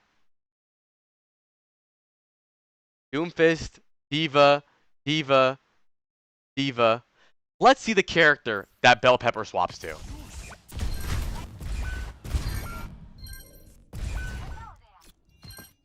He goes Reinhardt. So, see where I'm getting at here? I feel like you're not really thinking about the game and in general what's going on around you. I think your thought process is, I'm just dying on Winston. Rats, I need to swap. But you don't really think about what you need to swap to. You just think I need to swap. Not what's the right character? Is my character even bad? It's just swap, and that's where your brain stops at the swap. It's not about picking the right character that we need. It's not about picking the right character for the map. You just swap, and then you go Orisa, and then you go Zarya, and then you go Roadhog. But really, Winston was fine in all of these scenarios. I would really love for you to try to stay on your character, bro. I don't know if this is an Overwatch 2 habit, but I think a lot of you guys really struggle to improve at your character because you swap so much, right? Like, immediately when you face adversity, instead of what's supposed to pop into your head, which is, okay, what am I doing wrong? What can I do better? It's, fuck, my hero's bad. Next hero, next hero, next hero. So, instead of learning how to play these characters in these situations and learning your mistakes, you're now just swapping. Like, so my advice for you is, unless you're genuinely countered, right? And unless you're on Winston and they're playing Reaper Zen Roadhog, then yeah, you swap, right? But unless you're genuinely countered, I would say stick it out and try to figure out what you need to do better here, dude. Because I don't even think you were losing because it was your fault. I think you're just playing a little bit too slow and you're focusing the wrong targets, and your bubble usages and your jumps were bad. But I don't think it was a character problem. Like, you didn't have to go Ryan then Orisa, dude. So, going forward, what I really want you to work on is trying to identify what the problem is in the game and with your character, and not what character you just swap to. Big Mercy backline is, well, Big Mercy backline is tough for him in general. I agree with that. But he does have Genji Venture, right? What's with the headset mic? My house was robbed and they stole all my microphones from my house, bro. Sorry, they robbed me. Anyways, I think you'll get a lot better, bro. Just chilling out, trying to improve on things you want to improve on. With Zarya, make sure you're not bubbling too early, but actually timing your bubbles for something. You'll get a lot more energy. I think you'll get a lot better, dude. I think you did improve, by the way. Like this right here, I want to say, I feel like this is all because of the previous Vod review, where you jumped the Ashe over here, and then you didn't bubble her, but then she jumped away, and then you jumped and bubbled her. That was very good, and I'm very proud of you for that. So keep working on it. I think you'll improve, dude. Hold on, let's guess his rank, chat. Let's guess his rank. What made you change the headset mic to an actual mic? Because I just wanted to. I don't know. Time to move on. I never really did the headset mic. It's like a funny, like, goofy, like, headset mic. I just like having a good mic. I want to set up my new mic, but it's gonna take so long, and it's gonna. I had to set up like what stuff. Chat. What rank, based on that gameplay, do you think he is? We did a VOD review for him like literally 5 days ago, and I completely forget what his rank is already, by the way. I'm gonna guess Diamond. The bubble advice you always give actually made me so much better at Zarya. I'm telling you, chat, I know what I'm talking about, dude. I got you guys. And I won't lead you astray, dude. I promise. Thank you guys all for the follows, by the way, man. It really means a lot to me. Thank you guys so much. Thank you, Emon, for the big raid, bro. That's my go. Chat, unboxing stream. Unboxing stream. Whoa. Whoa. Whoa. W. The bubble advice is to not. A lot of people try to get energy before the fight, but it is very counterable because you don't shoot the bubble. The best, because I understand the concept, right? It's like, oh well, I want to make sure that I have energy when the fight starts, but you're gonna have energy when the fight starts. Bubble wrap.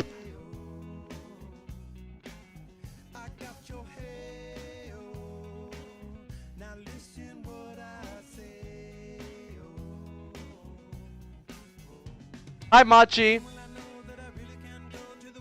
You only want to pre-bubble in fights if you really know you're going to take damage, right? Like Junkrat spam and Reinhardt Firestrike and Ferris spam. What the fuck is this, chat? They gave me like a bag. What is this? Goodies?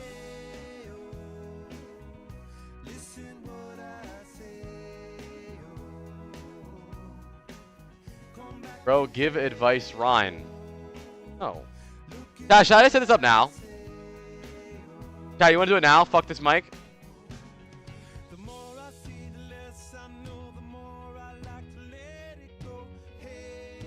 Yes. Okay, I have to download the audio. Stealth mic is funny. I'm so tired of it though, bro. It just sounds like shit, and I feel like you guys don't like it. AT 2020 USB software. Yeah, is there a software for this?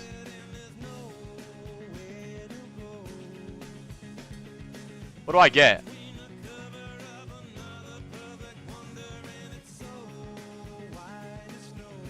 Oh, I see a USB microphone. USB device update utility. AT 2020.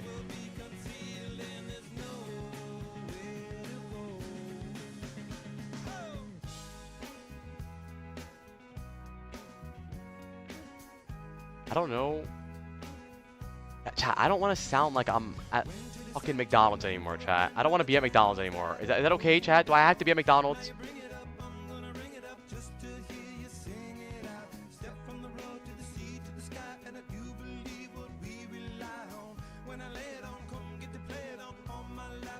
Can I take your order, please? Can I please take your order? Can I please take your order? Hello?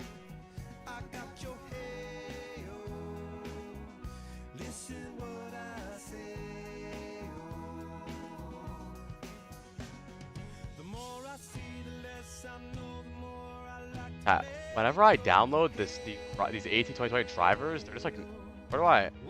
AT 2020 USB drivers.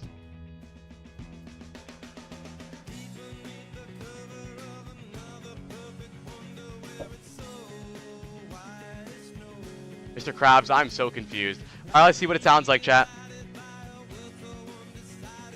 I didn't get a mic stand. I said like a tripod thing that I'm gonna put it on for now, and then eventually I'll get a stand for it.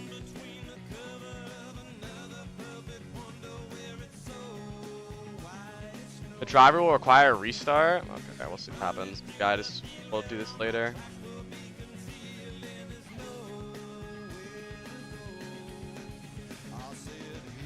Sorry, chat, for stalling. I want you guys to hear my beautiful voice. Bam, bam, bam, bam. Where do I even put this? Huh? What the fuck? Oh, he edging us. What? What rank are you, by the way? What rank are you? I forget.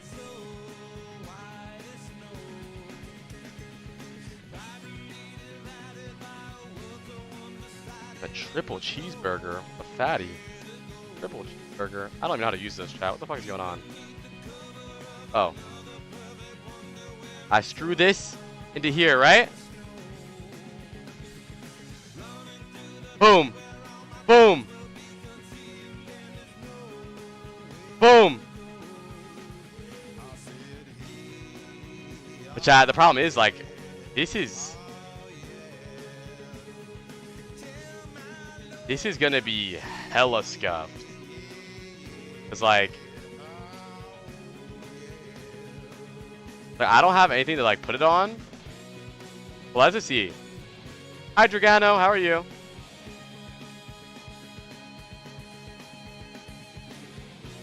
Let's just see how it sounds. You're probably gonna hear like everything.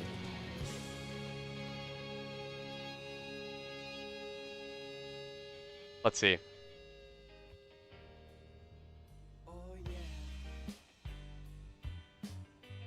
Where are you supposed to put what USB are you supposed to put your microphones into? I just low-key be winging it and put it into one.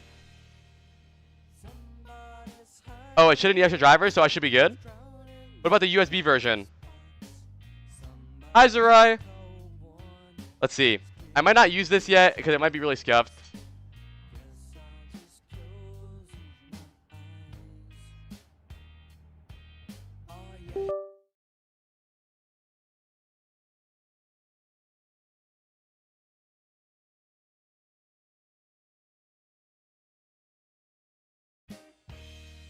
Hold on.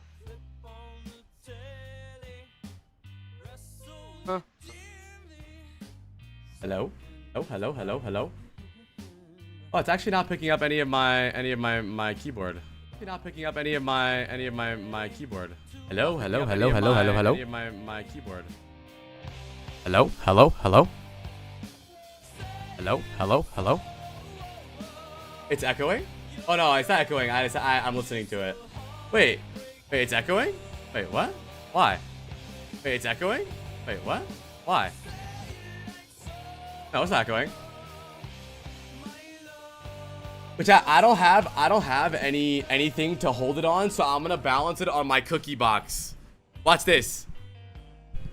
Cookie box mic stand. Oh yeah. Oh yeah. Is that good? Wait, hello, hello, hello. Test 1 2 1 2 1 2. Wait, hello, hello, hello. Test 1 2 1 2 1 2. That's pretty good, no? Hello, hello, test 1 2 1 2 1 2. Chat, I'm gonna scream. Chat, I'm gonna scream. Ah! Ah! That's not bad. I can lower it a little bit. I can lower it a little bit. I can lower it a little bit. I'll lower it. Okay, I lowered it a bit. I lowered it a bit, so it should be a bit better. I lowered it a bit. I lowered it a bit, and I... Wait, let's test something really fast, chat. Let's test something really fast. Can you guys hear my keyboard? No, it's not repeating what I'm saying, Mayo. I'm listening to myself. Are you stupid? No, you can't. You can't really hear it. Good. So it's good, right, chat? I think we're back in action now. So it's good, right, chat? I think we're back in action now. Better than the other mic or no?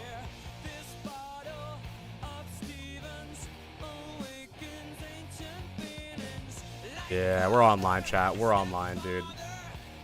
We're online. But it's okay. I mean, it's fine. I mean, as long as I have the OBS thing to control it. My mic is not echoing. It's not echoing. Is it echoing right now? No, it's not. Chat, I'm listening to myself. You're just hearing me listen to it. Okay, chat. Everyone type 1. This is an AT 2020. I think it sounds pretty good, right? It sounds pretty good, right? I know I hear myself, right? You guys will hear it there, but I'm listening to it. Cool, cool, cool. Okay, I think we're good. Let's continue the VOD reviews, man. Let's continue the VOD reviews, dude. Elise, I hate you, dude. I hate you. We are not friends. Okay. Oh yeah, what rank are you, by the way? I never looked. What rank was he, chat?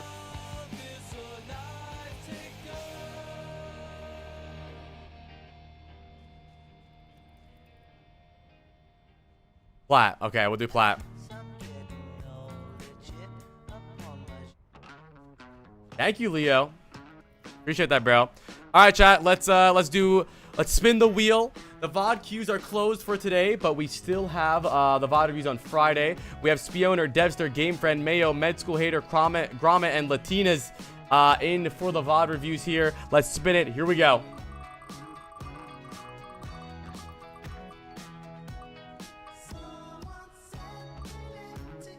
Mayo!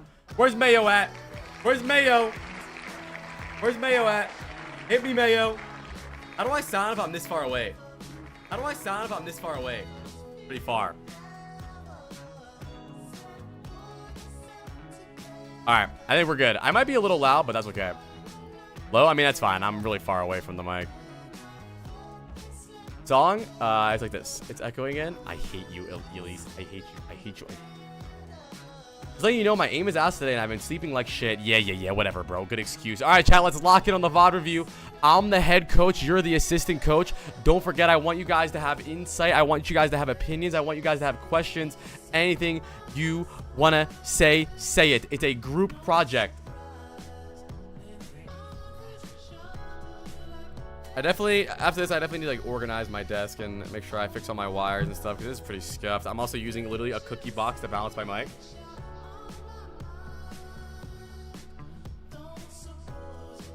Okay, so who are you in this game, by the way? Who are you?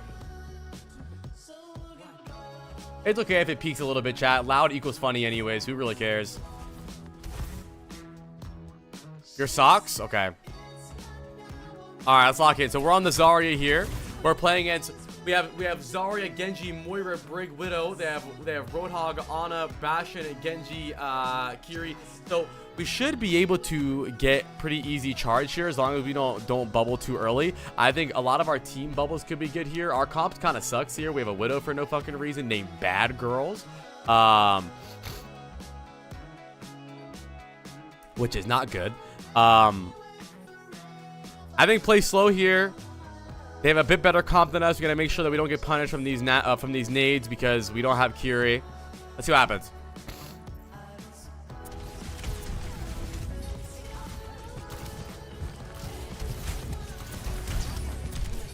All right.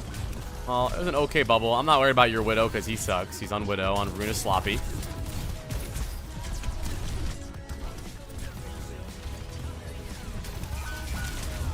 Okay, good bubble on your Genji. We have good energy now. I mean, this is just rough, honestly. I mean, why would you send me this VOD, bro? We're on shit plus ass comp. All good though.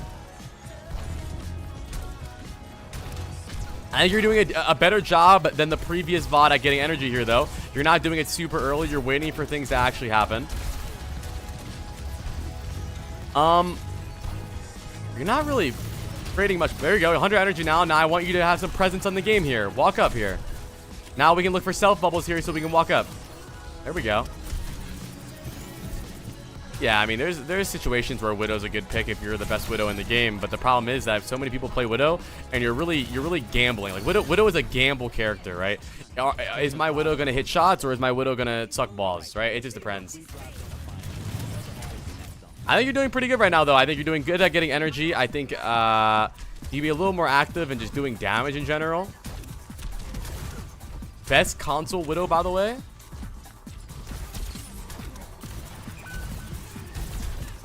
Your Moira just died, right? Or never mind. It's there, Moira. My bad. I don't think we're doing anything too crazy right now. Let's see how we grab. Yeah, I expect big things out of Bad Girls too, to be honest. I'm not mad about that grab, not one bit. I'm genuinely not mad about that grab at all. Sadly, we have 0 energy. Look at where my Moira was, by the way.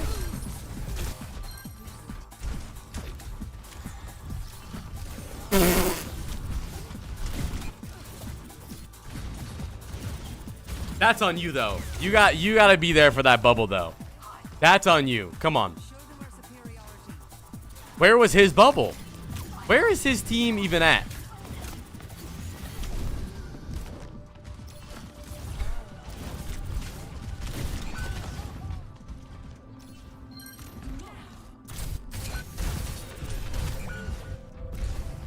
We swapped the Winston. I don't know about the Winston. Wait. Chat, before I say something, why is Winston a bad pick here? Because they're playing Bastion Roadhog, right? And they're playing Ana, and we have no Kiriko. So it's gonna be rough, bro. I mean, this just doesn't really make sense. Make sure you're thinking. Like I said, chat, did I not mention this literally last game? Where a lot of you guys think about swapping. We're like, oh, my character's not working. I need to swap. But what are we swapping to? What are we gaining by this swap? This doesn't make any sense. There's nothing you can even jump on here. Even if you do jump on the Ana, you get Roadhog cooked, you get naded. It's not gonna work, bro. Diva would be a better pick here. Azur's not bad, but true, he does have Galactic, so that is 100% damage boost right there. That's a good point. I didn't really think about that. Okay. I mean, swapping's not bad, right? It's part of the game. I'm not saying swapping is bad. Just make sure you're swapping to the right characters, dude. All right, Genji no dash. We can punish the Genji, but he's going to be able to dash away. That's the worst Genji in the world. He's for some reason turned around into us.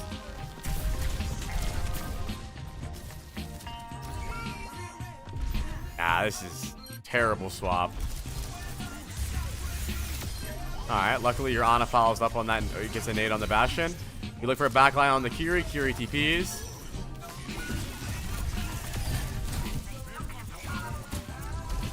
Your Winston's not bad, though. You're making pretty good decisions on Winston here. I'm actually enjoying watching your Winston much more than your Zarya. This is a tough character to play in here.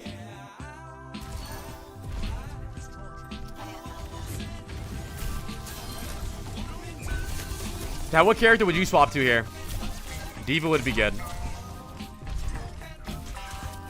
Hog might not even be bad. Actually, Hog would be bad because we don't carry.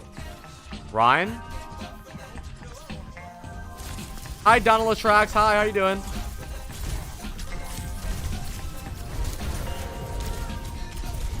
You want to try to go for the Ana here?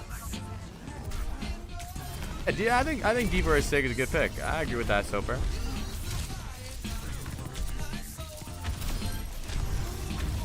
Good primal. That is a weird VOD to VOD review, man. I mean, I think you're struggling a lot just on normal things, but there might not be a lot that I really need to point out here, to be honest, besides the fact that I think you could be carrying on a different character. Any Genji VODs? Maybe. Ram would probably be bad, yeah. Mainly because we can't block because we get our blocks slept and hooked and then we die. Ram would be okay if we had a Kiri. So why did you go Winston though? Hey, I'll let you see my game. Well, the queues are closed today, but next VOD review session will be on Friday, and I would love to watch it on Friday. We have a lot of queues to already watch. What's up, Milkfish? I mean, like right here, what do you even do? I mean, wait, that Bastion is so bad, by the way, for getting that missile perk, because now the Bastion barely even counters you because he has the missile perk.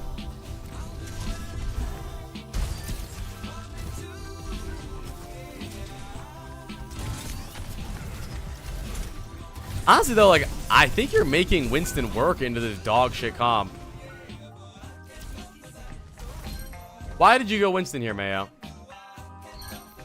He says, I have watched at least 100 hours of Gushui VODs. Okay, is there a Gushui VOD where he plays into Roadhog Bastion?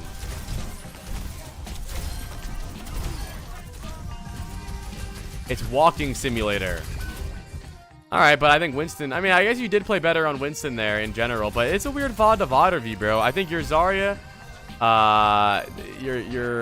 Your Zarya was dog shit. But, you know, give me a round of applause for Mayo. Honestly, I feel like this is a waste of a VOD review. I feel like I didn't really do much. Let's get a round of applause for Mayo. I feel bad like I'm scamming you because I have nothing to say, but I don't really think you played bad that game on Winston. I just think the only times you were feeding is when you went in and you got hooked by Roadhog and you died to Bastion. But on Zarya in general, I think you did a really good job at getting high energy, but you didn't do anything with the energy, right? You were kind of very lackluster when you were 100 energy, and then when you didn't have 100 energy, you played even more aggressive, which makes no sense. So I guess I'd say for Zarya, focus on getting your energy and then figuring out what you can do aggressively on Zarya. And then on Winston, I think you played pretty good. I think a lot of the times you tried to avoid the Bastion and you tried to avoid the Roadhog and you found kills. But once it was time to actually deal with the Roadhog, it was GG and the game was over for you. So maybe a better character would have been better.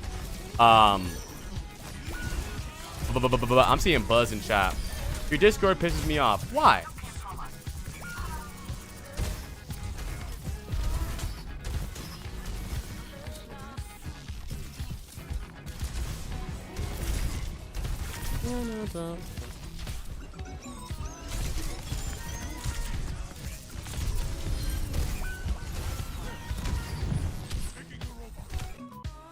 It no work. Sends me an invite, but don't open Discord. Oh, I don't know.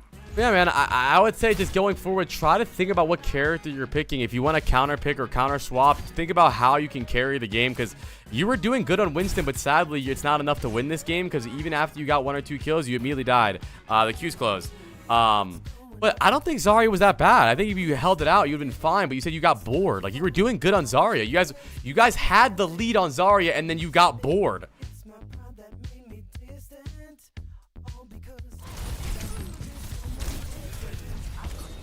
Like, you were doing good, and then you got bored, and then after you got bored, you guys never took the lead again. And it was pretty much GG from there. So I don't know. I feel bad. I feel like this isn't a very valuable VOD review. Don't they win? Did they win? Oh, they might have won actually. They did win. Oh, they won by 3 meters. You really did the whole game? Yeah, but you know what I mean, bro. I feel like it was you were in the lead because you got 96 meters, and because push is a flawed game mode where you can easily win. Well, then what do you think you did wrong here, then, Mayo?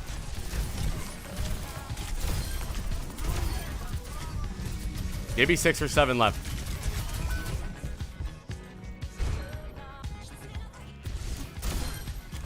Died a lot. Why do you think you died a lot?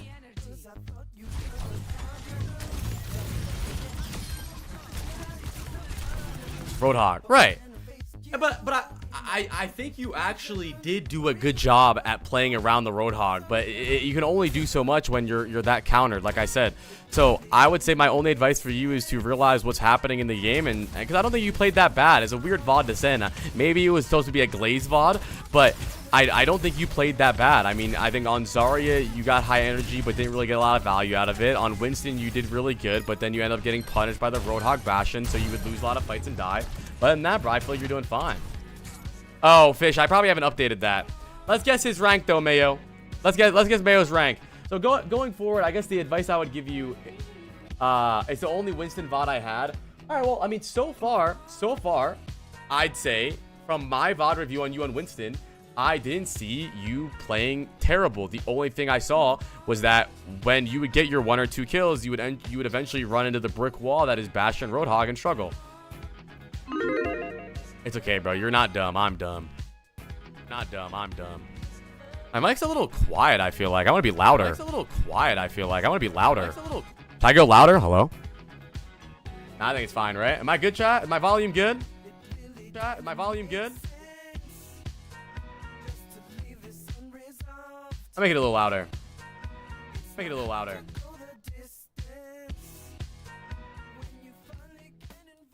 I'm good? All right, bet.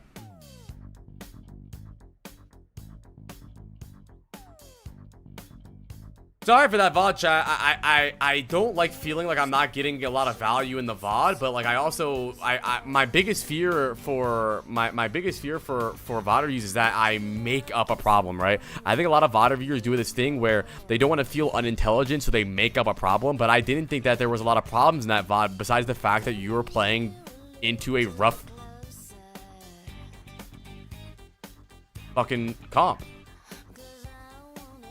Like, I think that's just the problem. No, I don't want a different VOD because I just spent like an hour fucking doing that. Like 20 minutes. But Erp, what rank are you, Mayo? What's the rank at? What rank are you? Are we duck-assing? Masters? Yeah, I mean, bro, I think, like I said, bro, like, I can tell you weren't like gold or anything. Masters is a good rank, bro, and I think you're a good player. I just think that if you were playing the exact way you were playing in that map, not against the Roadhog Bastion, I think you would have dominated. And even when you did have adversity against the Roadhog Bastion, I still think you played well around it. You found routes to get on backline and avoid the Roadhog, but once you would get those kills, you eventually had to turn on the Roadhog. Honestly, if you had a better backline, you might win that game. Yeah, you have a Widow and then a Reddit Moira. Like, I mean, you sent me a VOD where good girls on Widow and your Moira's in their spawn. All right. What's the next character? We don't know, Abudu. We gotta wait and see, right? Deep breaths, buddy. In and out. Spioner, Devster, Game Friend, Mayo, Med School Hater, Grama, and Latinas are up next. Here we go.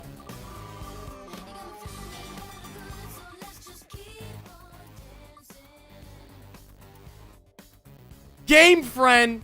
I love Latinas. That is the guy's name. His name is I Love Latinas. That's his whole entire name too. So pretty good. Oh, we did do Mayo. Why is Mayo still on there?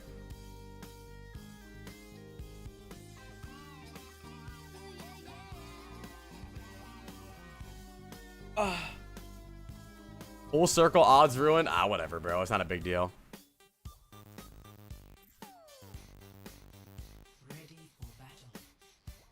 I think I need to face the mic up a little bit more to me so that you guys can actually hear me when I look like this. All right. Let's continue the VODs, chat. Let's lock in here. Is C5 on DPS? I think I'm C4. Oh, I'm C5. I lost C4. Unlucky. Okay.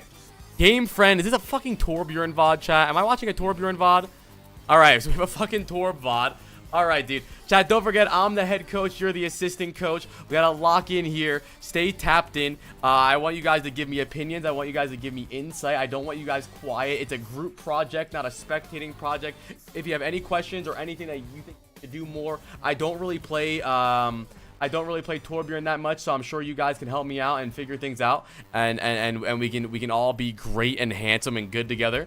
So let's lock in here, chat. They have Torbjorn, Wuyong, Lifeweaver, Freya, Ram, so they have really good poke. We don't really have to worry about fighting off any backline characters like Tracer or Sombra.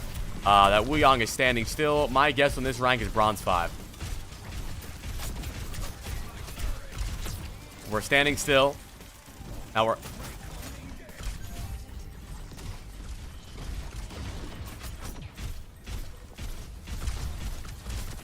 Okay.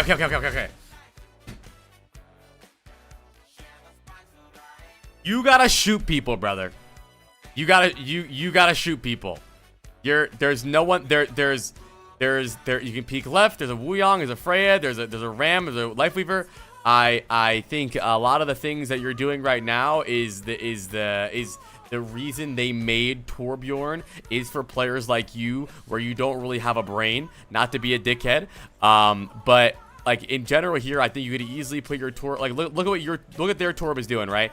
He finds an angle, he's looking for picks here, he puts his Torb turret up to stop the flank if he needs to. But right now, I mean let's just take a look at this, right? Who are you shooting here?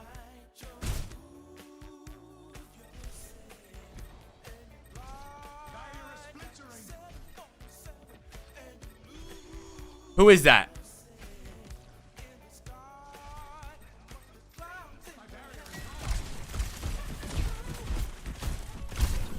Nice, good job. We can put our turret here if we want, and you have.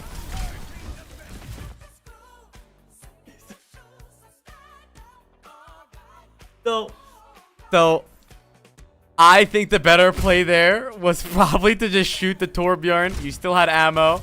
You still had 8 bullets left. It probably would be good to shoot the Torbjorn and get the kill here. But you know what? I respect the fucking hammer play. You definitely just go for the kill there on the Torb.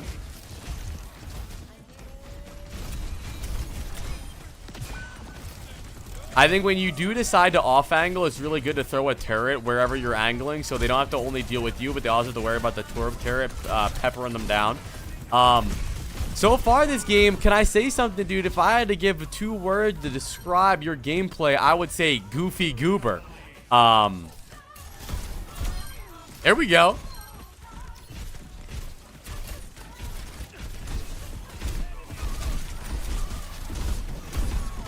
Shit on that guy. Shit on that guy. Okay, don't really need to jump off high ground, though. We have a really good backline structure there. We have our soldier, we have our courier, our Torb, our Lifeweaver, high ground. All we need to do is poke off high ground. What made you jump off high ground here, game friend? And this is good, bro. You stay high ground, you shoot the ram, but dropping down here, you're in punch range, you're in Torb turret range. Why do we need to drop down here? No reason to do that. No reason to drop right there. But it's all good. Not that it matters, really, because...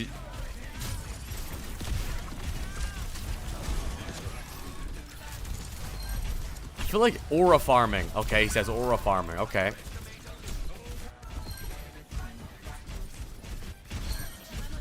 Okay, we're front lining on Torb here. All right, game friend, what do you think your problem is on Torb? I think your problem on Torb is that you tend to... You really like putting your turret anywhere, and you like shooting at nothing a lot. I think going forward, you should try to play Torb as less of a spam character. I have too much fun. Well, I think you would have more fun if you tried to shoot people. A lot of your Torb gameplay is really reminiscent of a Junkrat player, where you're trying to hoping that one of your explosive bullets bounce towards somebody. But I think I would really love for you to play Torbjorn as you're gonna actually shoot people, right? Because Torb is a strong character, bro. He's not just some spam character. He has a high damage value, especially with Torb turret and his left click spam. I just think a lot of times you're not really putting emphasis on hitting somebody. You're just trying to hit them, right? Like right there, perfect example, right? There was 2 squishies in the air after the flux, 3 of them, but you decided to shoot the ram block, right? There's a Freya, there's a Torb, there's a Lifeweaver, but you shot the ram block, the only guy that can't take damage. I think in general, you would probably enjoy your life if you decided to shoot things with intent and intention and purpose. You'd probably secure more kills. You'd probably do more damage. You'd build more ults, and I think that you would have more fun. So going forward, I would love for you to actually try to hit people. And I think you would do a lot better in the game.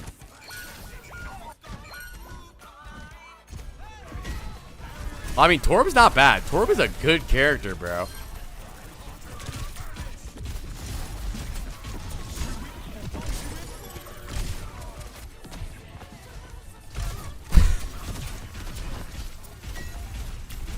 You missed my ult. I'm sorry. Let me go back. I'm sorry. I'm sorry. Chat, I missed his ult. Let me see.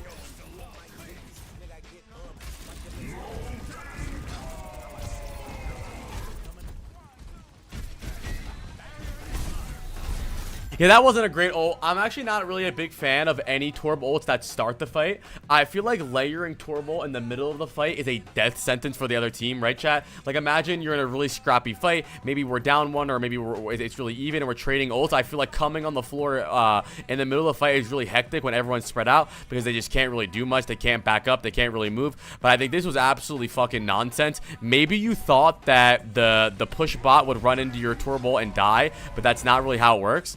I would definitely say to try and wait for the fight to start to ult. That was premature ejaculation right there. Okay, what happens here?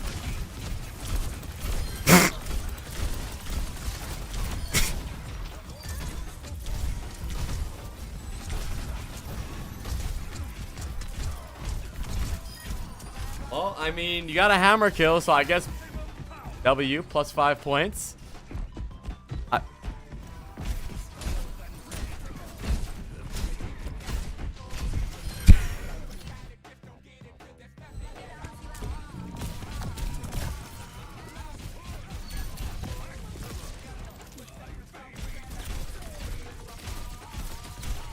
Nice. There we go. That's what I'm talking about why I want you to shoot real people. Okay, not real people like in real life, but I want you to shoot the enemy, not just spam. I mean, and, you know, maybe not the greatest ult either because we were already up 2 and we could have really used that ult for when they recontest because now we have the lead. They want to stop the card as early as possible because, you know, they don't want it to get further. So they're probably going to walk across the bridge. We would have ult to fight them, so that ult is absolute nonsense. Definitely work on the timing of your ults game, friend.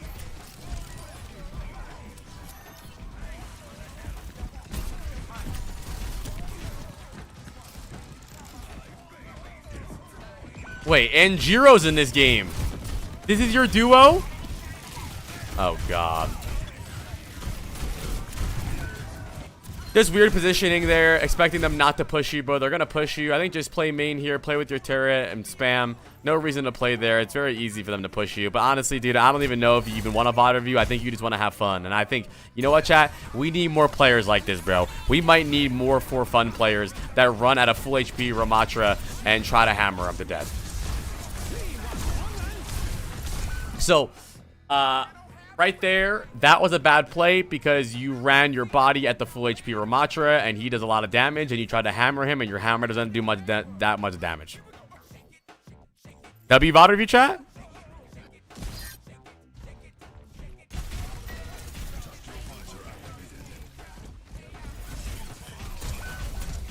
Where's our turret here?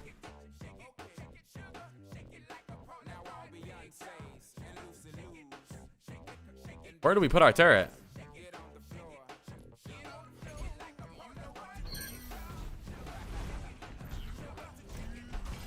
So I think you could, I want you to try to use your turret for whatever goal you have, right? So if your goal right here is to peek this angle, maybe throw your turret over there so that they have to shoot the turret and also you peek them from this angle. You kind of use your turret as if you're playing Bloons tower defense and it's just there to be there, but your turret isn't really enabling you at all. It's pretty hard. Like, I think going on off angles on Torb is good, but if you want to off angle with Torb, use your turret to enable whatever idea you have. What's up, Hayden? Can everyone say hi to Hayden? Hi, Hayden. Hi, Hayden. I mean, bro, listen, can I be honest, man? I'm inspired by your gameplay because you look like you were having the most fun in this lobby while also being the worst player in this lobby. So I feel like Go back and watch that. Okay, chat. I think he sent this VOD review in just for us to watch his gameplay. Okay, let's just...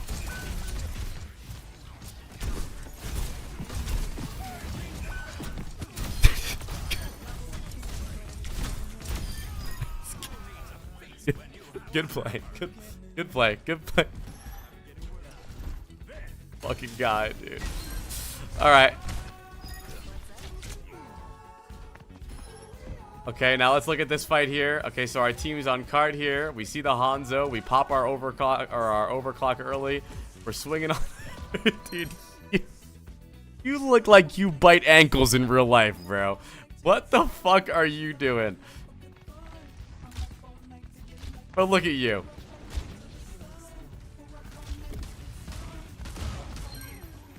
So right there, that wasn't a good play because your team couldn't really follow up and you had no overclock or whatever the fuck it's called. And we're just hammering. We're just hammering. What am I doing? What does the VOD reviews come to? You know what's fucked up is because he actually has good left click aim, but it doesn't really matter that he has good left click aim because all he does is hammer people. And right there, why didn't you use your fucking E, bro? Use your E so you get more H. Oh, you don't have it, so you're fucking dead. Chat, would you report this guy if he was in your game? Be honest. Would you report him? You're the Kiriko. Wait, so are you his friend? Are you his Mooncrafter? Are you his friend? Because you should kill your friend.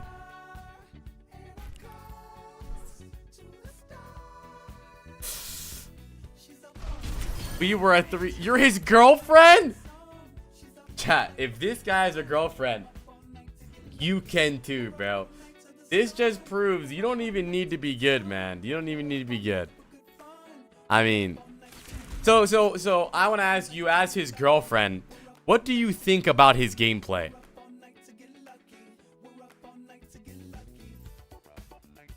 Because if I had a way to describe his gameplay, I would say ankle biter. This is like a chihuahua biting a fucking fully grown lion. So full HP, Ramatra form, and look at our Torbjorn. He's hammering him. He's full HP.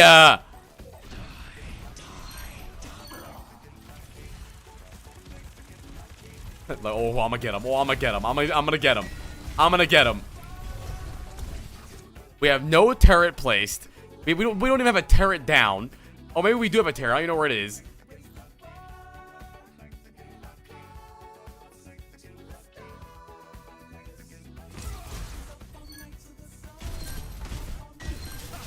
Let's see the ult. Let's see the ult. Okay, so with a TP in, we force the Reaper fade. We look for a Tor Bolt. Actually, a pretty good Tor Bolt this time. We do it in the middle of the fight, so it's tough for them to group. Okay.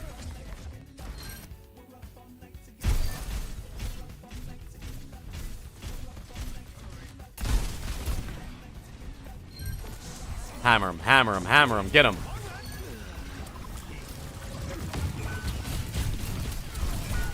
Round of applause for Game Friend chat. Let me get a round of applause, man. Listen, it might have not been a great and valuable VOD review for you guys to learn very much, but I feel like we got a couple giggles out of it. But on a real note, though, bro, if you don't want to get any better, keep doing what you're doing. That was so fucked up. If you don't want to improve, keep doing what you're doing. I feel like you're doing great. But if you do want to get a little bit better, I would say we should probably try our best to not hammer as much and use our gun more, because Torb is a really strong character. I think he can bring a lot of value. If you want to go for more hammer plays, I would say bring your turret with you at least, so it chips them down as you're hammering them. Try your best to focus on killing targets and not hammering them for 7 HP. And if you do want to go for hammer plays, maybe make sure they're low enough for the hammer to finish them, like as an execute, and maybe not when they're full HP. But hey, let's guess his rank. Let's guess his rank, chat. Let's guess his rank. Preds are up. Preds are up. What rank do we think he is? Preds are up. Yeah, and when you want to play really aggressive, just make sure you have your overload things that you can actually use it. But it's fucked up because, bro, he has good aim. His left click aim is actually solid. He genuinely hits shots, and it doesn't matter because he fucking starts hammering them after he hits them. First time chatter thinks gold. Okay.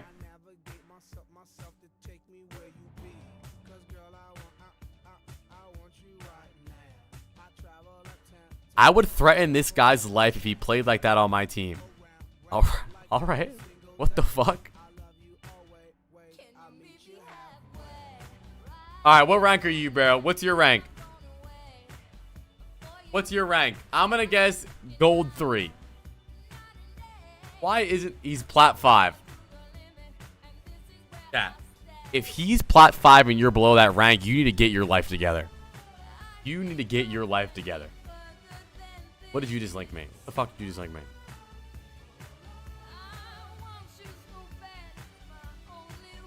I don't know what that was. All right, chat. We have 1, 2, 3, 4, 5 VODs to do today. We've already done 5.5 hours of VODs. We have 5 more to do. Let's lock in. We got Gromit. Where's Gromit at? Gromit said that he might not have a game. I'm in a game. I fucking hate you, bro. I'm spinning it.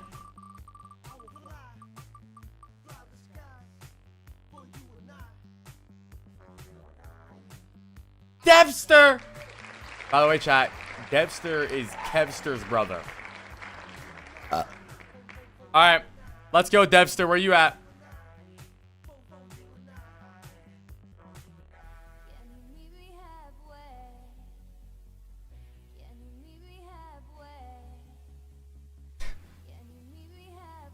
Yeah, I saw that. Alright, Devster, let's do a real VOD review and not a fucking Torb hammering VOD review. Let's try and learn something here, chat. It was fun, though. I'm glad we did that. That was funny. Thank you for sending the VOD review, bro. That was silly.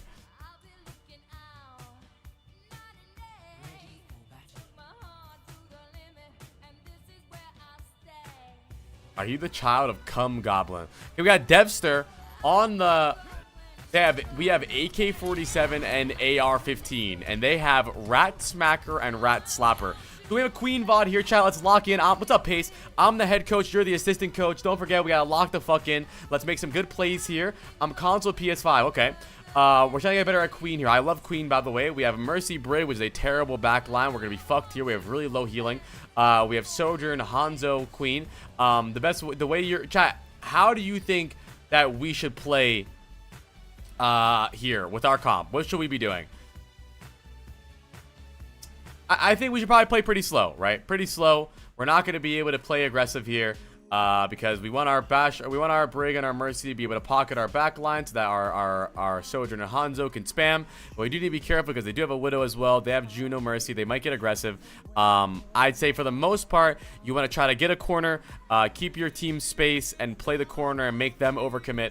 And play for picks here. You're not going to be able to play as aggressive as you normally do if you're playing like a Curie Lucio comp or something like that.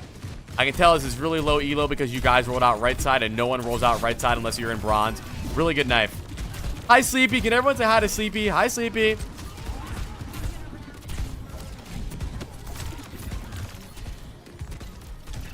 Okay, so I can already tell a big problem with you so far, Devster, but I think it's okay.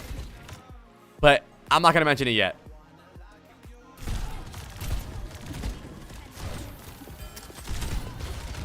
Okay, Mercy's on point here. We use Shout to get closer. We see the Queen, or the Mercy, I mean. She's also a Queen, too. It's his console.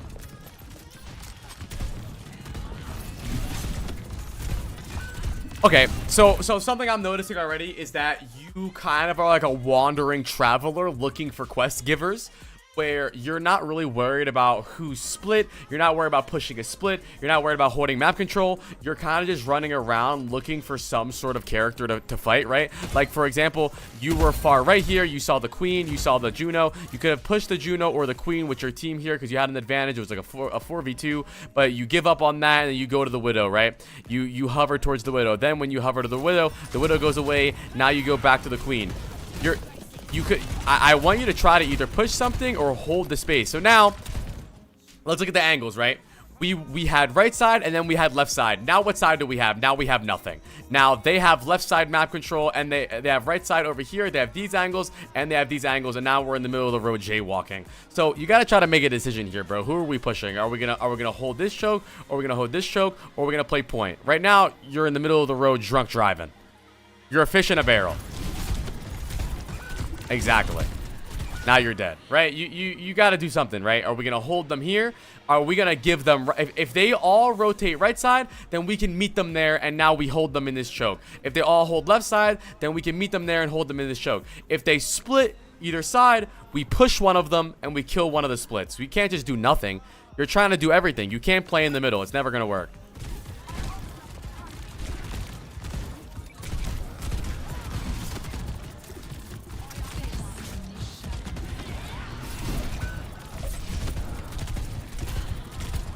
I would say here the best course of action, because you're never going to kill this queen because they have better healers than you. The best course of action here is to try to give your team better angles. You fighting for this angle over here does nothing. What are we going to do in this corner? Woohoo! This is our corner now. I would say the best thing to do here is, because, like I said, this queen isn't fighting for this corner the way you were, just rotate this way.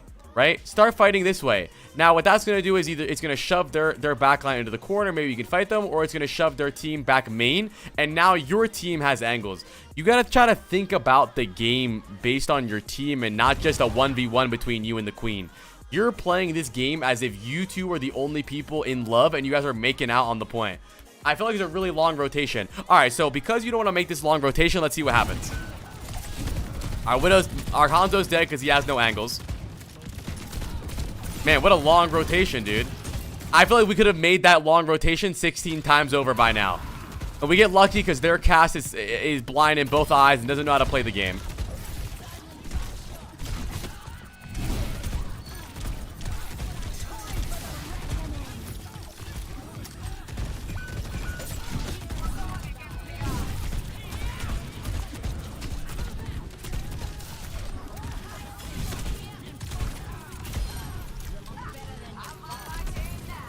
Alright, now let's see what happens when you have this map control. How the fuck did we just die?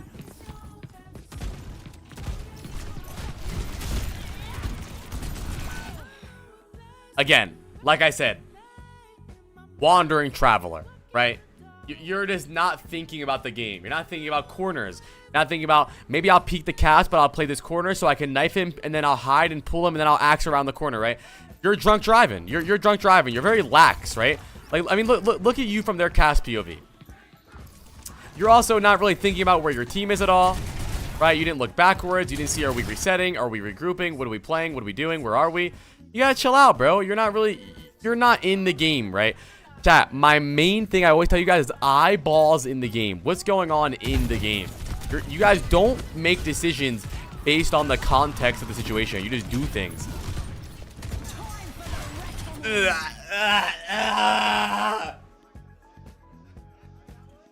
That was ass. That was ass. It's just really rough because you're really what's the rank we guess after? You're really beelining towards the queen. And I think this is a very common issue that a lot of tank players have, where this is a very common issue that players have, where you mirror their tank, right? So you're playing into their game. Wherever their tank is, you are. And so what's happening right now is that your team never has any angles. Look at their team. You force your team to all go main. Now their team is here, here, here, and you're just sitting there fighting the point, right? You're so scared of these long rotations, but you're sitting. Remember, you're better than 90% of chat. No, don't remember that, Devster. You suck. Don't listen to Kitten. You are ass. Anyways, going forward, I think it's very important that you think about how you can enable your team using these rotations. They have so much poke, and the two of them fly. I didn't know what to ult. Okay, let's ignore the ult and shut the fuck up and listen to what I'm saying, okay? You're not losing this because you're old. You're not losing this because you're stupid. You're losing this because you're not giving your team anything. You are not a tank player. You're playing queen as if you're a DPS. Okay. Now, I want you to look at something. So both fights now, you have gone main and to point, then main and on to point. Now let me ask you, who is gonna force their map control back? You gotta do these long rotations that you're so obsessed with not doing. You're so afraid of long rotations that now you're just sitting on point the whole game. By the way, this is not a long rotation. At no point in Overwatch history has been walking to this side of the map been a long rotation.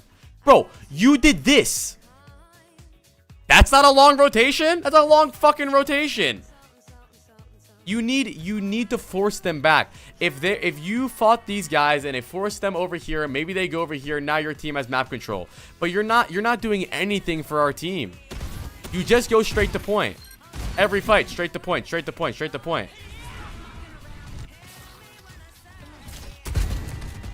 You are playing a 1v1 game. This is fine. There's no one else for you to shoot. You can shoot the queen.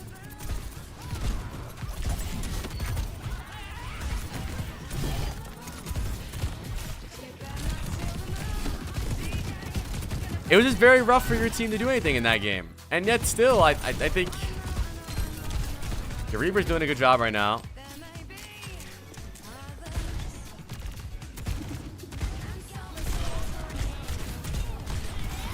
So much Lowe's music. What does that mean? Again, brother, they have guns. They have guns. You have to play a corner. I mean, look at this. Look at this image. 1, 2, 3, 4 people shooting you.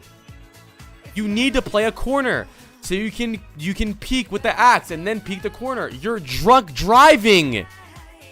I don't know what you expect. I don't know what you expect. They're gonna shoot you, dude.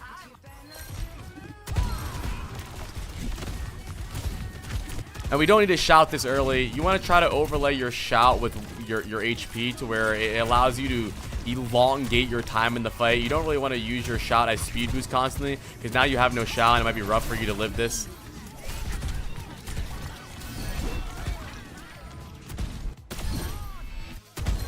Okay, now we can play the corner on point. Play this corner. We have ult here. We can ult this. Nice, good ult. Really good ult. Good fight.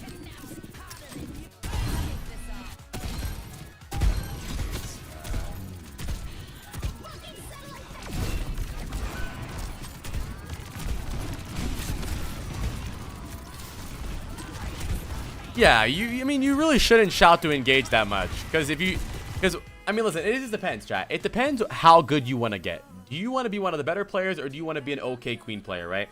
Because when you get to, I try to VOD review for the future for you guys, right? Because what's going to happen is when you get to higher elo and you shout so early, they're going to kite your shout and then shout back with theirs, right? So it just depends how good you want to be. There's really no reason to shout engage that much, especially like right now he has no shout. And if we wasn't in come low, they'd push him and he would die for it.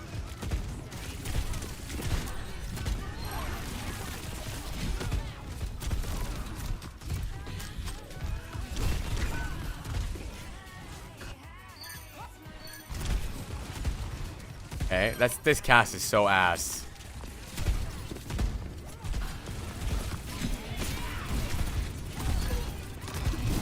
Melee more as well.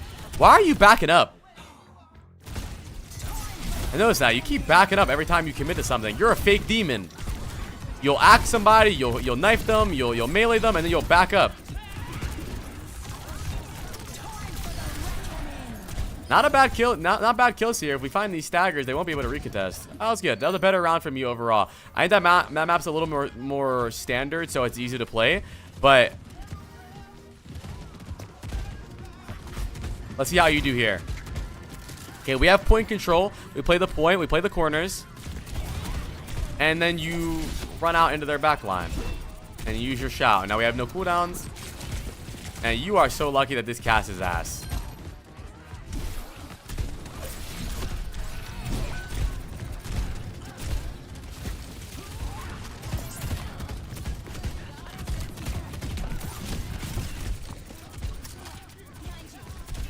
Hi, Brian Sucks. Everyone's a hi to Brian Sucks.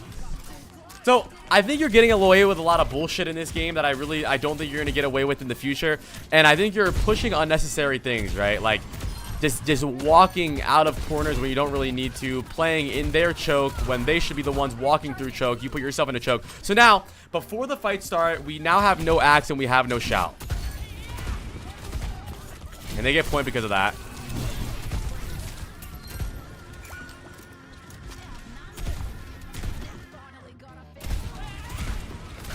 And we yell for no reason, even though we didn't take any damage. So by the time we actually take the fight, our shout's over.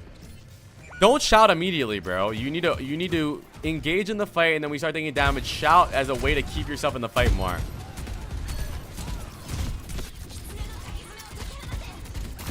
Okay, good kill. It's not a bad VOD from you. It's not a bad VOD from you. I just think you are a really good player when things go your way, right? When you're handed the game on a silver platter, the game is really good for you, right? When they walk into you and the cast is 1 HP, and when the queen's in a bad angle, you're really good, right? But I think your problem so far that I'm noticing is when you face some sort of adversity, when it comes to like their positioning and you don't know what to do, your default grounding mechanism when you're confused is to just shoot the other tank. So first of all, round of applause for Dexter, by the way. Not a bad VOD. You end up actually winning that, and I don't think you played that bad. Round of applause, Jack. Clap it the fuck up before I start spanking people. Hi, Phoenix. But the main thing I want you to work on going forward is trying to understand, is there another way that I can play the game besides, don't listen, have fun like Torb. Rank means nothing. Remember, Torb is a girlfriend. 9% of streamers don't. Also, rank is pointless, meaningless, and resets often. Right, so this segment of the stream is called Vod Reviews. And the point is for me to try and tell him what he can do to get better. But anyways, going forward, I think I really want you to try to make decisions on the game besides running at their tank. A lot of times when you're confused about what to do, you just go for the tank. Right? I think this rotation was actually solid from you. Right? You see first of all, you shout too early, but you see the Widow, you see the Mercy. These guys are all going right side. Maybe you can find a kill on the Widow here or the Kaz if you played the corner. But then you give up this corner and you end up playing in the middle, and now you're in the middle. Then on the retake, your idea is that I just want to fight the guy point. But that's not good because they have all the map control. You want to either deny this guy of map control or you want to push right side and flip the map, right? You want to flip the map and take map control away from them. Your job as a tank is to try your best to corral them and give your team space.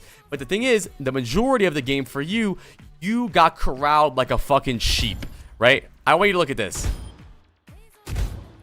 Look at your positioning and look at their positioning. Look at you. They have angles on here. They have angles up here. They have angles here. You're a literal sheep in a cage right now.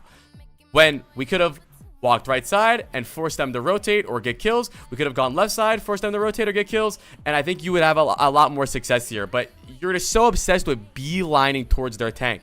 And I'm not saying taking the tank trade is bad, right? It's not bad, but they have such big advantages here. I mean, you're fucked.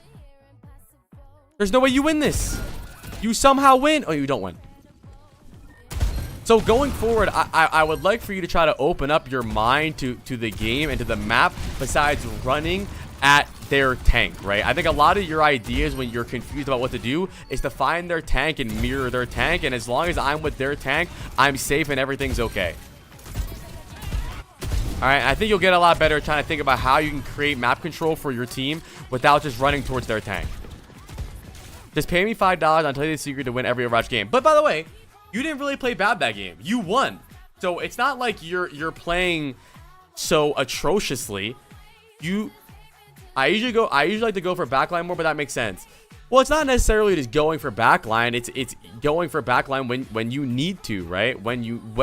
It's you know, chat. There's more to the game than just kills, right? You could take things slow. Maybe we don't. Let's say for example, maybe we end up taking this left side away from the Widow Mercy, but we don't kill them. That's a small victory. Why is that a small victory? Because now the Widow and Mercy aren't on the angle where they can see the entire map and they're getting a lot of value. Value doesn't just necessarily come from the kill feed. Obviously, we need kills to win the game, but we can take small victories in Overwatch, especially at higher elo. You can't just beeline towards the tank and get one kill. There's small, like right now, this Hanzo is struggling. Why is he struggling? Because he's in a 1v2 against the Widow, Mercy, and even the Juno supporting them. But maybe you help the Hanzo push across. Maybe you get a knife, and now the Hanzo, your Hanzo that wants this map control has it. Instead, you say, yeah, good luck, Ayo, Geary. Figure that shit out yourself. I'm fighting the queen, dickhead. You figure out your map control yourself. I'm doing what I want to do. And that's going to be a problem when you get the high elos. Your DPS are going to flame you, right? Your DPS are going to flame you. They're going to want your help. They want you to help them push for the angles, which is what you need to do. So going forward, make sure you're thinking about that, and I think you'll get a lot better. Let's do a pred on their rank, chat. What rank do we think they are? I don't think they're that low. I think they're pretty solid, honestly.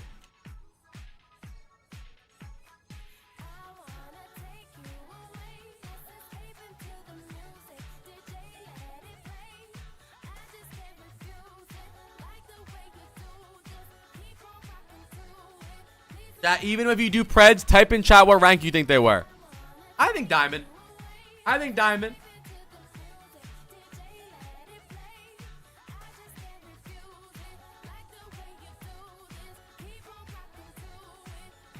And Devster, if your team does have map control, then you don't really need to worry about taking the map control, right? You can fight their queen, right? You can hold the corners. Hold your space. But when you don't have map control and you're retaking, let's say they have point, your entire goal is to play for the map, not play for the queen 1v1. Because let's say you start the queen 1v1 and you're winning the trade, right? You get a big axe on her, you get a big knife on her. Cool. Now their DPS have better angles than us. Our DPS just died. Right? And that's the majority of what was happening. It's not that you were losing the 1v1. You ended up actually winning a lot of the 1v1s, but it never mattered because by the time you won the 1v1, half your team was dead. Alright, what rank are you, bro? What's your rank?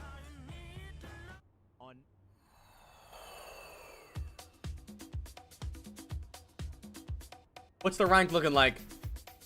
Diamond or console, by the way. Oh, every time I do a VOD review, they always leave after the rank. Oh, Plat 2. Bro, you got the Plat 2 not understanding how the map works. You're gonna be fine in the future, bro. You're gonna be fine, dude. I promise you'll be fine. Really going forward, I really want you to think about the tank role, not just Junker Queen, right? What is the tank role? It's carving out the map and gaining space for your team. And I'm not telling you that you're a little baby bitch, right? And you can't do damage. You're supposed to carry the game, right? But you can't carry the way you want to if your team has no space. So really try to make sure when you queue up again, think about playing the tank role, not just Junker Queen. Like, I'm queen, I knife and I axe and I shout, woo! But what about the tank role, right? What are you doing for the team? What are you doing for the map control? What are you doing to hold them in choke? You're not just the queen, you're also our tank, right? So I think you'll get a lot better going forward, Devster. I'm excited to look at your improvement in the future for another VOD review. I'm spinning the wheel! We have 4 more to do today, chat. Med School Hater. Where is Med School Hater at? Where is he at? I kind of want to open the queue back up, bro. I feel like we could do some more VOD reviews today, bro. We only have 3 left.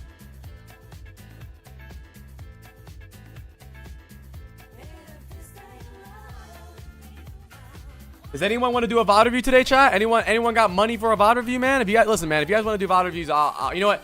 For the next like 20 minutes, 30 minutes, I'll allow new submissions for VOD reviews if you guys want to do them. Nah, don't send another one, Devster. Don't send another VOD. Don't send your another VOD for a little bit, because I want you to take what I told you first. Because if you send a VOD right now, it's gonna be a waste of time.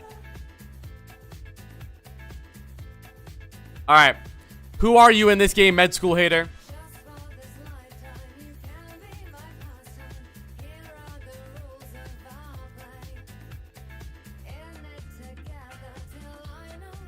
it would not be pointless to do a video for champion support because you can always improve. And listen, chat, I'm champion on DPS, but it's not just the ranked things I know about, right? I know a lot of mental things about Overwatch. I was a pro player, so it's not just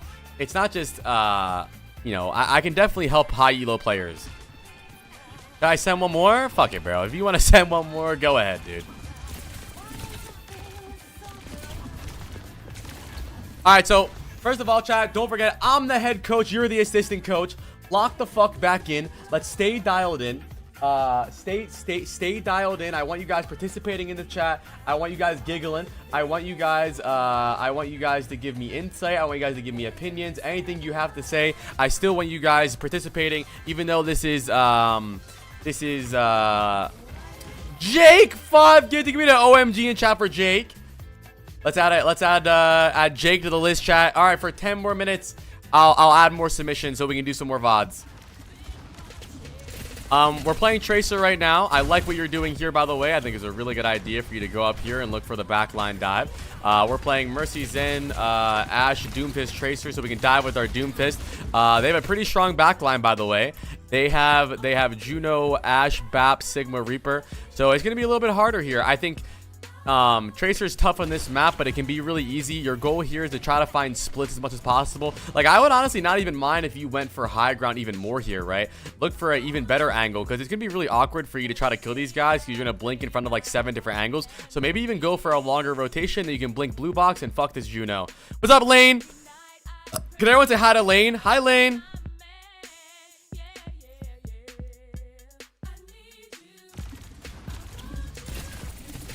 Hey, take your time. Come on, bro. Don't shoot the biggest target in front of you, man. You can shoot the Ashe. You can shoot the Juno. Look, take your time. Don't rush, chat. You're not in a speed run, man. You're not in a speed run. Again, bro, what are you focusing this queen for, dude? Or this Sigma. You know the Bap and the Juno are here. You think that you're gonna one clip the Sigma through Bap and Juno heals? Are you on crack? Take your time, man. Come on. Take your time to look for better angles. Right? Look to, if maybe you can jump up blue box while the Sigma's distracted in the Bap and look for the Juno. Take your time and look for the right target. No one is impressed by useless hit markers. No one's ever gonna say, whoa, look at all those hit markers he just hit. No, man, we gotta go for kills here and look for valuable pressure, bro. Play with intention. Again, what the fuck is going on? Relax. Bro, nothing's happening right now. Why are you announcing yourself? This is what you're doing right now. I'm Tracer and I'm coming to dive. Relax, dude. You're gonna engage in a minute. Why do you need to poke them? You're doing 2 damage. You're not doing anything. Bro, be an assassin. Be a flanker assassin here. Nothing's happening right now, so you don't need to announce yourself. Look, before you ever even went in, you're fucking 1 HP. Wait for your doom.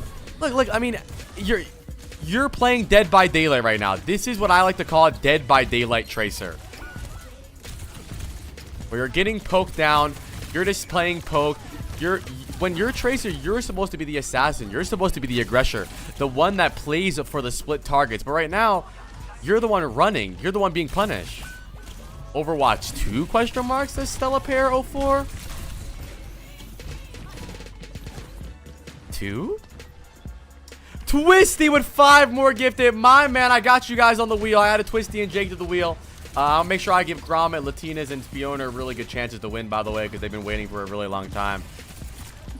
Thank you, Twisty. I appreciate it, my man. Chat, VOD queue is open until the game ends, and then I'm not accepting any more VODs.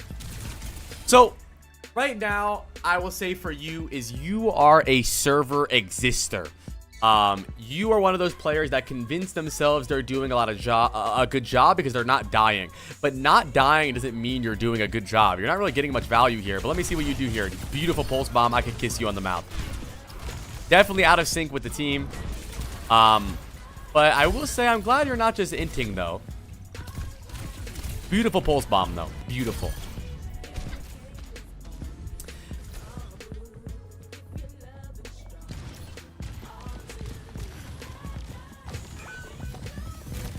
Hell yeah, Stella Pearl. You see, I love that. Can we get a round of applause early? That's what I'm talking about, right? Where you were explosive, you were an assassin, you routed, you staged, and you flanked. You waited for the fight to start, and then you engaged, and it's impossible to deal with you, right? It's impossible. You get a free kill. Now look at the difference between that and this right here, where this is kind of not bad, right? But this right here is just absolutely useless, where you're just kind of like staring at them like, hey, I'm coming in. Hey, I'm right here, by the way, just letting you know I'm about to engage. If you guys want to poke me out before I engage, go ahead. I'll take it like a good boy. When you want to be the tracer where they're wondering, oh, fuck, where is he? Where is he going to engage from? Okay, oh, the Doom's in. Okay, let's focus the Doom. Oh, but fuck, the tracer's there. You want to play like that, right? You don't want to let them know where you're coming from. Again, bro, you could hide again if you want, or take the Roadhog out. What are you question marking me? Juno split, go on the Juno, just like that. Okay, a little crazy, bro. You need to blink when you need to blink. You're not just the blink. I'm Tracer, I'm the blink guy. I know you're the blink guy, dude. Just shoot the fucking Juno and blink when you need to blink, right? You use your blinks almost like a Dark Souls roll or an Elden Ring roll when you need to blink. Right here, beautiful angle to shoot the Juno. Let's look. Let's see if you didn't blink, where would you be? You'd be right here shooting the Juno. Let's see. Who is looking at us? Not a single fucking human on the planet is shooting at us. So just kill the Juno. You are not Necros. You're not proper. You're not Kevster. Stop trying to be so fast. Can I ask you, why did you use 2 blinks here? Why? Besides the fact that you've seen Tracers use blinks a lot in fights, why did you blink here? Why? Tell me, why?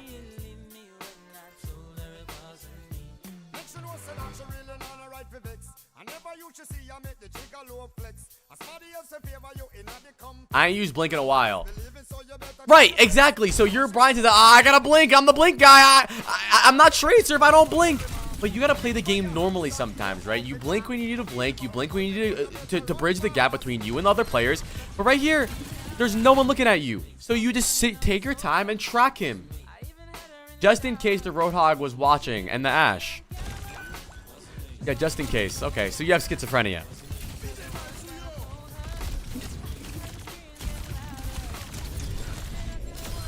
Juno next. Juno next.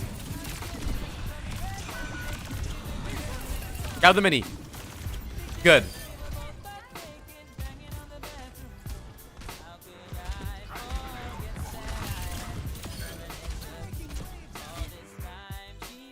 Appreciate the call out that we should contribute to the review. Pretty sure you don't want my opinion or help. I'm in the EU bottom 500 in bronze and such a thing as I would rather be quiet and lurk. No, but the thing is, maybe it's not even insight, but maybe you think, oh, shouldn't he do this, right? So you ask me, oh, shouldn't he do this? And then maybe I tell you you're wrong, and then you learn from it. It's not that you're... Maybe I correct your belief, and it can help you. That's why I say you shouldn't be afraid to participate, even if you're dog shit, because maybe you're right about something, or maybe you're wrong about something, and that's why I think everyone should play. Anyways, Nether Rates, welcome back from your 1 week ban. I'll see you again in 1 more week. Because, I mean, the VOD reviews are fun, right? But I want to make sure that they're useful for everybody getting VOD reviewed. Right here, I would say this is completely useless, and what I like to call this backline berry syndrome. This is called backline berry syndrome, right? Where Tracer players and flanker players are really... Yeah, this is from Emong, by the way. This is the Emong raid. Tracer players are really obsessed with backline. And for the most part, they're right? 80 to 90% of the time, you do want to be on backline. But other times, there's a better option or an easier option, right? And for some reason, you're fighting in their spawn, the Ashe Juno, when the majority of your team's damage, because your Ashe and Mercy are dead, is coming from you. So if you and your Doomfist just tried to clear the cart, and you kill the BAP and kill the Roadhog, maybe you cap here. But your idea, thank you, Barcode, your idea is that, oh, I'll 1v2 these guys, and my Doomfist will 1v2 these guys. So now... Before, we were a dive team of Doom Tracer. Now we're not a dive team. We're playing solo queue. So, this is where you need to slow down and make the right decision, right? We are playing with our tank here. If we kill the BAP here, the BAP has no lamp. But the BAP's dead, then maybe these guys come later and we kill them anyways. But you're just so obsessed with backline that you find yourself shooting the Ashe over here. Take your time. What's up, Melon Panda? Can everyone say hi to Melon Panda, first time chatter? I want Sleepy, thank you for the prime. Thank you, Sleepy.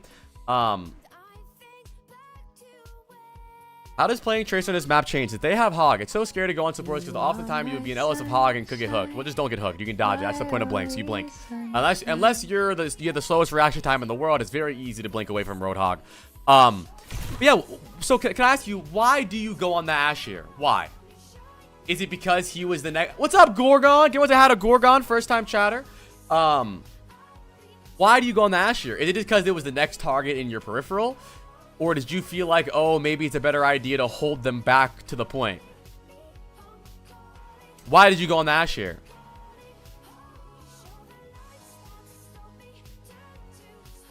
Because I think it's a very common problem. And right here, the right play is to take the advantage on the point.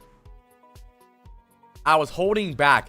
Yeah, but you don't want to be the hold backer. Like, I'm holding back, right? No, you're the DPS carry. But and even if your team wasn't dead, let's say you're Ashe and Mercy, you're alive, you just go back and you take a 5v2, right? The game plays itself sometimes. Don't try to do too much, man.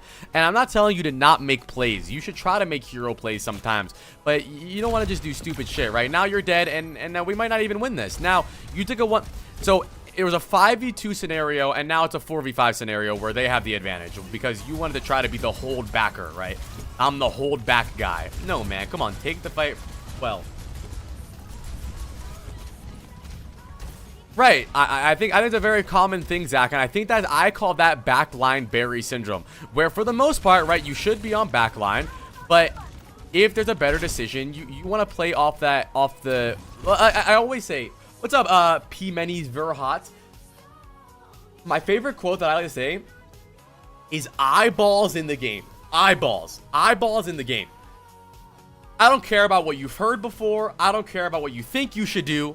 Eyeballs in the game. If there's 2 people on cart and it's a 5v2, we take the 5v2 and we win the 5v2. We don't take a 1v3 in their spawn because we're holding them back. Bro, who the fuck is holding them back, dude? They're going to kill you and then take an advantage on the point. Take the 5v2 on the point and kill the people on point. So I would say going forward on Tracer in general, I think your decision making is very awful. And that's okay. Exactly, Circus. React to the events around you, man. Your decision making is based on what you're seeing in your fucking eyes, not what you think you should be doing.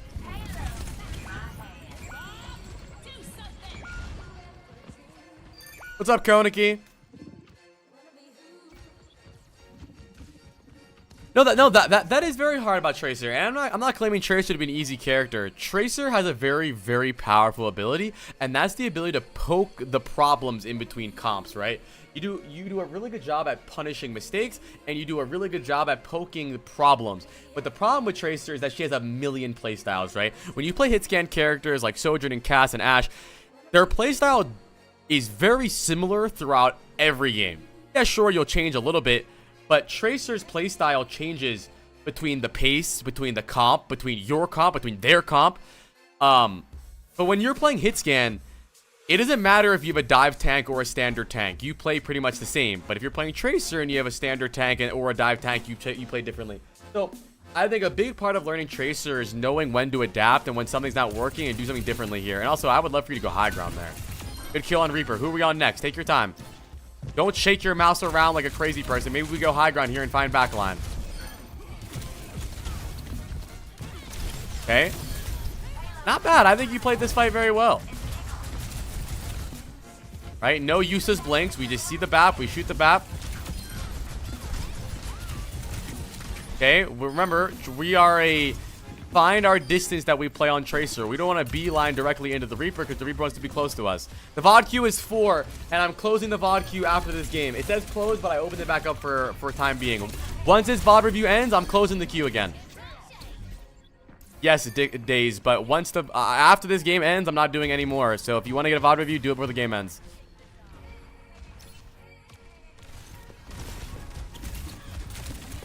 Your mechanics are good though, dude. Stay on the Ashe there, man. Don't change targets so much. BAP next. Ew, good job. I mean, good engage. That was good. Okay, so there's a little bit of a rule, but not a rule. A lot of really good Tracer players, the idea for Tracer blinks is that you always want to have one in the chamber, right? So if you're going to use your last blink, you know that the next one is gonna come up immediately. I never spawn camp. I mean, some people do it. I never do it. Maybe I do it if it's like a random situation, but I just never think that spawn camping is valuable. But I think your blink management is a bit dog shit, right? The hardest tracers to deal with are tracers that feel like they have infinite blinks. And the way they have infinite blinks is because they understand the cooldown on it. And the idea is that you always want to have one blink. So if you're wasting your last blink, like right here, you're stuck. Right? So the idea is you kind of play on low gas, right? It's like you're driving a car and you never actually fill it up to full when you go to the gas station, but you just fill it up just enough to get you to your next destination. So you're constantly on E in your car, right? You don't want to play like that. You want to play like a slippery snake. But besides that, I think you're playing not bad for Tracer on Gibraltar. I just think your decision making could be a little bit better, and just making sure you're not wasting all your blinks constantly. I also hate playing like this on Tracer over here. I fucking hate playing like this. Mainly because when you recall, if they're not a bad team, they can chase you, and now you have no recall and no blinks in their back line. What tier is this? He's champion 3.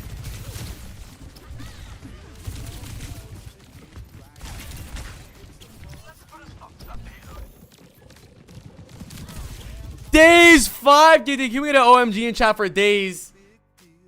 That means we have 1, 2, 3, 4, 5, 6 more VOD reviews to do, chat. Once this VOD review is over, I'm closing the queue. Don't give any more subs after this. Yeah, I think your aim is really good. I think you just have a backline Barry syndrome where you're just super obsessed with being 180 behind them, right? Instead of angles and soft angles and maybe even fighting their tank a little bit, you're just so obsessed with being away from the team. You almost don't want to be with your team. And I'm not saying stack with your team, but maybe you play here, right? So that if they go high ground, you can kill them. Maybe you can look down and kill them like this, right? Then you can drop down, look for a kill, recall. When you recall, you end up high ground. I think you're obsessed with being directly 180 behind them, right? I think your idea is that your team is main and you're behind them, and that's just how it goes. But that's not how you play Tracer, right? You want to look for opportunities on angles, and you'll find more success. I think the way that you play is very punishable in high elo. They're going to force your recall and chase you.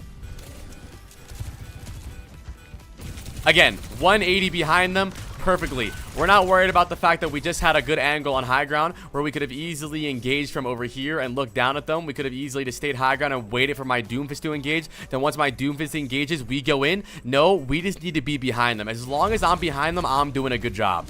Like, no one's ever going to say, wow, look at that Tracer, dude. He's always behind them. He's popping off. But the thing is, you're playing Dead by Daylight right now. You're always on the run. Your team's always dead. It's almost like you are one step behind the fight. You drop 180 behind them, they go forward, your team's dead, and you're wondering like, drats, where's my team?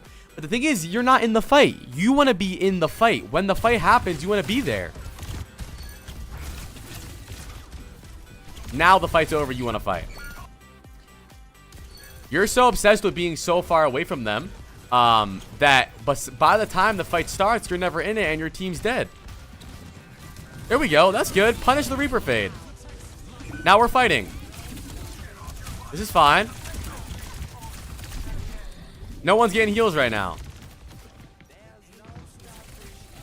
It's not about starting shooting main, but just relax a little bit. Why not play an angle or like, you're doing good right now. This is a good fight. Why is it a fight? Because you're fighting in the fight.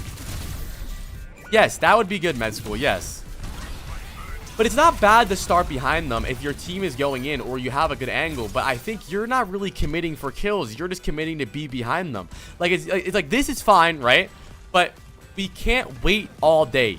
Wait for someone to walk past us and look for a kill.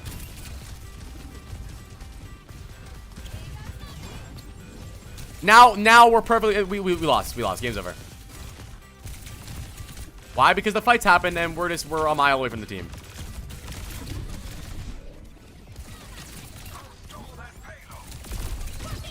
Now we're playing catch up again.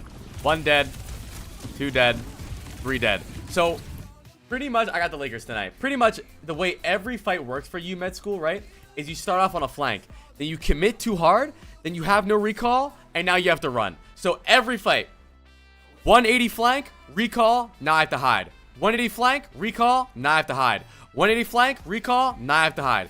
Every single fight. So during the downtime when you use recall, or maybe you even don't use recall, maybe you actually don't recall, but instead of recalling, you're just so fucking far away that you can't do anything because of it, right? Like this example right here.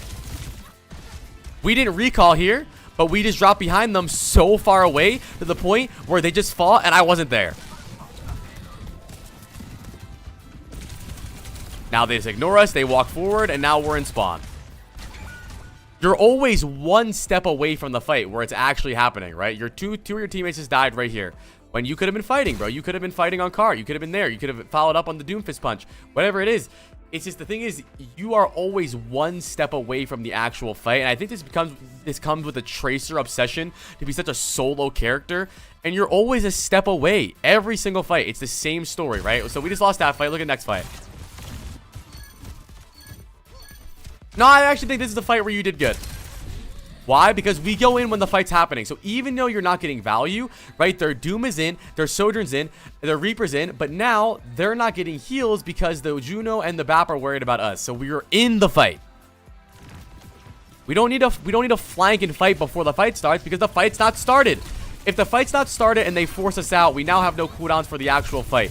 The goal is that you thrive in chaos as Tracer. But it's not chaotic to deal with a Tracer alone, right? You are so hard to deal with right now, right? Because there's a lot going on. You're slippery. You're thriving in the chaos. But whenever you go in so early, like the beginning of this game, what are you really doing? Like, you can say like, well, I'm distracting them. But you're not distracting dick, bro. All you're doing is you're getting focused. What's stopping them from just killing you here? Right? You're not. What are you really doing here, right? Like, bro. Bro, this Tracer is so good. He's getting so many hit markers right now. Like, bro, that's not our goal. Our goal is to set up so that when the fight starts, we can try to drop in and we're immediately in the fight, right? What do I do till the fight starts? Nothing! The fight hasn't started yet. Position for when the fight starts. Before the fight starts, you wait. See, this is what I'm talking about, bro. The obsession with speed running the game, chat. It's ruining the game. Overwatch isn't a speed run. Okay. So what are you doing right now, though? Let's see. So the fight hasn't started yet. Let's look at what we're doing. So the fight hasn't started yet. We have no blinks. Fight still hasn't started yet, by the way. No fight started. We've used 8 blinks. Okay, now the actual fight starting, right? The fight high ground has just now started. And because of all of the nonsense you've done, you have nothing. And you're 68 HP. And now look what you just did. You saying that Tracer thrives in chaos fixed my playstyle. She does, man. Because listen, chat, Tracer is hard to kill, but she's not hard to kill if it's just Tracer. If we can all focus Tracer, or 1v1 Tracer, 2v1 Tracer, she's not hard. But if Tracer's behind us, or on our left, or on our right, or even in front of us, while everything else is going on, how can we focus this fucking bee buzzing us, right? We can't. Like, listen. Instead of doing all the nonsense you just did, what you do is you sit high ground here, right? Or you sit here. When the team goes, when the team engages, when they go forward, you drop on backline, or when they go forward, you go on the people that dove. Let's say, for example, you didn't exist, right? Let's say the moment the Doomfist takes high ground, right? The Doomfist and the Sojourn go high ground, or the Doomfist and the Reaper go high ground, right? Doomfist, Juno are now high ground. Now, if we're up here, we can immediately go for the Juno because she's split, or we can go for the BAP because they're split, or something. It doesn't matter. At least you're in the fight. I want you to realize that you are never in the fight. Your idea is that you do your fighting before the fight starts, and then the fight starts, and then you figure it out. 2 people dead, you haven't done anything yet.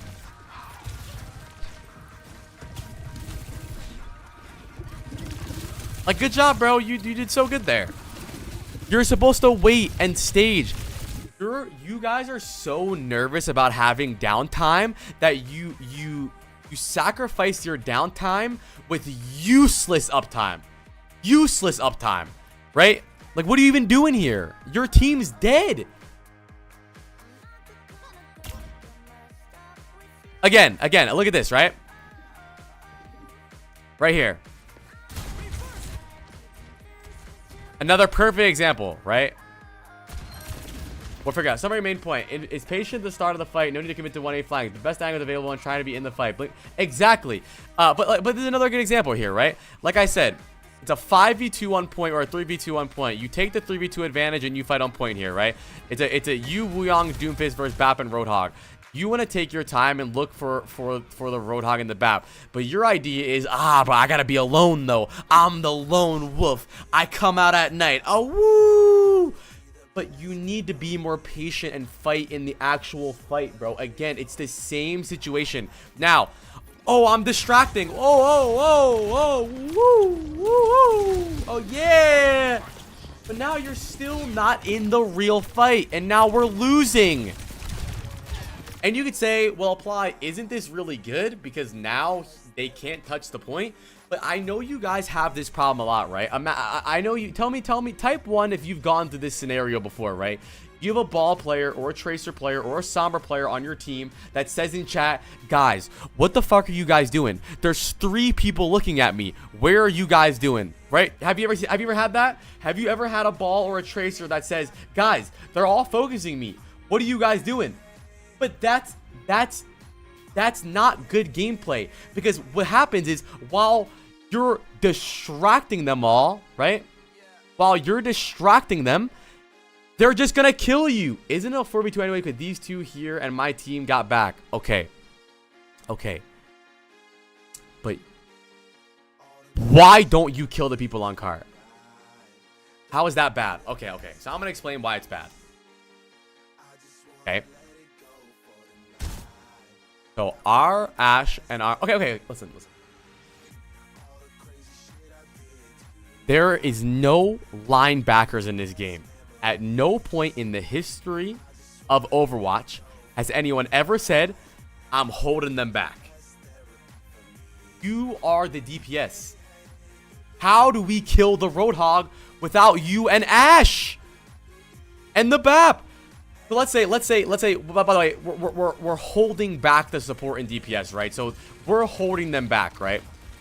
Now, us holding them back, we now die because we've done absolutely nothing.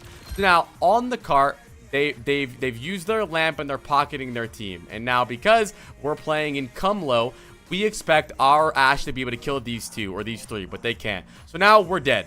Now, because we're dead, because we were distracting, they now push up as a 5v4. So now they have the advantage. So in a game where we only need 2 kills to cap the point, we kill the BAP, we kill the Roadhog, the game is over. We're holding them back. We're distracting. We're the distractors.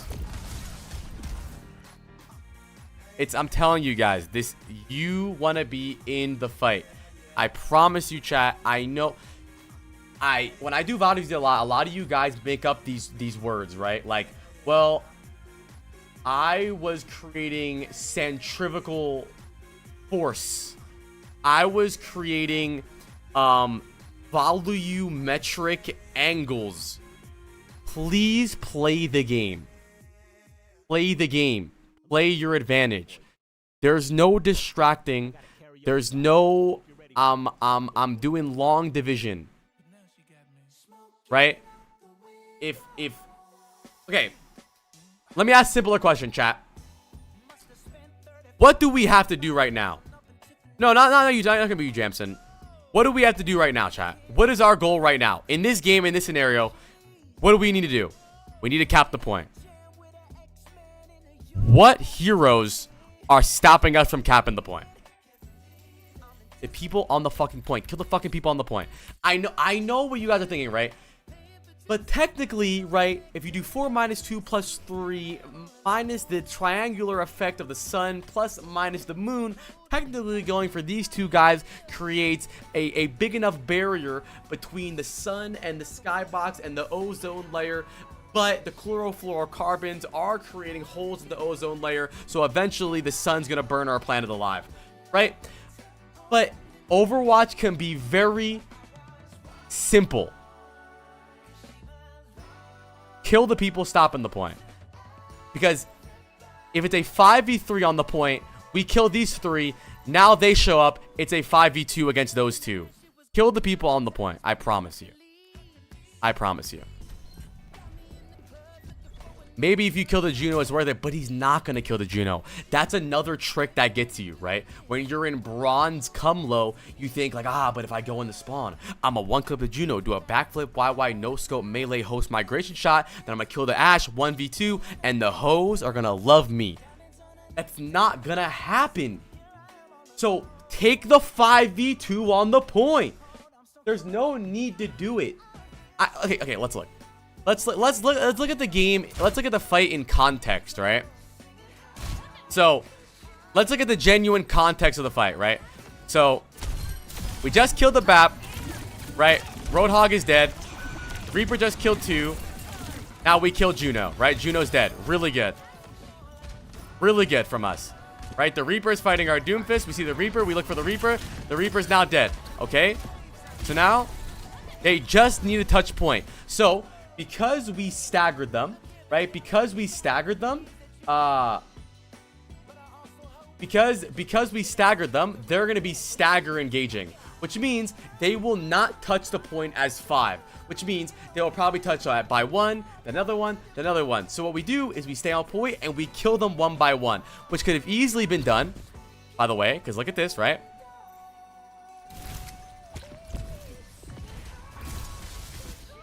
Roadhog drops, BAP drops. Now, because we're on point, we immediately kill the BAP and the BAP dies. We force slam, BAP's dead. Then maybe we kill the Roadhog and then these guys show up. But it doesn't matter if these guys showed up. Why? Because the BAP and Roadhog are already dead. Because we took the 5v2 or we took the 3v2 and not the 1v2.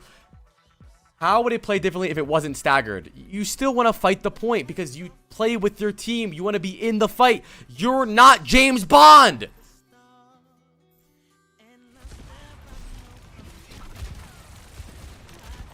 We need your damage. That's the point, right? We need you. I think your idea is, well, they got it. They'll handle it. They won't. You're the DPS carry. We need you. And you could say, well, what about my Ashe? First of all, your Ashe was in spawn. And besides that, your Ashe would have to run into their team. Just kill the people on point. So in general, though, I really like the way you broke down what I want you to improve on, right? For sure. I want you to work on playing on angles and on flanks and the best angles and not just commit 180 behind them, right? You can play above them or to their left or to their right. It doesn't need to always be directly behind them. Work on their blink management. Make sure you have 1 blink in the chamber. There's no unnecessary blinks that you don't need. And then just decision making, right? They might not even we might have had 3 on cart and might have won this. Why play with your team if you want to be the main character? But you're the main character if you play with your team, bro. Tracers are so hard to deal with in the fight. But Tracers, I mean, look at this, right? Do you look hard to deal with right now? No, bro. You look like a turkey on Thanksgiving, bro. I'm gonna eat your dumb ass up. You're not hard to deal with, right? That's easy. Easy. You do absolute air. But on fights where you were in the chaos and you were playing in the fight, you kill 2 or 3 people, right? And that's what you want to do. You don't want to be the distractor. You don't want to be the hold backer. You don't want to be whatever it is, right? I think you guys convince yourself that you're doing good because you make up things, right? You guys will kill nobody, lose the point, and your whole team's dead, but you'll say, well, I did have the Juno and Ashe shooting me, but they're supposed to shoot you, bro. That's their job. You need to play to win the fight, and you need to play to be the DPS carry. Don't convince yourself that you're doing a good job because people are shooting at you. That's what they want to do, bro. They're supposed to shoot at you. You want to shoot at them, dickhead. Round of applause for Med School Hater. Let's guess his rank. Let's guess his rank, chat. Let's guess his rank. That was a good VOD, bro, and I don't think you're bad. I think you will thrive in fights because I think you have good mechanics. I think you're a good mechanical player, but the problem is you never get to think, you never get to show your mechanics in the spotlight because you're fighting alone, right? That's the problem. Preds are up. What rank do you think he gives off? I think he gives off Diamond.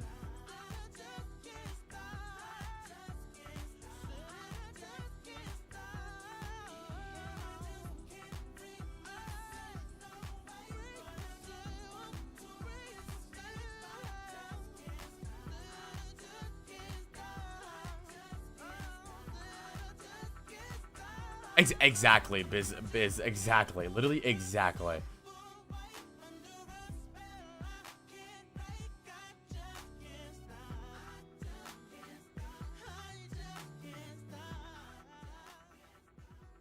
Beautiful girls all over the world. I could be chasing, but my time would be wasted. They got nothing on you, baby. Yeah, Quatch, it's hard, bro, for sure. You hit the angle and hope your team is in dog shit. All right, what rank are you, bro? What's the rank looking like? They might say hi. It's so common, dude. I swear, a lot of players are really convinced that the goal of Overwatch is to just give your team an advantage by being focused. But bro, if you're being focused, they're gonna kill you and then just shoot the other people. Your goal with Overwatch is to have impact on the fight. And you could say, well, apply being focused is impact. But yeah, but what about when you die and then it's a 5v4, bro? Plat 3. Bro, I think you're really good for a plat, man. If you start playing, I guarantee you're gonna have so much more fun playing the way that playing the way I'm telling you to play. You're gonna find yourself having much more uptime, much more damage, and I think you're gonna do a good job, bro. I'm looking forward to a future VOD review from you. Chat, let me go pee really fast, and then we'll continue the VOD reviews. Thank you guys so much for hanging out on this beautiful Tuesday. The VOD queue is closed, so we're just gonna do Spioner, Gromit, Latinas, Jake, Twisties, and Days, and then we're gonna be done for the day. But I'm having a lot of fun, dude. The next VOD review session will be on Friday. Tomorrow we're gonna play some ranked games and hang out. BRB chat, let me go pee really fast. What's up, Konis? And everyone say hi to Konis. Chat, when I come back, I want you guys oiled up. BRB. They might say hi, and I might say hey, but you shouldn't worry about what they say, 'cause they got nothing on you. Nothing on you, babe. Nothing on you. Nothing on you. Nothing on you, babe. Nothing on you. Hands down, there will never be another one. I've been around and I never seen another one. Because your style ain't really got nothing on.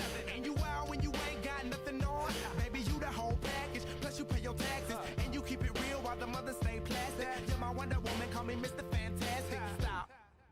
Now think about it. I've been to London, I've been to Paris, even where there in Tokyo. Back home down in Georgia, to New Orleans, but you always did the show. And just like that, girl, you got me froze.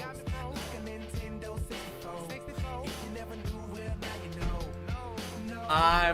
My PC's doing a lot better, yeah, Jeremy. I think it was my old microphone fucking it up because I had no software for it, and I think my PC was just like downloading random drivers and it was fucked up. Chat, are we here? Type 1. Can I get a 1? Alright, let's spin the wheel, man. Let's spin the wheel.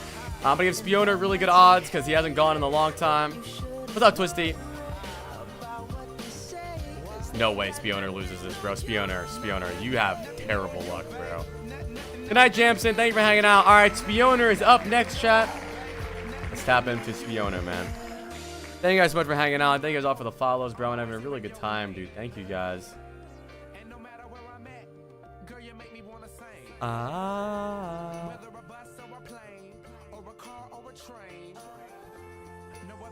Okay. Follow up on the Ana. I've been practicing the proactivity with ult, but I feel lost on attack, so I can't think before fights right. Okay. Let's lock in chat. We have Spioner, Ana, Vod. How many Ana players in chat? How many support players in chat? Type 1.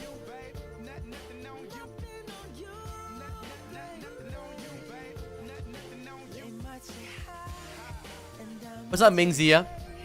How you doing, dude? Alright, Spioner on the Ana. What's up, Frosty? Okay, looking at their comp, they have Sigma, Ana, Torb, Farah, Mercy. We have Ana, Bap, Sigma, or Hanzo, Sojourn, and Queen. I think, honestly, this could be a really easy game for us. We don't really need to look for big nades. Because they don't have a Kiriko, our nades will get a lot of value. Not only that, just one nade on the Sigma will make him low enough, which will make the Mercy have to pocket the Sigma, and it'll just make their game a lot harder to deal with, right? If you pressure the Sigma a lot with nades, the Ana's gonna have to really only heal him, and if the Ana's only healing him, then she's not getting value elsewhere. I really want you guys to think about how you guys, what's up, Cowie? I want you guys to really think about how you can win these games based on like our comps, right? what openings do we have? What is our advantages here? And our advantage is that they're playing Mercy, so they have a lot less burst heals than us. Okay, take your time. You don't want to nade the fucking air.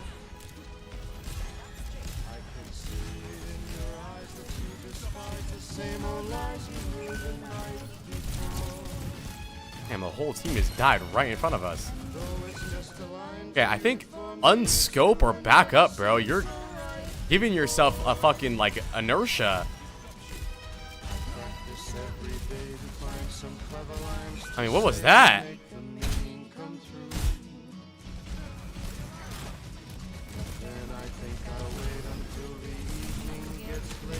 You said, I think Tank was trolling at first, but you just missed 2 nades, 2 sleeps, and let 4 of your teammates die right in front of you. Wait, you really thought this was a tank issue? You haven't done fucking anything.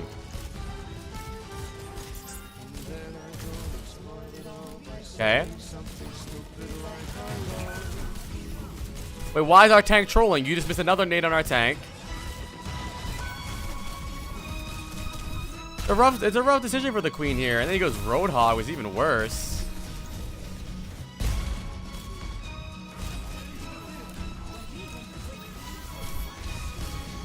You can look for a nano here on the Roadhog. A discommitted window. I mean, why don't you just pick up Mercy, bro? You play just like a Mercy player, man. You sit behind a corner and you just heal your team until they die. If they die, you say, oh, well, you're... Is his team banned? Okay, well, why would you send me a VOD where your tank is trolling? What do you...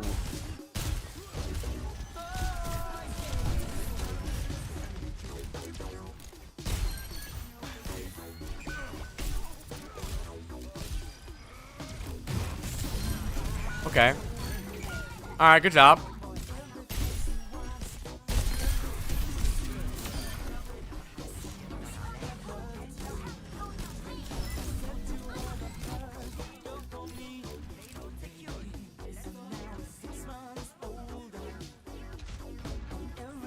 Nades landed on Sigma 0. Yeah. We're just chucking him out there. Just got cummed on.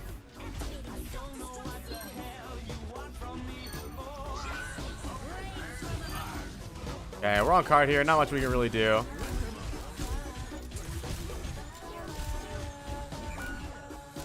I think you need to get better at quick scoping. You either no scope and miss, or you aim in and you're like kind of stuck there and very like stiff. So I think quick scoping is a very important skill to learn as Ana player. Like right there, nade that fucking Sigma. No E, throw a nade. There we go. Huge. Now even if he doesn't die, that's still a lot to worry about, right? Your team should have walked in on him.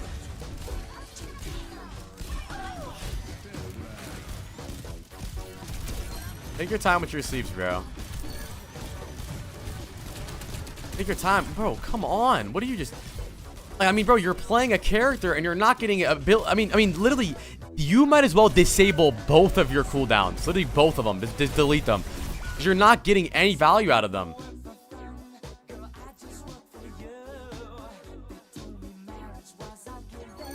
You don't have to use them if you're not hitting them. Or if you're not going to hit it. How do we nade here? Let me see. There we go. Good job. And now the Sigma will probably die for that. That was good, though. Don't spam your sleep here. We're good. We don't even need sleep yet. Keep your team alive. There we go. I mean, bro, listen. Let's imagine your teammates. Let's imagine your abilities were your teammates, and you could talk to your abilities. You would report your teammates for terrorism because you're not getting any value out of any of these abilities, bro. Like, if your abilities were real people, I would think that they were trolling my game. Chat, hold on. Let me upload my YouTube video really fast. Why is it still 3 hours? But YouTube's being buggy today.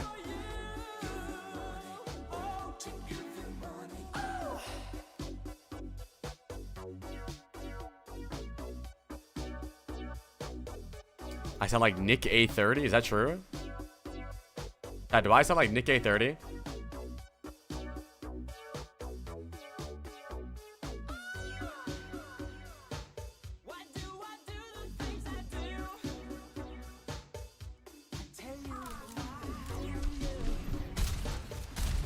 Now right here, they need to contest point, so we don't need to be on point. We can just play a little bit further back so that when they touch, that we're not completely directly in the line of fire, but they're probably not gonna touch anyway, so it's okay.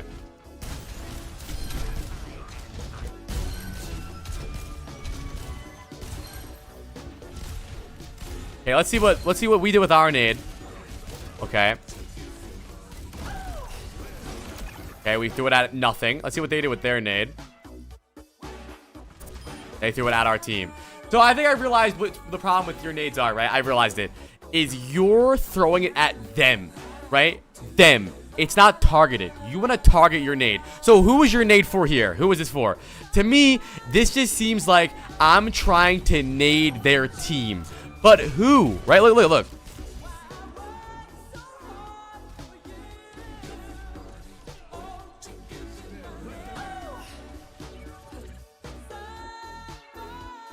That's a field goal right there. You just use a 3-point right there field goal down the line, 40 yards between the Sigma and the Torb. But just, you don't need to go for multiple. If you have an opportunity to go for multiple, then you can. Like this Ana does, because he sees you guys group, so he goes for a nade. And now he sees you group, he goes for a nade. Huge. He's going to win the fight off of this nade. I wish you were more like their Ana, bro. Honestly, I really do. It makes me sad watching you. All you need to do there is go for a single nade on the Sigma. It requires the Sigma to back up, and your team pressures the Sigma, and you guys win because of that, and the game's over. Okay, your Diva trolls, and you're that's... Are you okay in the head?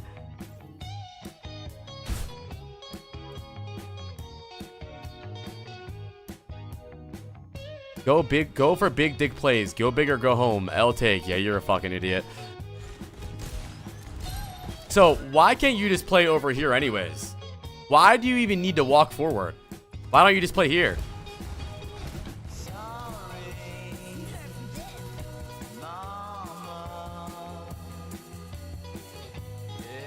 Take honest with that shower towel of yours and tell me you deserve that woman.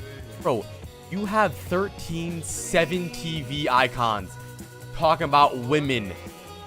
What, bro? You're a 7TV tryhard. What are you talking about? What are you saying?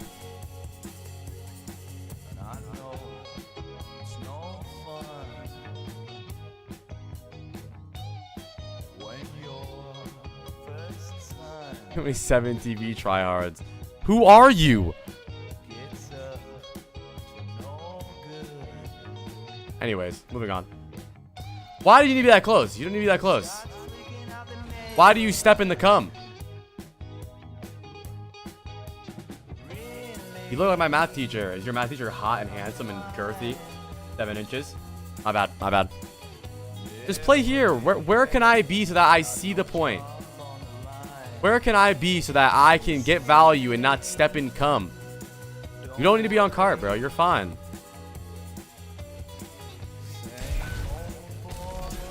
Play the song. I'm the greatest threat to Mr. Conti in 2018 Overwatch. What the fuck are you talking about? What the fuck are you talking about?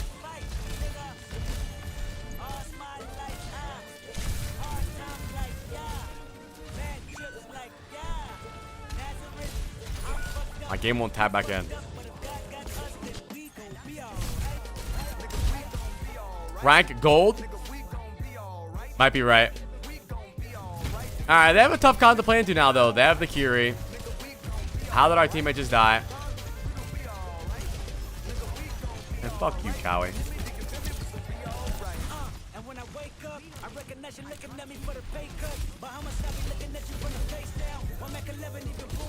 We need all the meds.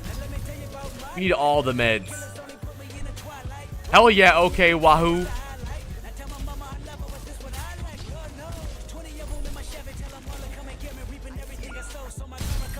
I feel like you've gotten worse since the last VOD review. Okay, so we have sleep and we have nade. Okay, we go for a sleep. We go for a nade.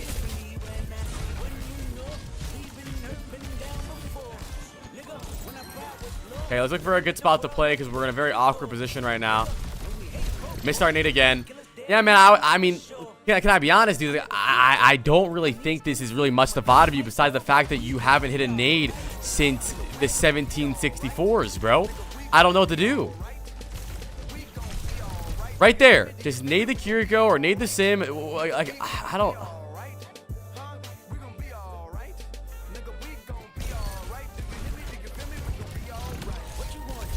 Bye, Cowie. See you next year. Good nade. Look for a sleep here. We can nano too. How do we nano for pressure here? Good sleep. Look for nano. Alright, or not. All good. Maybe next fight. Does that remember me? Good nade on the hooks for Hazard. Maybe go top left. It depends, Gorgon. Maybe you can force Suzu early and it would be good. It just depends, you know.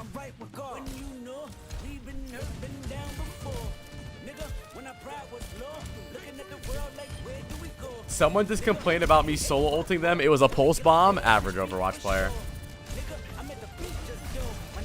So, why do you need to be here? Stop! Play here. Bro, you're playing like Lucio, scared of the tank. For what? Where is he?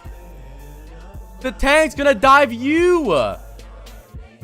Why are you scared of the tank over there? If the tank goes on you alone, you sleep him. But now the tank can dive you and your team. The idea of the Ana being split is that the Hazard either dives the team and the Ana pockets them, or the Hazard dives the Ana and the Ana sleeps him, and then the team turns on him. But now he can do both at the same time. Now you're taking so much spam. I mean, bro, look at your BAP and look at you. Look, I'm so scared of the tank. I'm so scared of the tank, so I'm gonna play on the cart. What the fuck are you talking about? I've never heard of that. I'm scared of the tank, so I'm gonna play on the cart.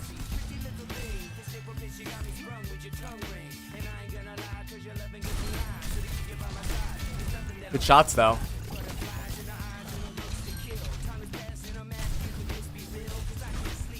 So awkward, bro. Look at your team and look at you, bro. Look at your team. Oh my god, and look where you are. Your positioning is the worst I've ever seen in my life. I can't, like, usually when I watch people position, I see their thought process. Like, oh, okay, I see what you're doing, right? You're here because I get it, right? But, like, what could fucking possibly be going down over here? Your whole team's fighting high ground. You are my sunshine, my only sunshine.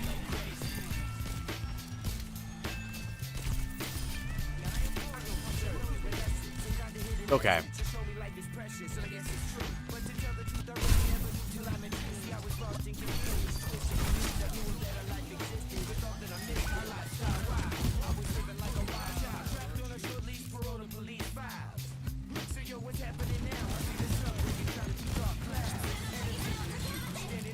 What the fuck did we just nade? Oh my fucking BAP DC'd. That's insane. That is insane. What did you just nade? Okay, so we have Roadhog fighting Roadhog right now. Kiri to our right. We're low. We can nade ourselves if we want. Reaper no fade. What the fuck did you just nade? Oh, I guess you hit your hog. Never mind. I thought you missed. I guess you hit it. That's fine. Okay, that's okay. That might have been luck.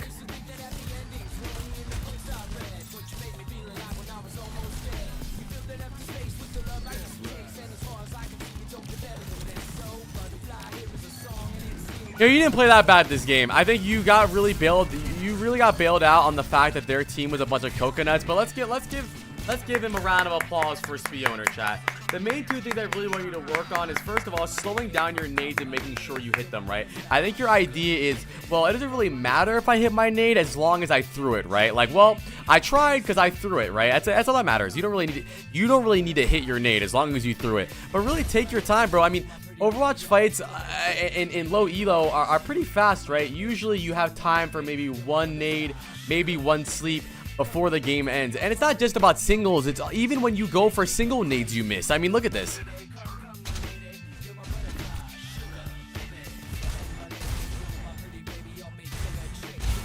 Missed a nade on a single Sigma. Right? That's one missed nade on a single Sigma. Another missed nade on a single Sigma. I mean, just, it's not mechanics. Like, you can throw it at the ground, bro. Get a spot where you can throw it at their feet, bro. It's like, just take your time and really try to hit it. It's not, there's no covering fire nades, bro. It's not like nades a smoke bomb. You need to hit it. And you can't, then, yeah, slow them all down and try to hit the ground too. Stop, bro, you're not playing dodgeball. You're not supposed to hit them individually. Hit the ground, bro. And you'll get more success. And you need to put more pressure on yourself, right? I think your idea is, well, it doesn't matter if I miss my sleep and I miss my nade, because at least I can still heal my team. But that's a bunch of fucking barnacles, dude. You want more value in the game. And besides that, man, your positioning is ass. Bro, you're always on the cart. I mean, this, if I could choose a fight to describe your positioning, it'd be this. What the fuck was that? Not only is it terrible positioning because you're on the cart when you should just be over here healing your team and throwing nades and you're unkillable almost, you're just standing in cum. The idea of Ana, right, is that, fuck, we have to commit to killing her, right? If you're here and we're on cart, they need to touch the cart, right? But they also need to kill you, so they can't do both. But when you play on cart, they can contest the cart and kill you. They can do both. You want to make it very hard for them to deal with you. And I'm not telling you to play in spawn, right? I'm not telling you to play over here. But you want to play in a spot where you can get a lot of value with nades and sleeps and also see the entire map. Not in their ass. And I promise you'll get a lot better, bro. You'll get a lot better. I promise. On my soul, bro. On my soul. You'll get better if you chill the fuck out. I promise. Hold on, chat. Let me see something really fast.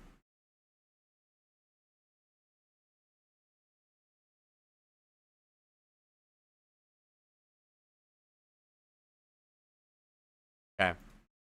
I'm doing good, Vendy. How you doing, dude? All right, let's guess his rank, chat. Let's guess Spioner's rank. It's rough, bro. I think it's low, dude.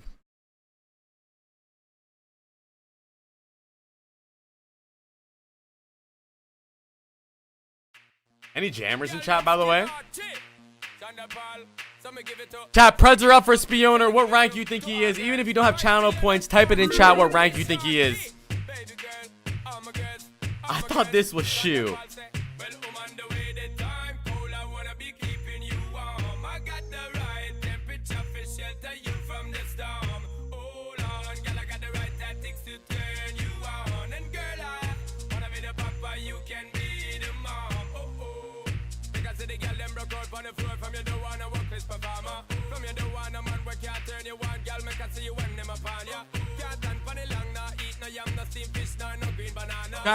Let's play a scary game tonight, bro. What game should we play?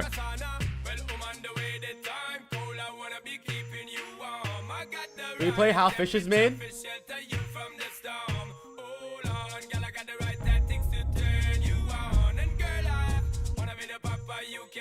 I might play How Fish is Made. I already played more choices in. I can kind of look stupid. I have overwhelmingly positive reviews.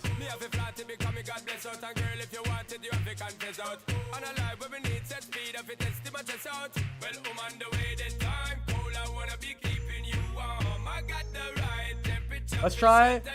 Let's try How Fish is Made. Let's play How Fish is Made. Have I enjoyed the Deadlock arc? Me too. I'm going to keep playing Deadlock. I'm never going to stop playing Deadlock. Deadlock will be the game I play the rest of my life. But I just want to play some scary games before October ends. I'm Ascendant 6. I'm almost Eternus. Alright, what rank are you, bro? What rank was this game, Spioner?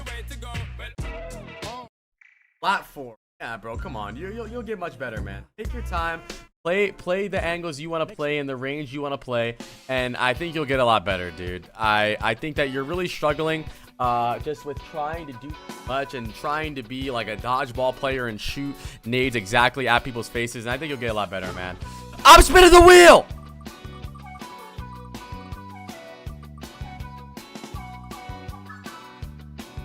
Yeah, I know. I played mouthwashing. Latinas, where I love Latinas. I love Latinas.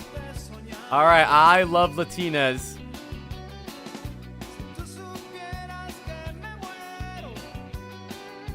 All right, we got 4 more battles to do after this. Okay. I need help on positioning and not making dumb mistakes. Yeah, we'll see. Who are you in this game?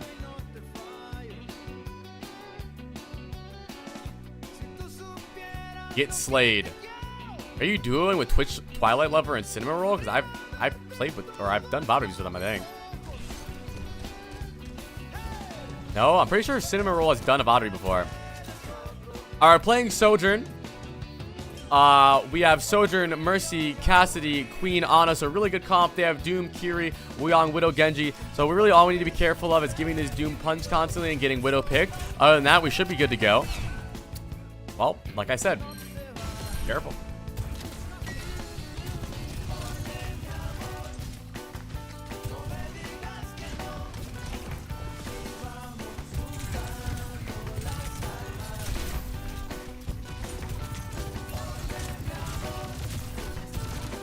Good try.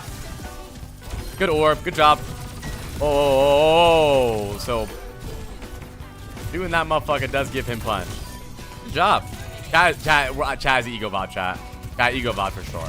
There's ego VOD. That's okay, bro. Chat, I usually charge 10 gifted subs for Glaze VODs.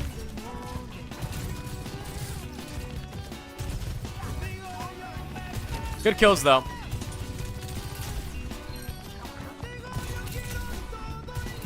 You know, I would say that I would like for you to play the left angle more because it's just wider and you have more like sight to see things, but it is a little risky because they have the Widow. But in the future, if they don't have Widow, I would love for you to play like here instead, and then like maybe rotate around this side of the map instead of really confining yourself to the hotel, because this is really awkward, especially if let's say their hit scan end up taking this side. Now you're corralled into a corner, right?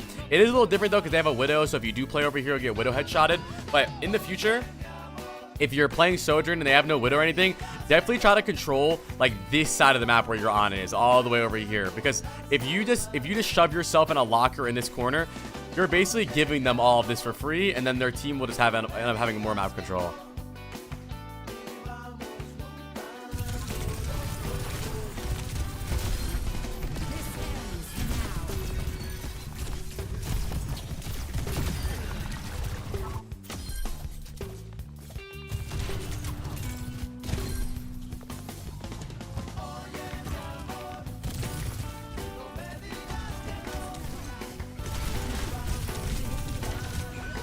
So, contrary to popular belief, the further you are away from their team doesn't make you safer. So let me explain to you why being right here against the Ana or against the Doomfist will be better than back here. Because your Ana's right here and you just get pocketed. If the Doomfist goes on you, the Ana can nano you or sleep the Doom or nade you or the Mercy, but you end up kiting all the way into your spawn, and because you think like, well, the further back I am, the safer I am, but that's not how it works. You're now out of LOS of your Mercy and out of LOS of your Ana, and you're dead, and that's completely on you. That's completely on you. This is nothing to do with your supports. This is stupid as fuck from you. Stay in the LOS of your Ana. You don't want to just kite them. She'll pocket you.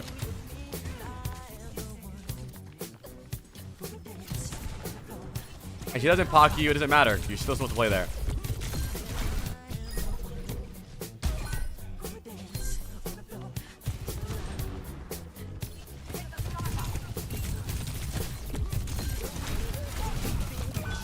Yeah, I mean, you're just playing in their spawn. Not much you can really do about that. Don't play in their spawn. You'll probably have more success. I gotta fix my balls really fast. No one move. Yeah, I fixed them.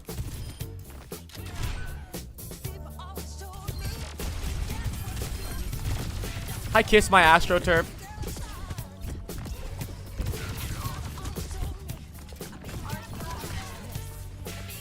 So you are definitely main Mike. You only play main. You can try and take angles here. You can try and take left. You can try and take boiler if you want.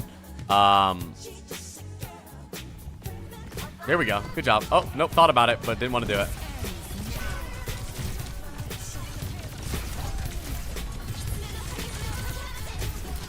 Again, that ult would have been a lot better at a different angle. If you popped it up here, you could have killed the Genji and had free reign over their team. Don't just play main, man. There's more to the map than the middle lane of the game, dude. So many people think that Overwatch is meant to be played with 5 people staring at each other in a straight line. Move.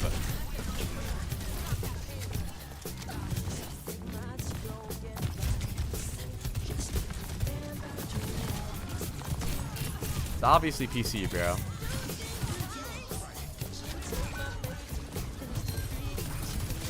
So, I think you're a pussy. The one Widow kill has you in check. You died a Widow 1 time, so basically for the entire game you now have no angles when you should have 100% walked out this way, and now you have amazing angles on the Widow. You can duel the Widow, kill the Widow. She can't really stay far away from you anymore, and you win that duel for sure with the Mercy Pocket. For the most part of the game now, you're really confiding your ability to do anything. I mean, look at the angles you're playing here, right? Every good hit scan player plays top right or far right over here. And I know you're scared of the Widow. I get it. But the problem is now the Widow isn't scared of you. And now you have no possibility of getting kills. The Widow should be scared of you. The Widow should be scared of a headshot. It doesn't matter if you died once. Maybe she kills you again, but maybe you kill her. She is now, like literally, she's sitting here with her feet up, nothing worried about. You need to still mark her and send some shots at her. I mean, look at where you're playing right now. You have no room to do anything because of the way you're putting yourself. Alright, swap Widow if you want. Yeah, do something. Oh, bro, I don't have any connection to Blizzard. Overall, I don't think you're playing that bad. I think your aim is really good. I think you're just a pussy. Like, what's the point of having these good mechanics if you don't get to actually show for it?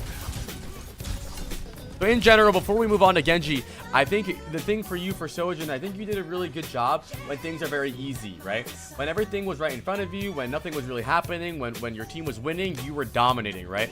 You were on it. Nothing was stopping you. But I think a big problem that ended up happening was when you were scared of the Widow or something was going on, you ended up fumbling and crumbling and putting yourself into a spot where we actually... Why is the quality on my new video so shit?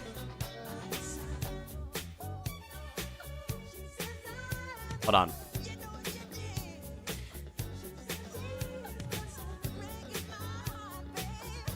This isn't our place to speak. Only apply. Wait, who said that? I didn't say that.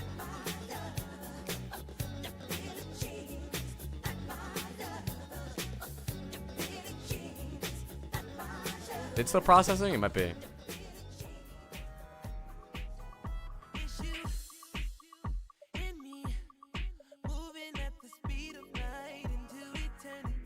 I'll just upload tomorrow. But in general, on Sojourn, I think you just really gave yourself no opportunities to let your mechanics shine or carry the game because you were so afraid of this Widow. This Widow was in your head. Like the moment a DPS player says, I'm scared, the game is over. Because if you're scared, they're not scared of you. And now the game is GG. You also need to put fear into their team. You want them to not be able to do... I mean, what are you doing right now?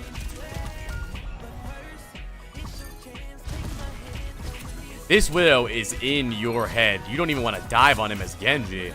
Okay, now Widow's dead. We should be able to do what we want to do now, right? Okay, we're peeling. Do you happen to play Brig? Honestly, a lot of your gameplay reminds me of a Brig player. Kiri no TP. Go on Akiri. Kiri no Suzu. Good job. Wuyong next. Okay. Okay, good work. Kiri no TP. Oh, got shit on.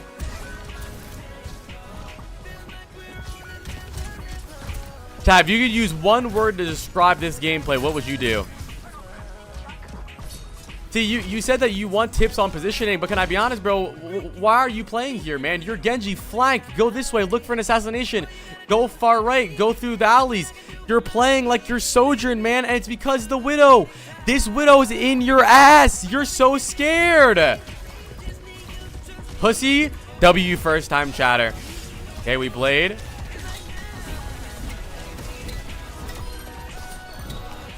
Nice, good blade.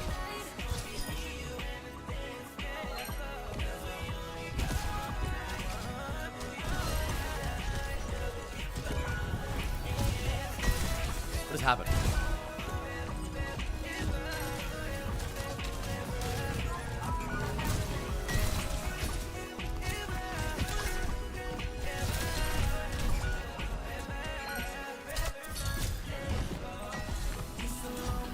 We have our own Widow, so he can't really go Widow, but before he could have. We didn't have a Widow before. I don't think you're playing that bad when you're committing to things, man. When you're committing to these kills, when you're not playing scared. I think a lot of the thing is that you over-adjusted to the Widow. Like, I mean, you're not really playing the Widow any mind right now, and you're getting max value, bro. I mean, I think you just overvalue and you glazed this Widow too hard, and for the entire defense, you did nothing.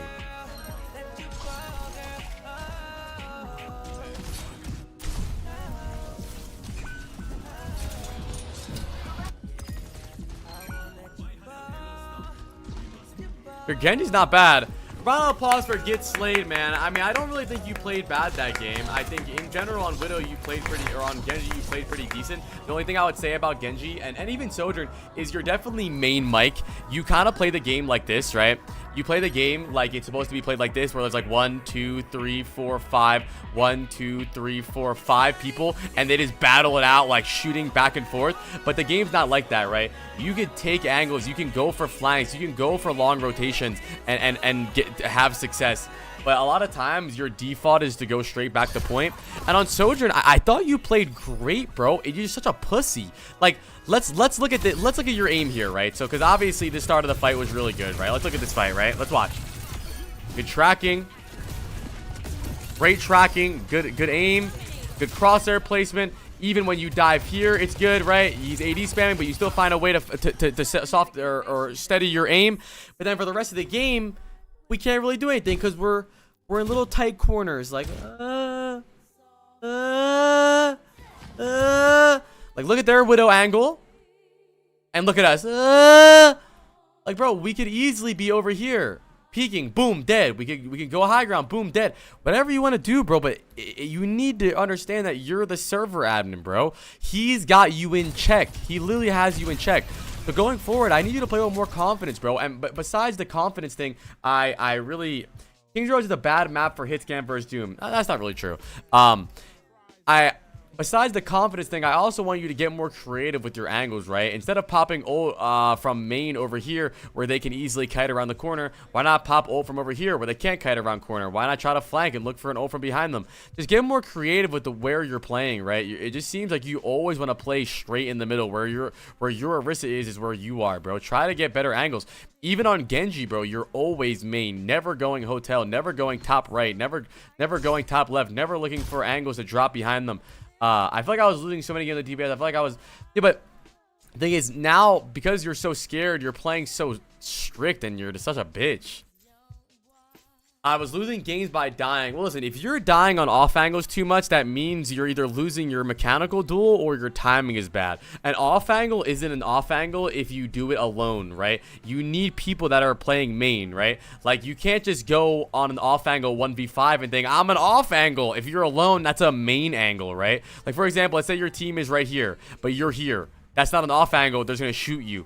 You need to off angle at a time where your team is stepping up. So they're worrying about your team and also worrying about you. Work on these things, bro, and I think you'll get a lot better, man. I just think you're a good player stuck in a bitch-ass body waiting to come out, bro. Your name is I Love Latinas playing like a pussy, bro. No Latina is going to like you like this, bro. You're a bitch. You got bitched by Supreme Edger, bro. Supreme Edger bitched you all game. Supreme Edger is your daddy. You'll get so much better. You play with more confidence and deeper angles, man. You could have easily won the duel against this Widow, bro. He's ass. Get 100% charge and peek the Widow and dick him down, bro. You'll be fine. Another round of applause, man. Yeah, get slayed, bro. Yeah, right. You're not get slayed.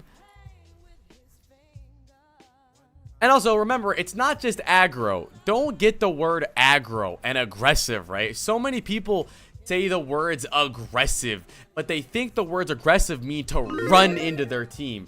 I'm not saying to run into their team. I'm saying put yourself on angles where you can actually see people, not just sitting on a corner. Aggression doesn't mean sprinting into them and playing like a Reaper. It means at least giving yourself opportunity to see their team besides standing main all game. Tips for Junkrat, flank. The hardest Junkrats to deal with are flankers, I swear. Wow, the quality of my new video is so ass. Is it just the video in general?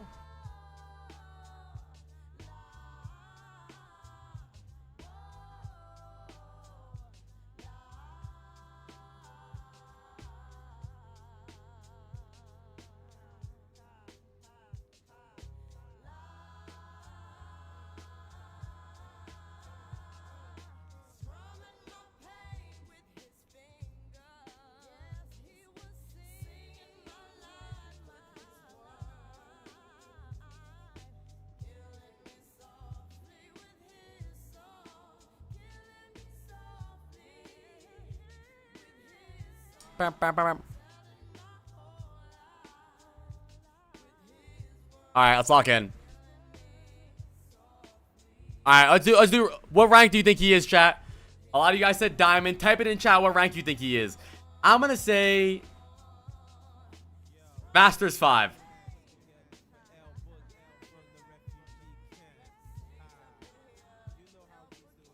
What rank are you, bro? What's your rank? Lips McGee says Diamond 4. What rank are you, bro?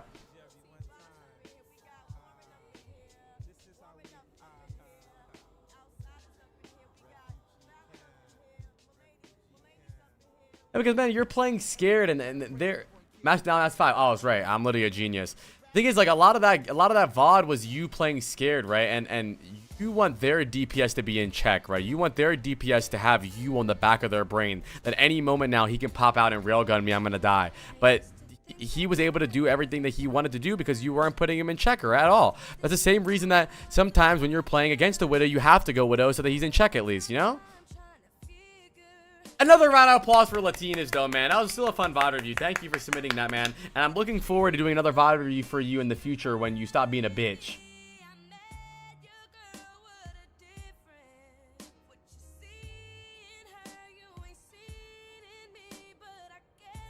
All right. Chat, I'm going to upload my video now. Fuck it. It's a little late, but I'm just going to do it now.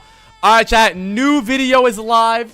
I played every single tank in Overwatch at least once, and I wrote my opinions on it. If you guys don't want to watch, it's an hour and 50-minute video, by the way. If you guys don't want to watch the entire thing, there's timestamps, so you guys can watch specific tanks, whatever you want, and check it out. Yeah, man, I really appreciate if you guys checked it out. Editcom, YouTube. I solved the tank problem in Overwatch 2. I'd really appreciate if you guys watch it, bro. I think it's a really good video, and I think it's a lot of insight about the tanks and just conversations. I had a conversation with Spillo about it, too.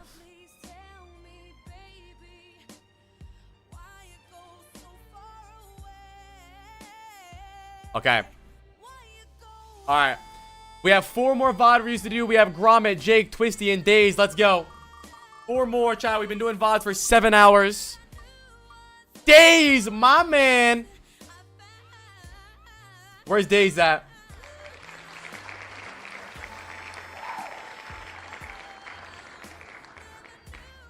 Chat, I'm gonna read all of the comments on the video when the stream's done. I'll read them on stream, so tap in.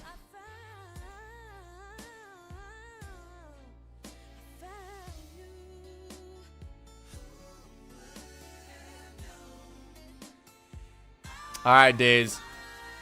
Alright, chat, are you my assistant coaches or what? Yes or no? Are you my assistant coaches?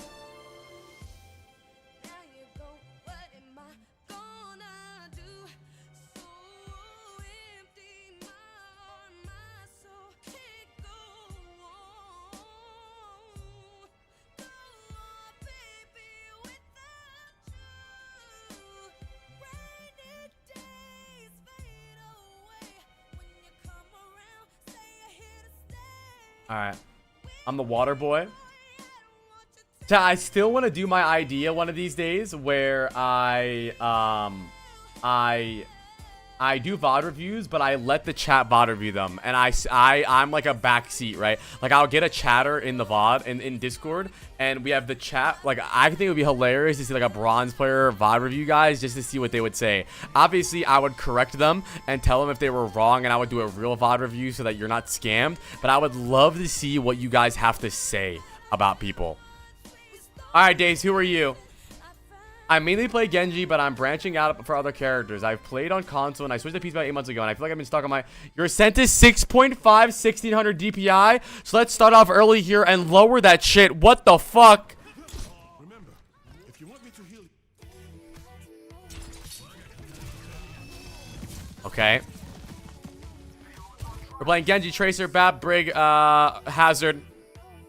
They have a very easy backline to dive into. They have Ana, Mercy, Sojourn, Winston. The only thing that's going to be difficult is finding a way to their backline because this map has really long sight lines. So it's important that we work on how we're routing and how we're getting there and our positioning so we can actually find them.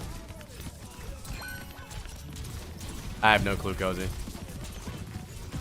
It doesn't feel fast. Okay, maybe you're not on 1600 then. Because your sense doesn't actually look that fast. Maybe you read your DPI wrong, or maybe you're actually just using your wrist.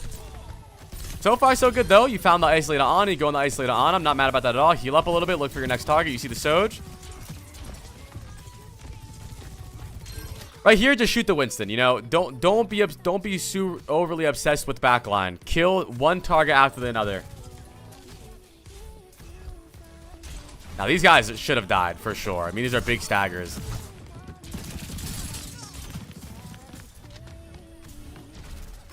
Alright, chat, don't forget, man, I want you guys to have opinions and insights on things going on in the game.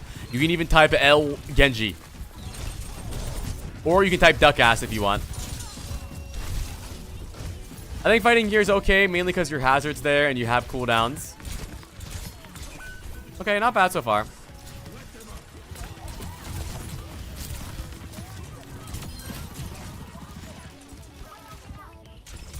I mean, 1600, 6.5 is really fast, but... it's okay.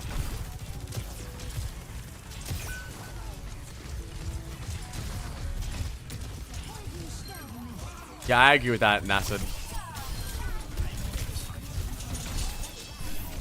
I think you're doing a good job right now, though. I really do. I think you're not doing anything too crazy, but there's not really anything crazy to be done. You're killing them one by one. You're not feeding. You're just farming. I think now is the part where you can definitely step up and look for a play, especially when you have map control. Okay, you blade in a fucking 5v2. That was brain dead. But whatever, at least you used it. I mean, we're rolling right now. 5 minutes on third point. No deaths yet. Like right here, I would love for you to do what your Tracer did. Instead of poking main like you're playing Cassidy or Sojourn, just start setting up for backline, right? Because you know that their Ramattra is going to walk around this corner and try to touch point. When that happens, you can immediately go on Genji or on Ana. Is there ways, is there routing, is there a position that I can get on the backline easier without just being main, right? Because how do we dash on the Ana or the Genji or the Sojourn here? We can't. We're main. We're playing hit scan. This is a hit scan position. But I love what your Tracer does here, right? Your Tracer routes right side. Why? Because he doesn't want to blink from main. Your Tracer can go on anybody.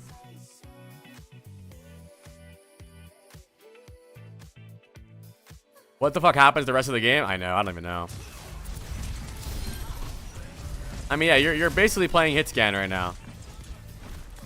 Bunny Feces is a weird fucking name. Like right here, I mean, genuinely a whole lot of nothing because you're so obsessed with backline, right? Backline, backline, backline, backline, backline. But, bro, there's literally World War V happening right here, bro. Just turn around and help these guys fight, man. Stop being so obsessive over this Sojourn that's not even near you, bro. What's going on around you? Open your fucking eyes. You have headphones on? What the fuck is this song?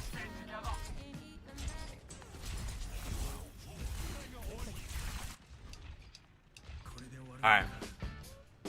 I think this point is the point where you really need to actually focus on having good angles and actually running around and finding space. And you can't really just sit main, so I think that's why we might struggle here. Good job.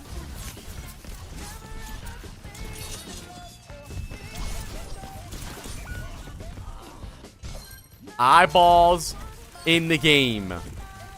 Okay, good job, high ground. I like this.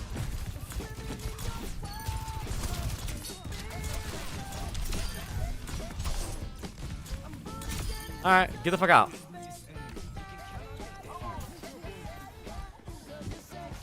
Why don't you set up for next fight here, man? Why don't you try to like hide or something? Maybe even push them. They just walked out. I don't know, dude. It seems like your default is to go back to the cart. You start every fight on cart.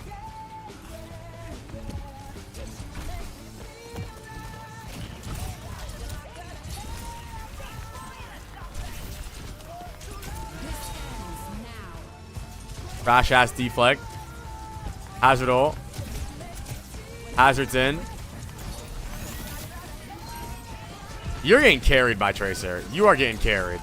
You are getting carried so hard. I want to watch Tracer for a little bit, bro. I'm sorry. You're boring me. Damn. Like, bro, like, I want you to fight, dude. I don't know what's going on. You're taking. I think the problem is that you're waiting for a perfect engage, right? You're the Tracer. Oh wait, this is your fucking stack. I remember. But you're waiting for. You're just waiting so long. It's almost like you're waiting for the perfect engage, bro. Just fucking dash into them, man.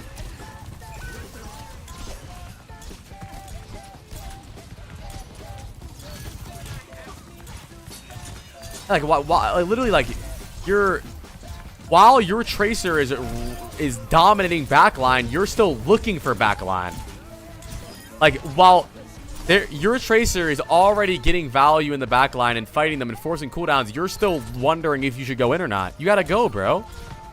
Whenever you're not afraid to commit, you're doing a great job. You dashed on the Ana 1v1 on first point. You killed her alone. Don't be scared. Like, you're a server exister right now. A whole lot of nothing going on, dude.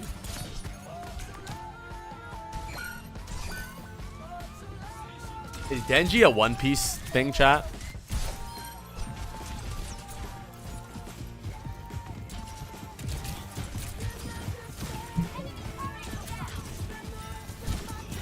A chainsaw, man. Also, can I ask you a question, bro? Are you 45 years old, Days? I believe that your reaction time is fast enough to not need to deflect randomly. Deflect when you see things coming at you, right? Deflect when you see the hook. Deflect when you see the nade. Deflect when you see... Okay, so you're in your prime. You're 21. Your reaction time should be as good as possible. You don't need to preemptively deflect. Deflect when you need it. You're not slow. You'll be able to react to it. You're assuming they're going to do damage to you with your deflect. Don't assume. Know that the damage is coming in and use your deflect for it, because you're going to get punished a lot for deflecting too early.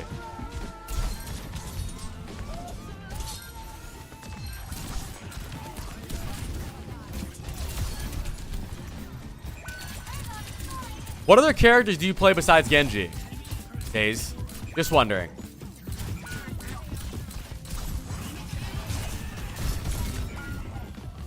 Soldier. I can tell. You play Genji like Soldier.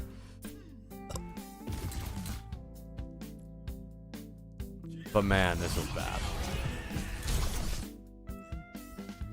Even if this was a good dash, I mean, why would you dash the Genji? We see a Hog kind of low. We see the Ana. We see the Moy. We see the Tor. We dash the Genji, who can deflect our blade and dash away from our dash.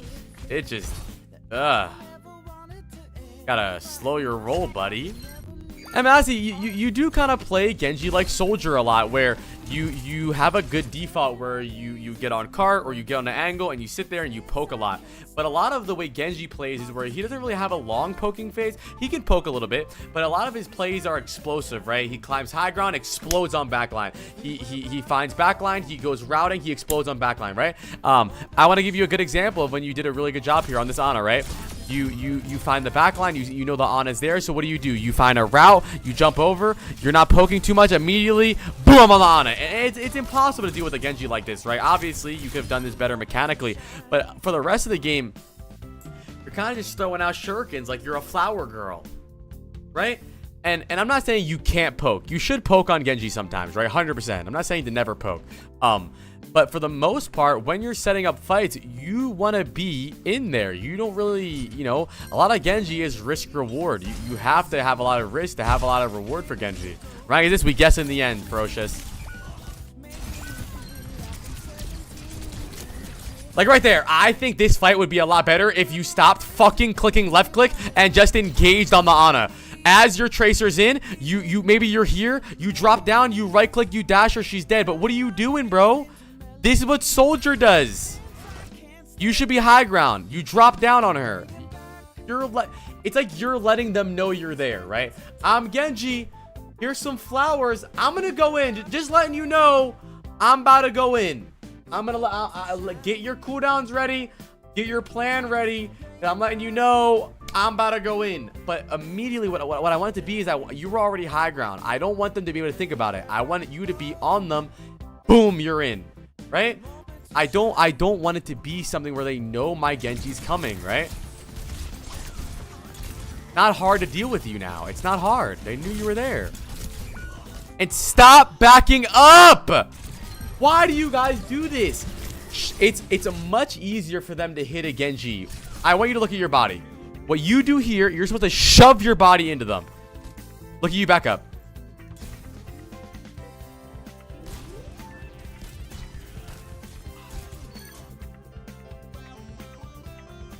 He's scared to go on the Ana. If he can't confirm, he will get a dash reset. Okay, then play Soldier.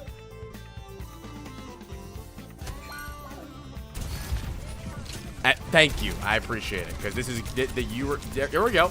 Notice how, honestly, we're not really playing much different from Soldier to Genji. We're really not. Our gameplay hasn't really changed. We're still standing here left clicking. It's kind of the same fucking thing. So in general, bro, I need you to remind yourself that they have different play styles, man. You don't really want to poke a lot. You want to be very fast. You don't really want to announce yourself. You want it to be where it's kind of like, where's the Genji? Where's he going to engage from? Is he above? Is he behind? Is he left? Is he right? And then when the Tracer's in or when your Ryan's in, immediately you're in. It's not really hard to deal with the Genji when I know he's coming. But if the Genji gets a right-click dash and a melee on me before I even know he's there, it's going to be rough for me for the rest of the fight, right? But it's never really that difficult for them to deal with you because they know you're there. If you queue with a girl, they make you play Genji. It's kind of messed up. I don't know what you're talking about.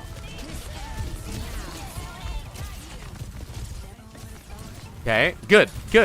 Okay, well, come on. You saw her fade. Look for her fade. But that was really good, though. That was a really good engage. That's what I'm talking about, where I want you to engage like this. It's almost explosive, right? You jumped in their backline. You're immediately on the Moira, right? You force the fade. You punish the fade. But the thing is, you're just stupid, so you dash the fucking Moira. But this is what I mean, Bear. I don't want you sitting here poking. I don't want you to see you're poking and then going in. I want you to... You can still poke, but make sure when you engage, you're in.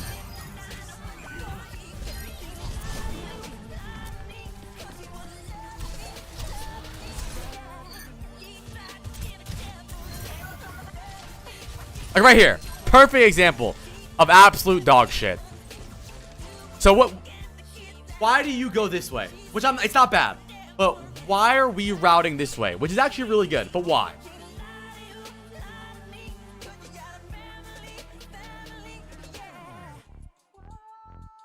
To get the Ana. Right. So, the ideal way that you do this is that the card pushes more. Our team also walks through choke. So they're worried about multiple things. Then we're on the Ana and it's really hard to focus us. Let's see what we do. Hey, I'm Genji. What's going on, guys? I'm up here. I would love if... And now you're backing up and you're dead to a Winston. I would love if immediately... First of all, you probably wait a little bit because you're out a little bit too early. I would love if you just walked around and you just went on the Ana. Maybe you went behind and went on the Ana. Your engages are always really weird and you're always in awkward positions because people shoot you before. It almost feels like you feel rushed, right? You always feel rushed to do things, and the reason you feel rushed is because they're shooting you before you're even in. They're gonna shoot you when you're in. They are, no matter what. They are going to shoot you. Yeah, stop being toxic. Let's settle down. They're gonna shoot you when you dive, but the problem is they're shooting you before you dive, and you don't want that to happen. On the Ana. More no fade. Here we go. That's not bad though. I'm not mad about that. You guys slept. What are you gonna do? Walk closer. Closer.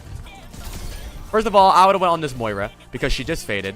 And you kill the Moira, she's dead. You know she has no cooldowns. The Ana has nade and sleep. So go on the Moira. But this is what I'm talking about though. There's no tickling. You're in and you're damaging them. That's it.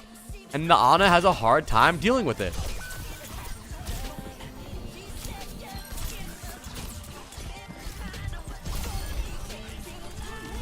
That's good. What's up, Joshin? This is Josh's song too, playing.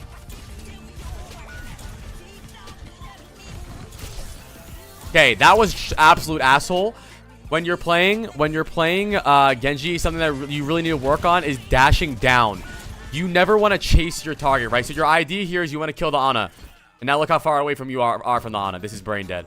If you want to kill this Ana, you play here and you dash directly into her so that when you end, you're right behind her and you turn around and you kill the Ana. This would be much better. You would have killed the Ana, but you're now chasing her.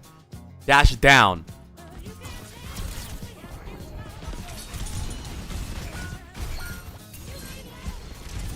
You also just take way too long, man. I mean, your hazard is on the Ana, and then where are you? Oh, I guess you had no cooldowns. So you're playing soldier.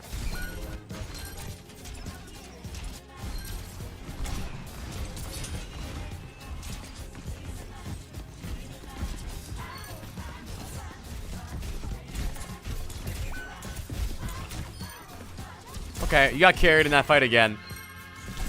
I would say you're definitely a server exister. You have not much impact in the game by yourself. I honestly wouldn't really even know you were in the game if I was on their team.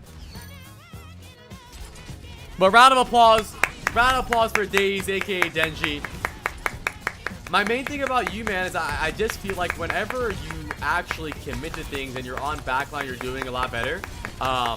And I feel like you will find a lot more success if you stop playing like soldier. Like even right there, the fact that you're on cart, right? Let's look at this, right? We have map control, right? So we know that they have to touch cart, right? So they're gonna go cart. Is there a way where we can sit high ground, right? We can sit high ground here. We know they're gonna go below us, so we can drop down and we can punish them. And maybe if they go right side, we can still kill them. Maybe if they go left, we can still kill them. But look at us, we're on the cart, right? You're a payload princess. Well, you're not on cart, but you're still just main.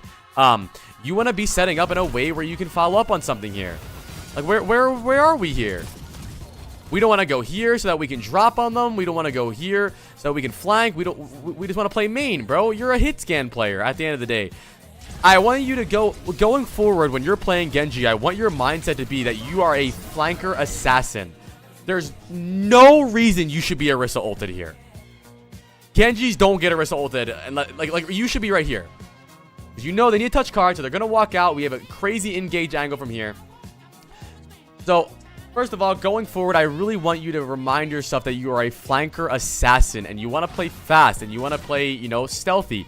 You can still poke sometimes, especially when you're walking up and you don't have space because there's no way to hide. But if you do have map control and they're the ones retaking, set up for the next fight. Where can I stand? Where can I be? So that when the fight starts, I can immediately get on backline and they don't know I'm here, right? Let's say the Ana walks forward and you're up here, immediately on backline. Let's say that you hear the high noon, you can drop down and kill him, right? But the thing is they're never worried about you because they know where you are. You're always in check. You're just sitting main. There's no, where's the Genji? Let's make sure we mark the Genji. Check the Genji. Is the Genji left? Is the Genji right? We know where the Genji is. You're on cart, dickhead. So I hope this makes sense, Daze, because I don't think you're a bad player. When you actually do engage onto things, you're getting a lot of value. You are. I mean, you drop down the Ana, you killed the Ana. You drop down on the Ana first point, you killed the Ana. When you're not announcing yourself and you're not playing soldier, you're not playing Genji 76, you're getting value. You really are. So I think play this way more and you'll get a lot more value. I really think so. The price of a Vod review is 5. Get the subs, but the next time we're doing them is on Friday. All right, chat. Preds for the rank. Preds for the rank is up. What rank do you think he is? Preds are up. But oh, besides that, Daze, I think the only thing that you're not doing very good, and I think it also is very indicative, a big word, of the way you're playing, is you're always using your how do I improve my reaction time? I don't know. Expect things. You improve your reaction time by expecting things, knowing what's gonna happen. You know that they have Roadhog Cook. You know they have Ana Sleeve. So those are the two things that you need to expect to deflect. But really, you use your deflect a lot long range, which is not ideal. It's not very good to do. But if you played more aggressively, you would use your deflect better, so that the way you use deflect is that you want to use your deflect to keep you in the fight more, right? So you don't need to use the way you use your deflect, right, is you use your deflect to get you closer to people. But that's the problem, is you should already be closer to them, and then your deflect is there to keep you in the fight. But because your positioning is so dog shit and you position like a soldier, your mindset is always, I gotta get closer to them, but I can't get closer to them because they're shooting me. But they're shooting you because you're in the middle of the map. You gotta flank, you gotta find angles, you gotta find a way to play, right? You gotta sit in corners, hide, whatever you want to do, man.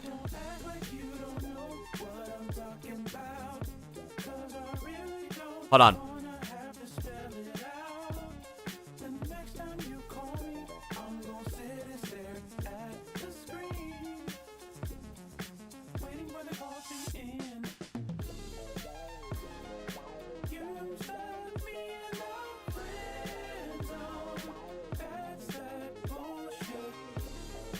Alright. What rank are you? What rank are you? No, you will improve, Days. Don't say try. You will. You will. I mean, I can tell, bro.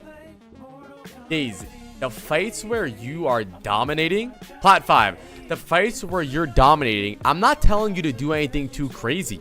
I'm telling you to do what you're already naturally doing, but just do it more. I think you're getting lazy, and you're also not really understanding how to position. The idea is, where is the fight going to be? Where is their backline? How can I route to get there, or how can I hide so that when the fight does start, that I'm there and I don't need to poke, or I don't need to run across the map to find them. All right, chat. Can we get another round of applause for Days, by the way, bro? I feel like we had a very lackluster clapping from him.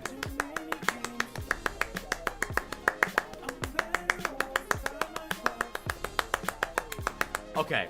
Thank you guys for all the follows, by the way. Banana Fish, Ooga Booga, Doroko, Captain Cyclops, Blessing, and Not User. Thank you guys. Chat, we are playing a scary game tonight. After the VOD reviews, probably. You guys better be here for it. Twisty! Oh no, Jake! Sorry, not Twisty. Twisty gets scammed. Where's Jake? Jake! Jake! Thundercat on that last song. Keeping it going. First up, I want to try an artist on you, DJ Snake. Kind of sounds like Rihanna.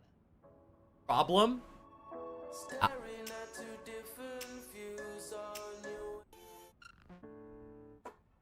On next, I got...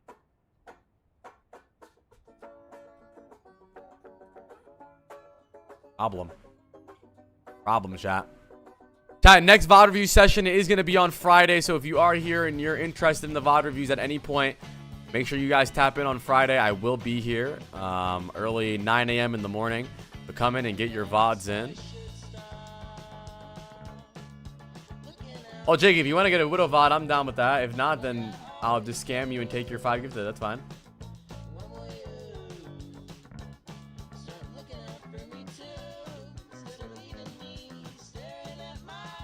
What guys, Stomps? I can do a VOD for you later in the week then. It's fine. I'll just do your VOD later in the week then. We'll just get a game for Friday and I'll remember. No, it's fine. If you just get a VOD for Friday that you actually want to get VOD reviewed, I mean, you deserve a VOD on Friday anyways, where you get in 2,000 subs. Just wait till Friday. All right, Gromit. Where's Gromit at? And then Twisty will be the last VOD review of the day. All right, let's do Gromit, chat. And everyone, I want everyone to touch Gromit. And make sure you guys also watch my new video, because I put a lot of effort into it.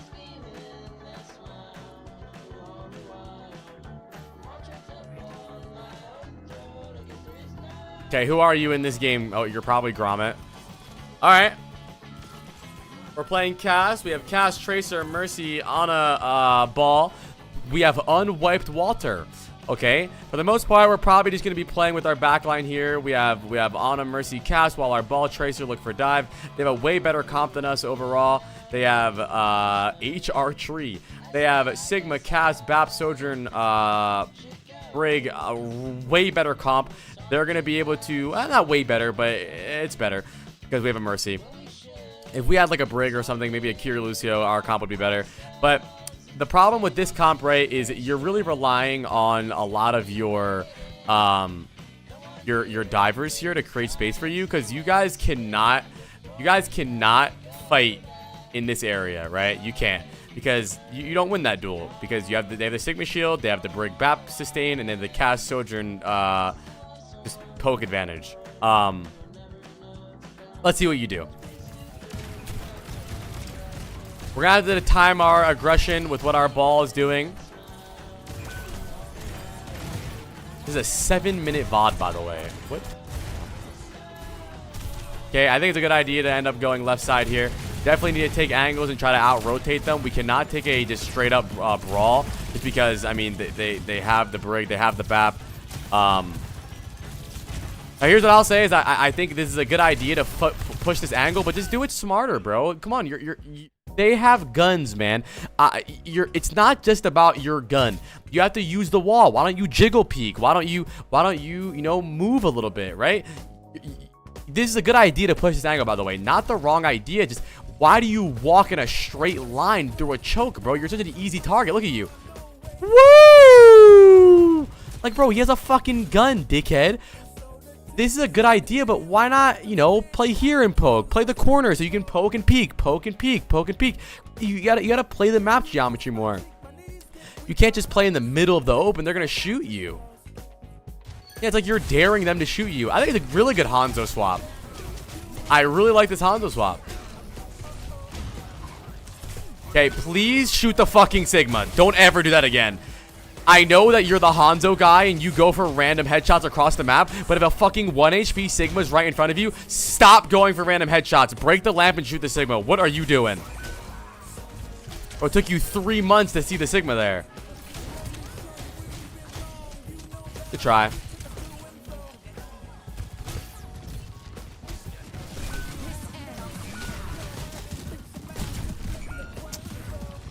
Yeah, I mean, this is a rough VOD from you in general. I think their team is just better. Who is Dinkleboob? Oh, Binkleboob. Binkledoob. Well, we got shit on that round. On Freya here, you probably don't want to go here because you're going to be stuck in choke. You either want to go main and then updraft over mid, so that when your team walks out and they're doing a stalemate fight versus each other, you have an off angle. So always go main and updraft up here, or go kitchen and just play over here. Putting yourself in a choke as Freya here is just dumb. Especially with the comp they're playing. Like I said, their comp out brawls us. So the only way we get value is if we take deeper angles. Okay, now that they're giving up high ground, here's where we could rotate high ground. Like I said, we are not going to win a straight up duel against them. We have Mercy, Ana, and they have Bat, Brig, Soj, Kaz, Sigma. Their core is so strong. So pretty much what your goal here should be is to try to just out-rotate them, right? Your ball and tracer are bothering them. Try to get angles, find ways for you to get damage off, because it's rough. It's rough. Good shots, though. I mean, you have good mechanics. Far right's not bad. But that's not a bad thing, though. If the Sig is rotating and shielding you off, he's not shielding the other people off. He's not worried about other people. He's not worried about King Bob on Ana. So, I mean, your only other option besides going far left or far right is that you stay main, and now he's shielding you and Ana, right? So, I think far left or far right would have been really good, because now he's shielding you and not Ana, or he's shielding Ana and not you. If you play with your Ana, now he's shielding both of you. I think you can play a little bit closer to them as well. I like the angles you're playing at, but maybe just a little bit closer. Like right here, you can probably be, since they have no high ground control besides Bap and Sojourn can't really side up there. I think instead of playing this far away, you should have already walked up and maybe even playing straight over them. But this is a hard game for you, honestly. I mean, I think they just have a big advantage. They have a better comp than us. Let me see, what did you do here? Good. I mean, this is good. This is good rotations. They're playing far left, so you take top right. This is good. I mean, I think you're playing this well. I think that was really good. Very good. Very good fight from you there. They were worried about the top right push, so you push main. You take the high ground. Is exactly what I want you to do first fight, right? If you did that first fight, you guys might have won.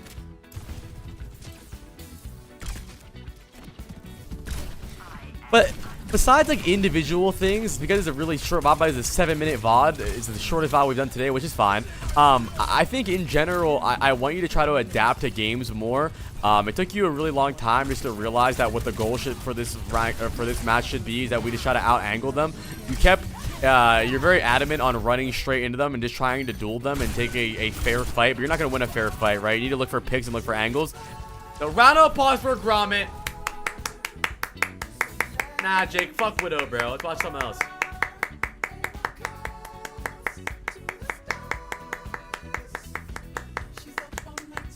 But I mean, I don't think you played that bad. And by the way, I don't think there was really much to VOD review for there because that was a 7-minute VOD and you said you only have a Bastion VOD. But in general, I think with this, I want you to try to look at your VOD and look at their VOD, or look at your comp, look at their comp, and ask yourself, okay, what do I need to do here, right? And what do we need to do here? We do not win a straight up fight here. We don't. There's no fucking way. We have no lamp. We have no burst healing besides the Ana. The only thing we have is nade, really, but we can't get nade off because they have the Sigma.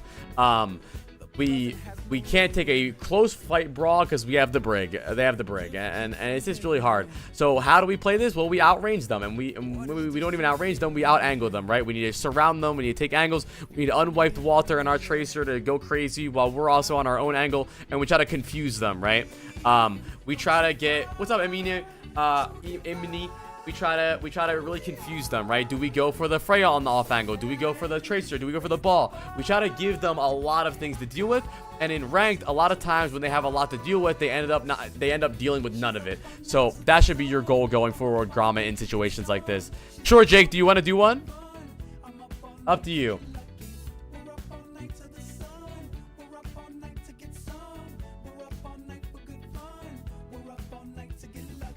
Let's guess his rank. Hold on, chat.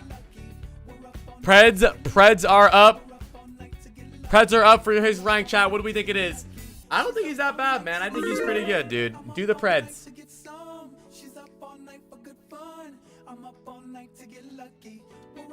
Okay, perfect. All right. Let's do Twisty versus Jake in a 50-50 Pred. Here we go.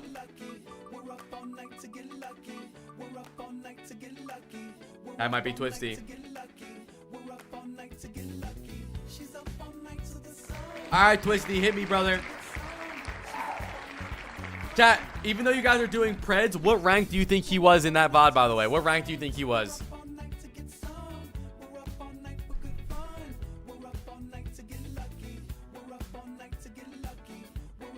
You're GM4. Alright, well, fuck, you just leaked it. Let me end the fucking thing fast. That was pretty obvious. No, you're pretty good, bro. I think you're really good. I mean, that was a rough VOD, bro. I mean, I'm sure you're much better than what you just showed. That was a bad VOD. All right, chat. Twisty says, hello, Apply. It's nice to meet you, but it's nicer to meet me. I am Twisty and 200 hours on Rhine. And I specialize in living in the back line and solo shattering people. Rhine is a way of life for me. Okay. Let's see what happens here. All right.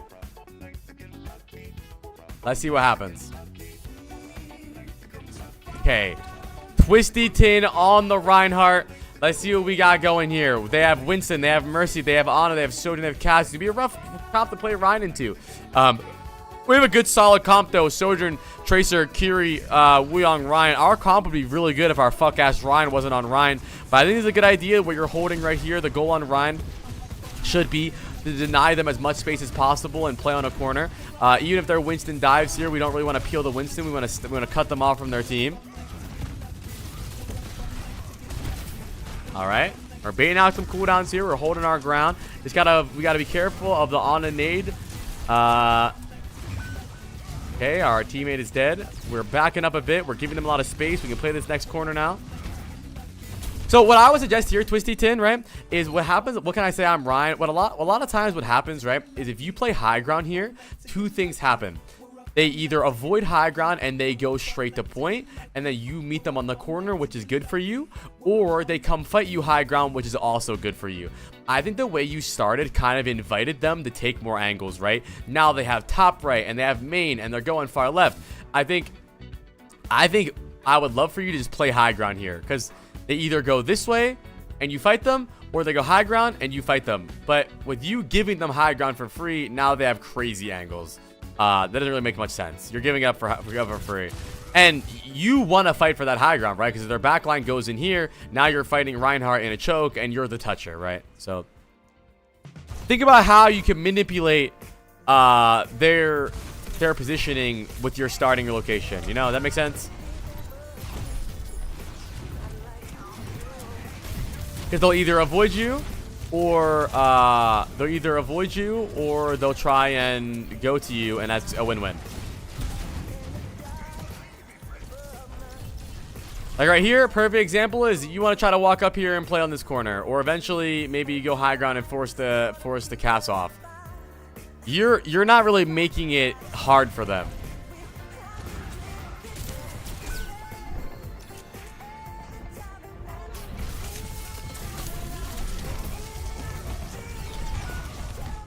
No Suzu.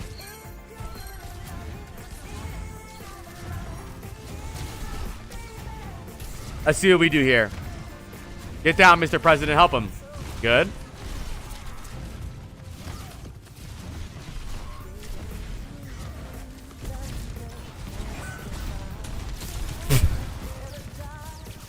All right, we're 3 minutes into the game, coming up on our first shatter here.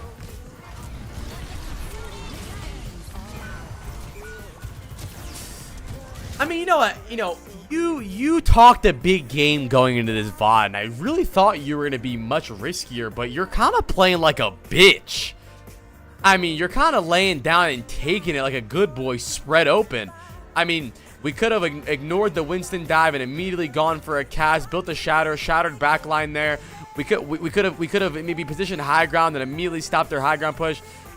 You're playing like a pussy, and the thing is, Ryan needs to play risky, right? Ryan is not as good as other characters, so you need to play risky. If your Reinhardt isn't doing some feeding, then he's probably not playing good. I mean, look at Cloudy, look at Hottie. All those players play so aggressive, and it's because you need to play aggressive on Ryan.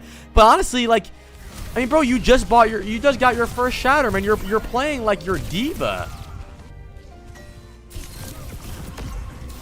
There we go.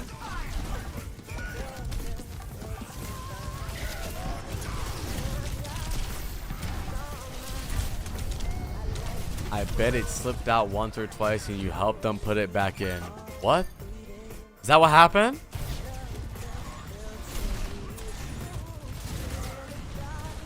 There we go. That's what I'm talking about.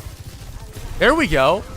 There we go. Right there. That's pressure right there. We're building ult. We're forcing them off angles. Bro was his ass. Freaky ass chat. We're in a good corner here. Okay, so we have a fundamentally flawed way of playing the game, right?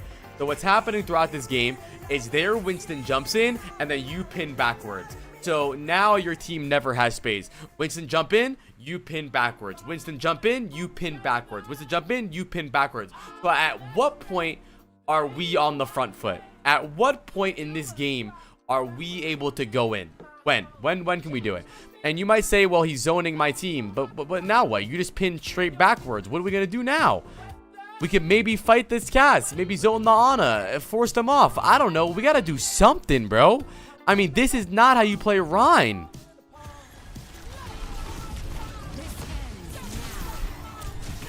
I mean, you're the first Rhine to ever shield his team.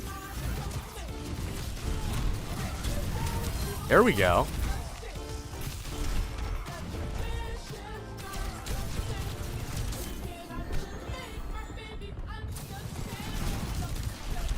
There we go. Okay. I would have shattered there, but I'm a beast. There we go. Set the tempo, man. Make them play into your game. You're following the Winston around like a lost dog. Whenever you're on the front flip, you're going in. You're doing good. You're playing into you, man. You have to be alpha. You have to be. The moment this monkey jumps in, if you pin backwards, I'm going to fucking spank you. He's going to jump in. What he's going to do, he's going to ignore you. He's probably going to jump here, right? You don't want to pin backwards. You want to ignore him and shatter main. Or you don't have to shatter main. You at least need to hold the space main. Gotta fart. I farted. Nice, nice, nice. I mean, you're setting the tempo, going first. You're not following around, bro. Like, their Winston had you on a leash before, man.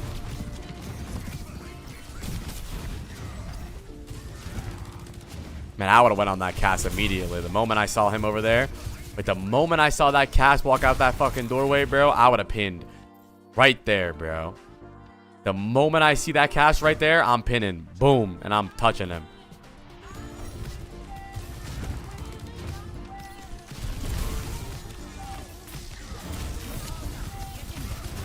What's up, Crayon? Early. Oh, good nano sleep. There we go. Now look who's peeling. Now they're the ones peeling. Bro, you can see the difference between the two types of gameplay.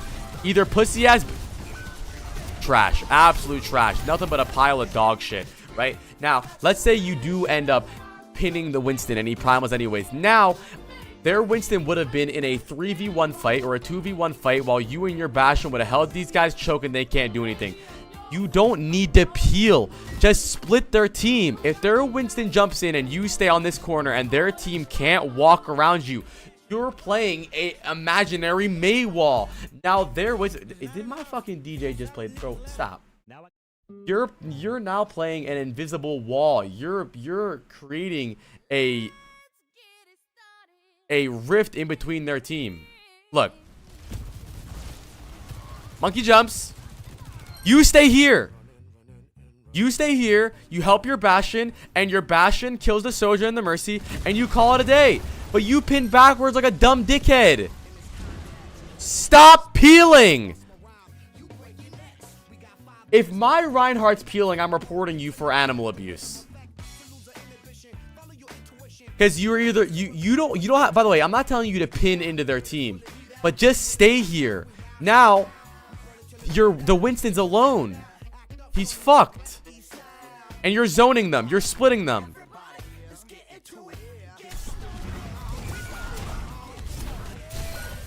I want you to look at all the space their team has now. How do you think their team was able to walk up here when it was supposed to be a inting Winston in the back line? Look at their team. Yay! Let's go. I got the corner for free. I got the Bastion. How was I able to shoot the Bastion? Because their Ryan tried to peel my Winston like a dumb fucking dickhead. Come on, bro. What are you talking about? You love... I love pinning the back line. I love playing aggressive. I love solo shatters. No, you don't, bro. You're a fucking LARPer. You're a pussy. Bro, stop. You're Reinhardt, man. Grow some balls. And you're still fighting the tank!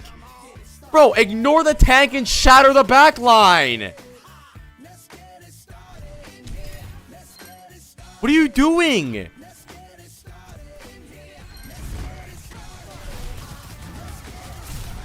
Hey, that's fine. Yeah, they said you live in the back line. Yeah, right, bro. Stop LARPing. You're a LARPer. You do not live in the back line. You live in your back line. Maybe that's what he meant. You live in your own back line because you always play where your supports are. Bro, you gotta play more aggressive, man. And not just aggressive like you need to int into them, but think about your positioning in a way where you're holding the map.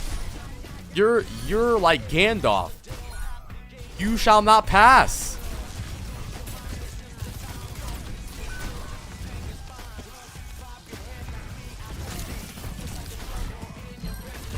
Hi, Benny. Benevolent. There we go.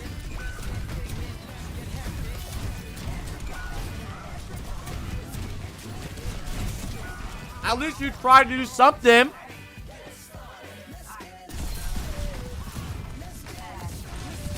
Round of applause for Twisty.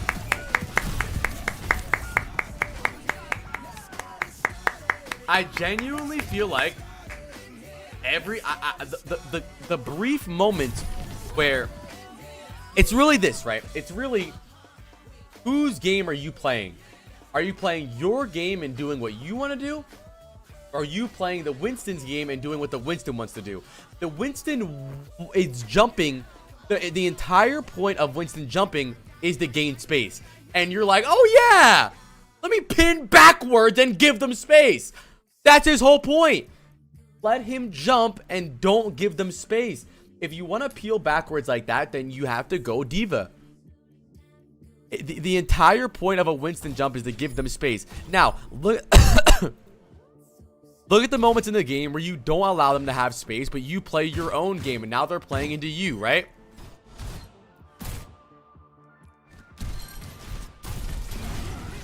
You pin backwards like a dumb dickhead. Now you pin in. Now they're worried about you. Now they're still focusing you. Now you go in. Now their Winston jumps in, and now you go in. Now they're still worried about you. Now you're even deeper in, right? Now, next fight starts. You don't even give them time to create space. You go in. You're not playing into his game. He's playing into your game. You don't need Shatter to do this, by the way. You can still do this. Wait for the Winston to jump and then hold their team back main. That's fine. And by the way, you don't need to play this way if you're playing any other tank. But this is the way that Reinhardt needs to play. Right? Now, you have this choke. They cannot get through this choke unless our Rein gives up the choke. We can give up the choke if we're forced, right? If they nade us and we lose our shield and we can't hold here, yeah, we give it up. But we don't just give it up for free, bro. It's like they had a fast pass to Disney and they skipped the fucking line. You were like, yeah, right here again. You set the pace with Nano. Still, they can't do shit. They can't do shit. 3 fights in a row playing our game. Now, here's where you go, yeah, come on in, boys. Come on. Come on. Yeah.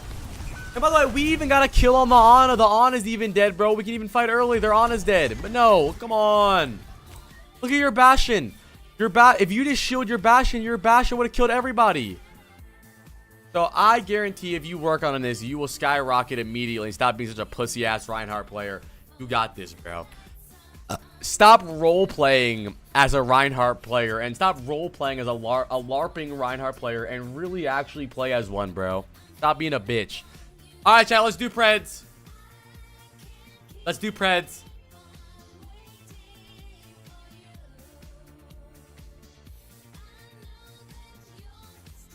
Not feeding, but aggressive is the play. There are no passive Reinhardts in high elo. None. None.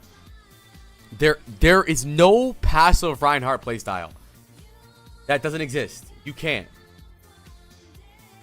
And I'm not telling you to into their spawn, but never peel. If you have space and you have a choke, hold the choke.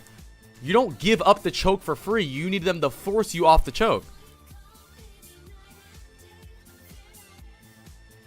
Alright, chat. What rank do you think he is? Even if you're doing Preds, type it in chat. What rank do you think he is? I think...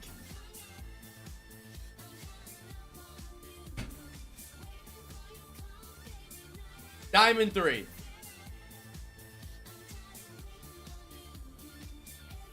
Diamond 3.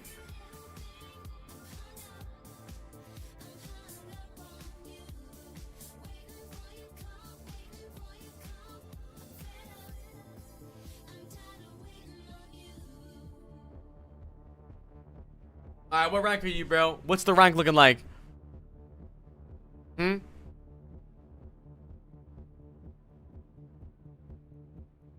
Masters 1.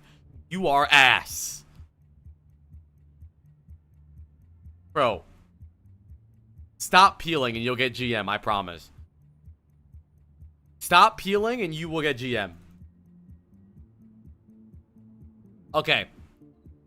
Last VOD review of the day is Jaking Slatering. Where's Jake at? Let me go pee really fast, chat. Hold on. I has balls getting silly on Widow. Okay, chat, how does the new mic sound, by the way? Dude, is it good? We're good? By the way, dude, is it good? We're good? By the way, dude, I feel like it's a little quiet. I kind of want to be louder, but we'll see. BRB.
Oh, poor Paul. He has energy. Alright, I'm back. I'm back. Anybody in this chat butt booty naked and nasty right now, let me know. Yeah, it might be noise canceling. Well, it's also just like a good mic, so it has like a lot of noise canceling, but I think that's also a good thing. How do I sound like when I'm right here? How do I sound like when I'm right here? Oh, it's pretty good. All right. Yeah, I think it's pretty good that it has a noise canceling, because I don't really want you guys to hear my dogs or anything, or hear like my keyboard and stuff. So I think it's pretty good. I mean, for the most part, I should be playing like this anyways. Okay.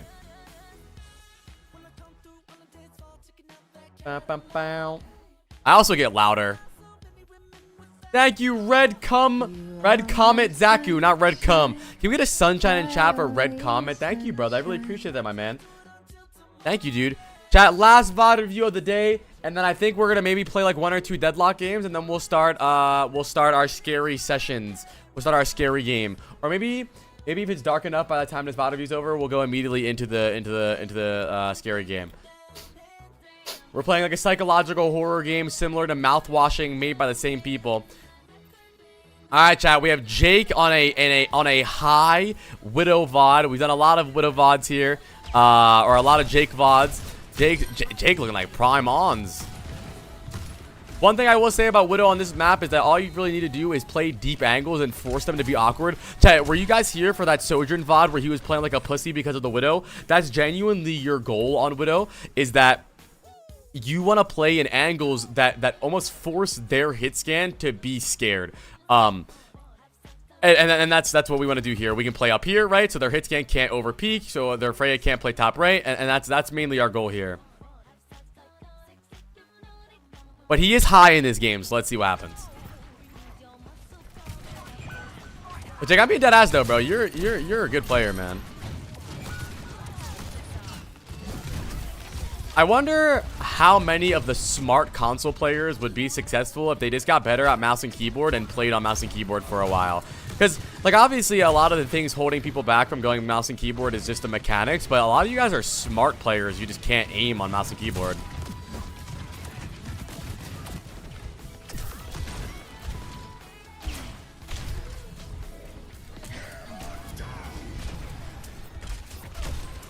I love playing high. It's so fun.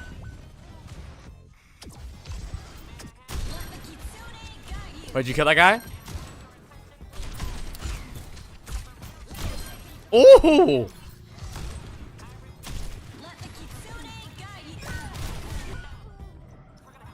Unlucky. Be careful. Make sure you're looking around where they are.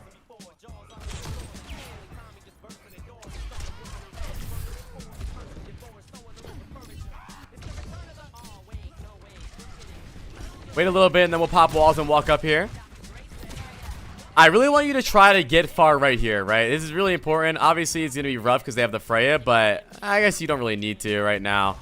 I think playing up here would be really good, though, like on this little wall here or up here, because your angles are pretty shit right now. You got to find new ways to find these guys without just going for grapple shots. Like, so far, I think your grapples have been basically useless. Like, all of your grapples have been for grapple shots and not repositioning, when you could have easily grappled high ground and just been in a better spot in general, or grappled here and been in a better spot, or grappled here and been in a better spot. But you kind of just use your grapples to look for grapple shots, right? And that's not always great, but you're high, so who cares? Like right here, to that Freya and grapple high ground. Boom. And you might not need that high ground, but the hardest widows to deal with are the widow. Ew. The hardest widows to deal with are the widows that are always rotating, right? I feel like they have a new angle every second. They're peeking from main, and they're peeking from top right. So they're peeking from top right, but at a different angle. And I think it's a really good way to play widow, is to, after every couple shots, try to reposition unless you're in like a god spot. Ew. Like, I think this is fine, right? I like the aggression, dude.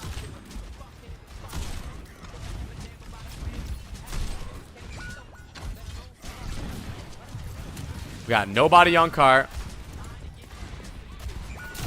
Good shots.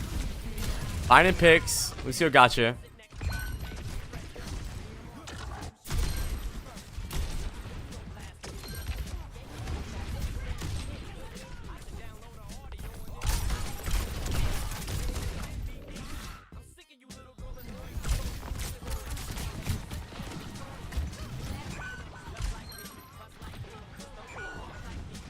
Benjamin visited me. I mean, Widow's just rough on second point here just because there's not a lot of long sight lines, but this should be good here because they're trying to walk into your sight line. You should be fine. Should easily be able to win this.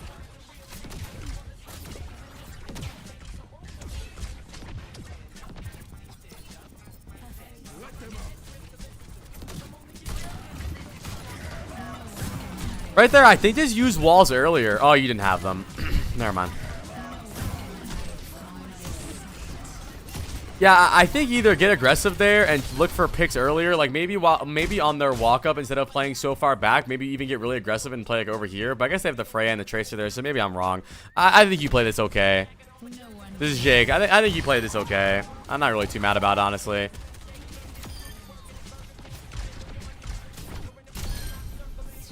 Ew.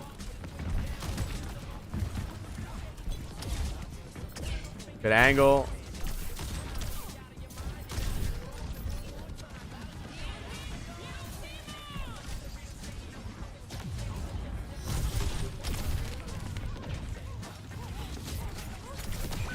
What the fuck just happened? Okay, we swapped Genji.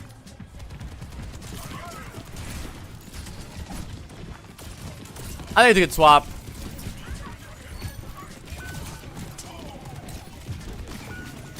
Chat, what's a hero that you really want to know how to play but you just can't? Like you wish you got better at? I think for me it's probably Widow or Lucio.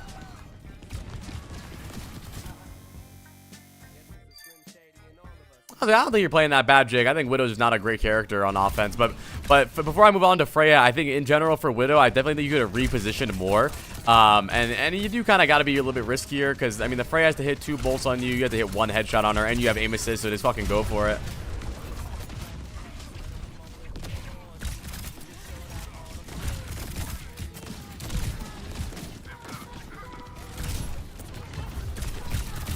I need to buy a mic stand.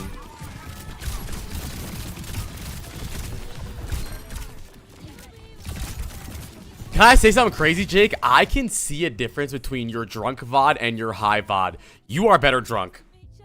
100%. You need to drink more. You are much better when you're drunk. I think it's because you're confident and you don't think about you think about the positivity outcome and not the negative outcome, right? You know, a lot of people don't take angles because they think, what if I die though? But they don't.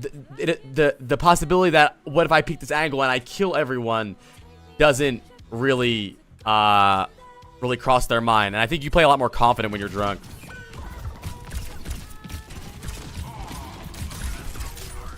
Yeah, you do a cross-faded VOD next, and maybe you'll become the best player in the world. So you're good drunk, but you're bad high. And then if you're both, we won't even know.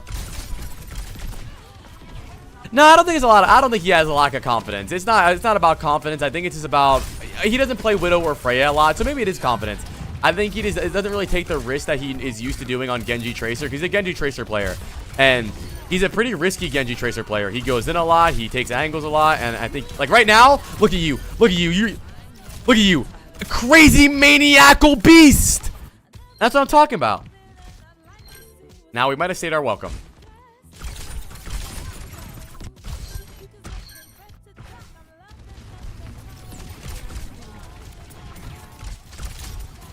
I don't think we really need to be playing statue here. I think we could be playing up here. We can be playing over here. Just so that if we do get forced off high ground, we can drop and then updraft up again to another high ground. But if you get forced out here, your first updraft is going to get you high ground. Starting high ground is just really strong because you just have more options to play the game. Nice game move. Your Freya is not bad though, Jake. I would actually, you should try and play more Freya, bro. Again, here, like, you don't need to just roll out main and go to point, bro. Why don't you just come back from spawn, updraft over here, and then pull up on this angle, right? So then when they walk past you, you can go left or you can stay up here. Like, there's just no reason to really like play the way like you're just trying to go the simplest angle and the easiest angle. Right main, updraft main. That's it. On point updraft, on point updraft. That's it, right? When you could just play over here, you don't even need to updraft. You can just poke over here, and if you get poked out, then you just shift across. You play over here, then you updraft. You're even higher. You're even higher off the ground than you were when you updrafted here. Now you can see even more people, right? You gotta try to just open your mind up to the map more, man. I mean, it's only in these lobbies where you see not a single fucking person on high ground. Isn't that crazy? 5 people on point.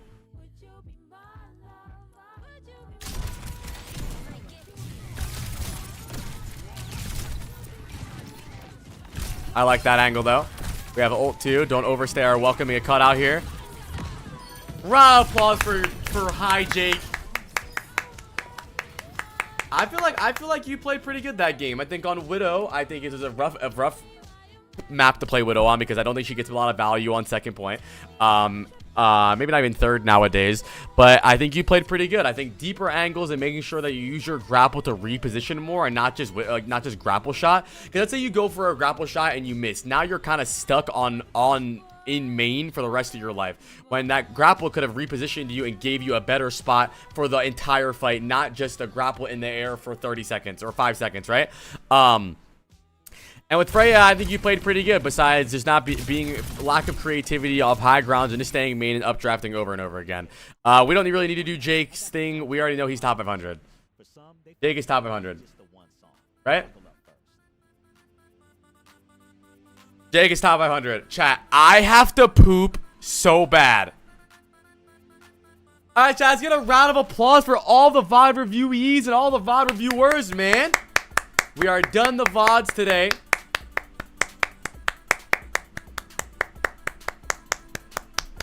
VOD reviews today, man. 8 hours of VOD reviews. Super fun. I'm going to end the YouTube stream now, by the way. So if you're tapped into the YouTube stream, come over to Twitch.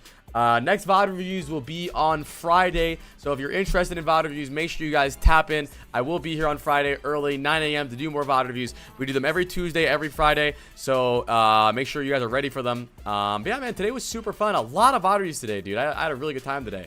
I don't know why. Some days I feel like VOD reviews drag on, and then other days I feel like I have a lot of fun.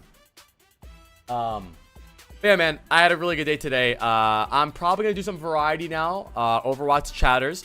I'm probably going to play some scary games or some Deadlock. Probably the scary game.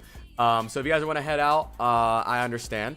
But tomorrow I will be on Overwatch, so make sure you guys come back and tap in. I'd really appreciate it. Chat, I have to poop. I'm going to put Zomba's montage on for you guys while I poop.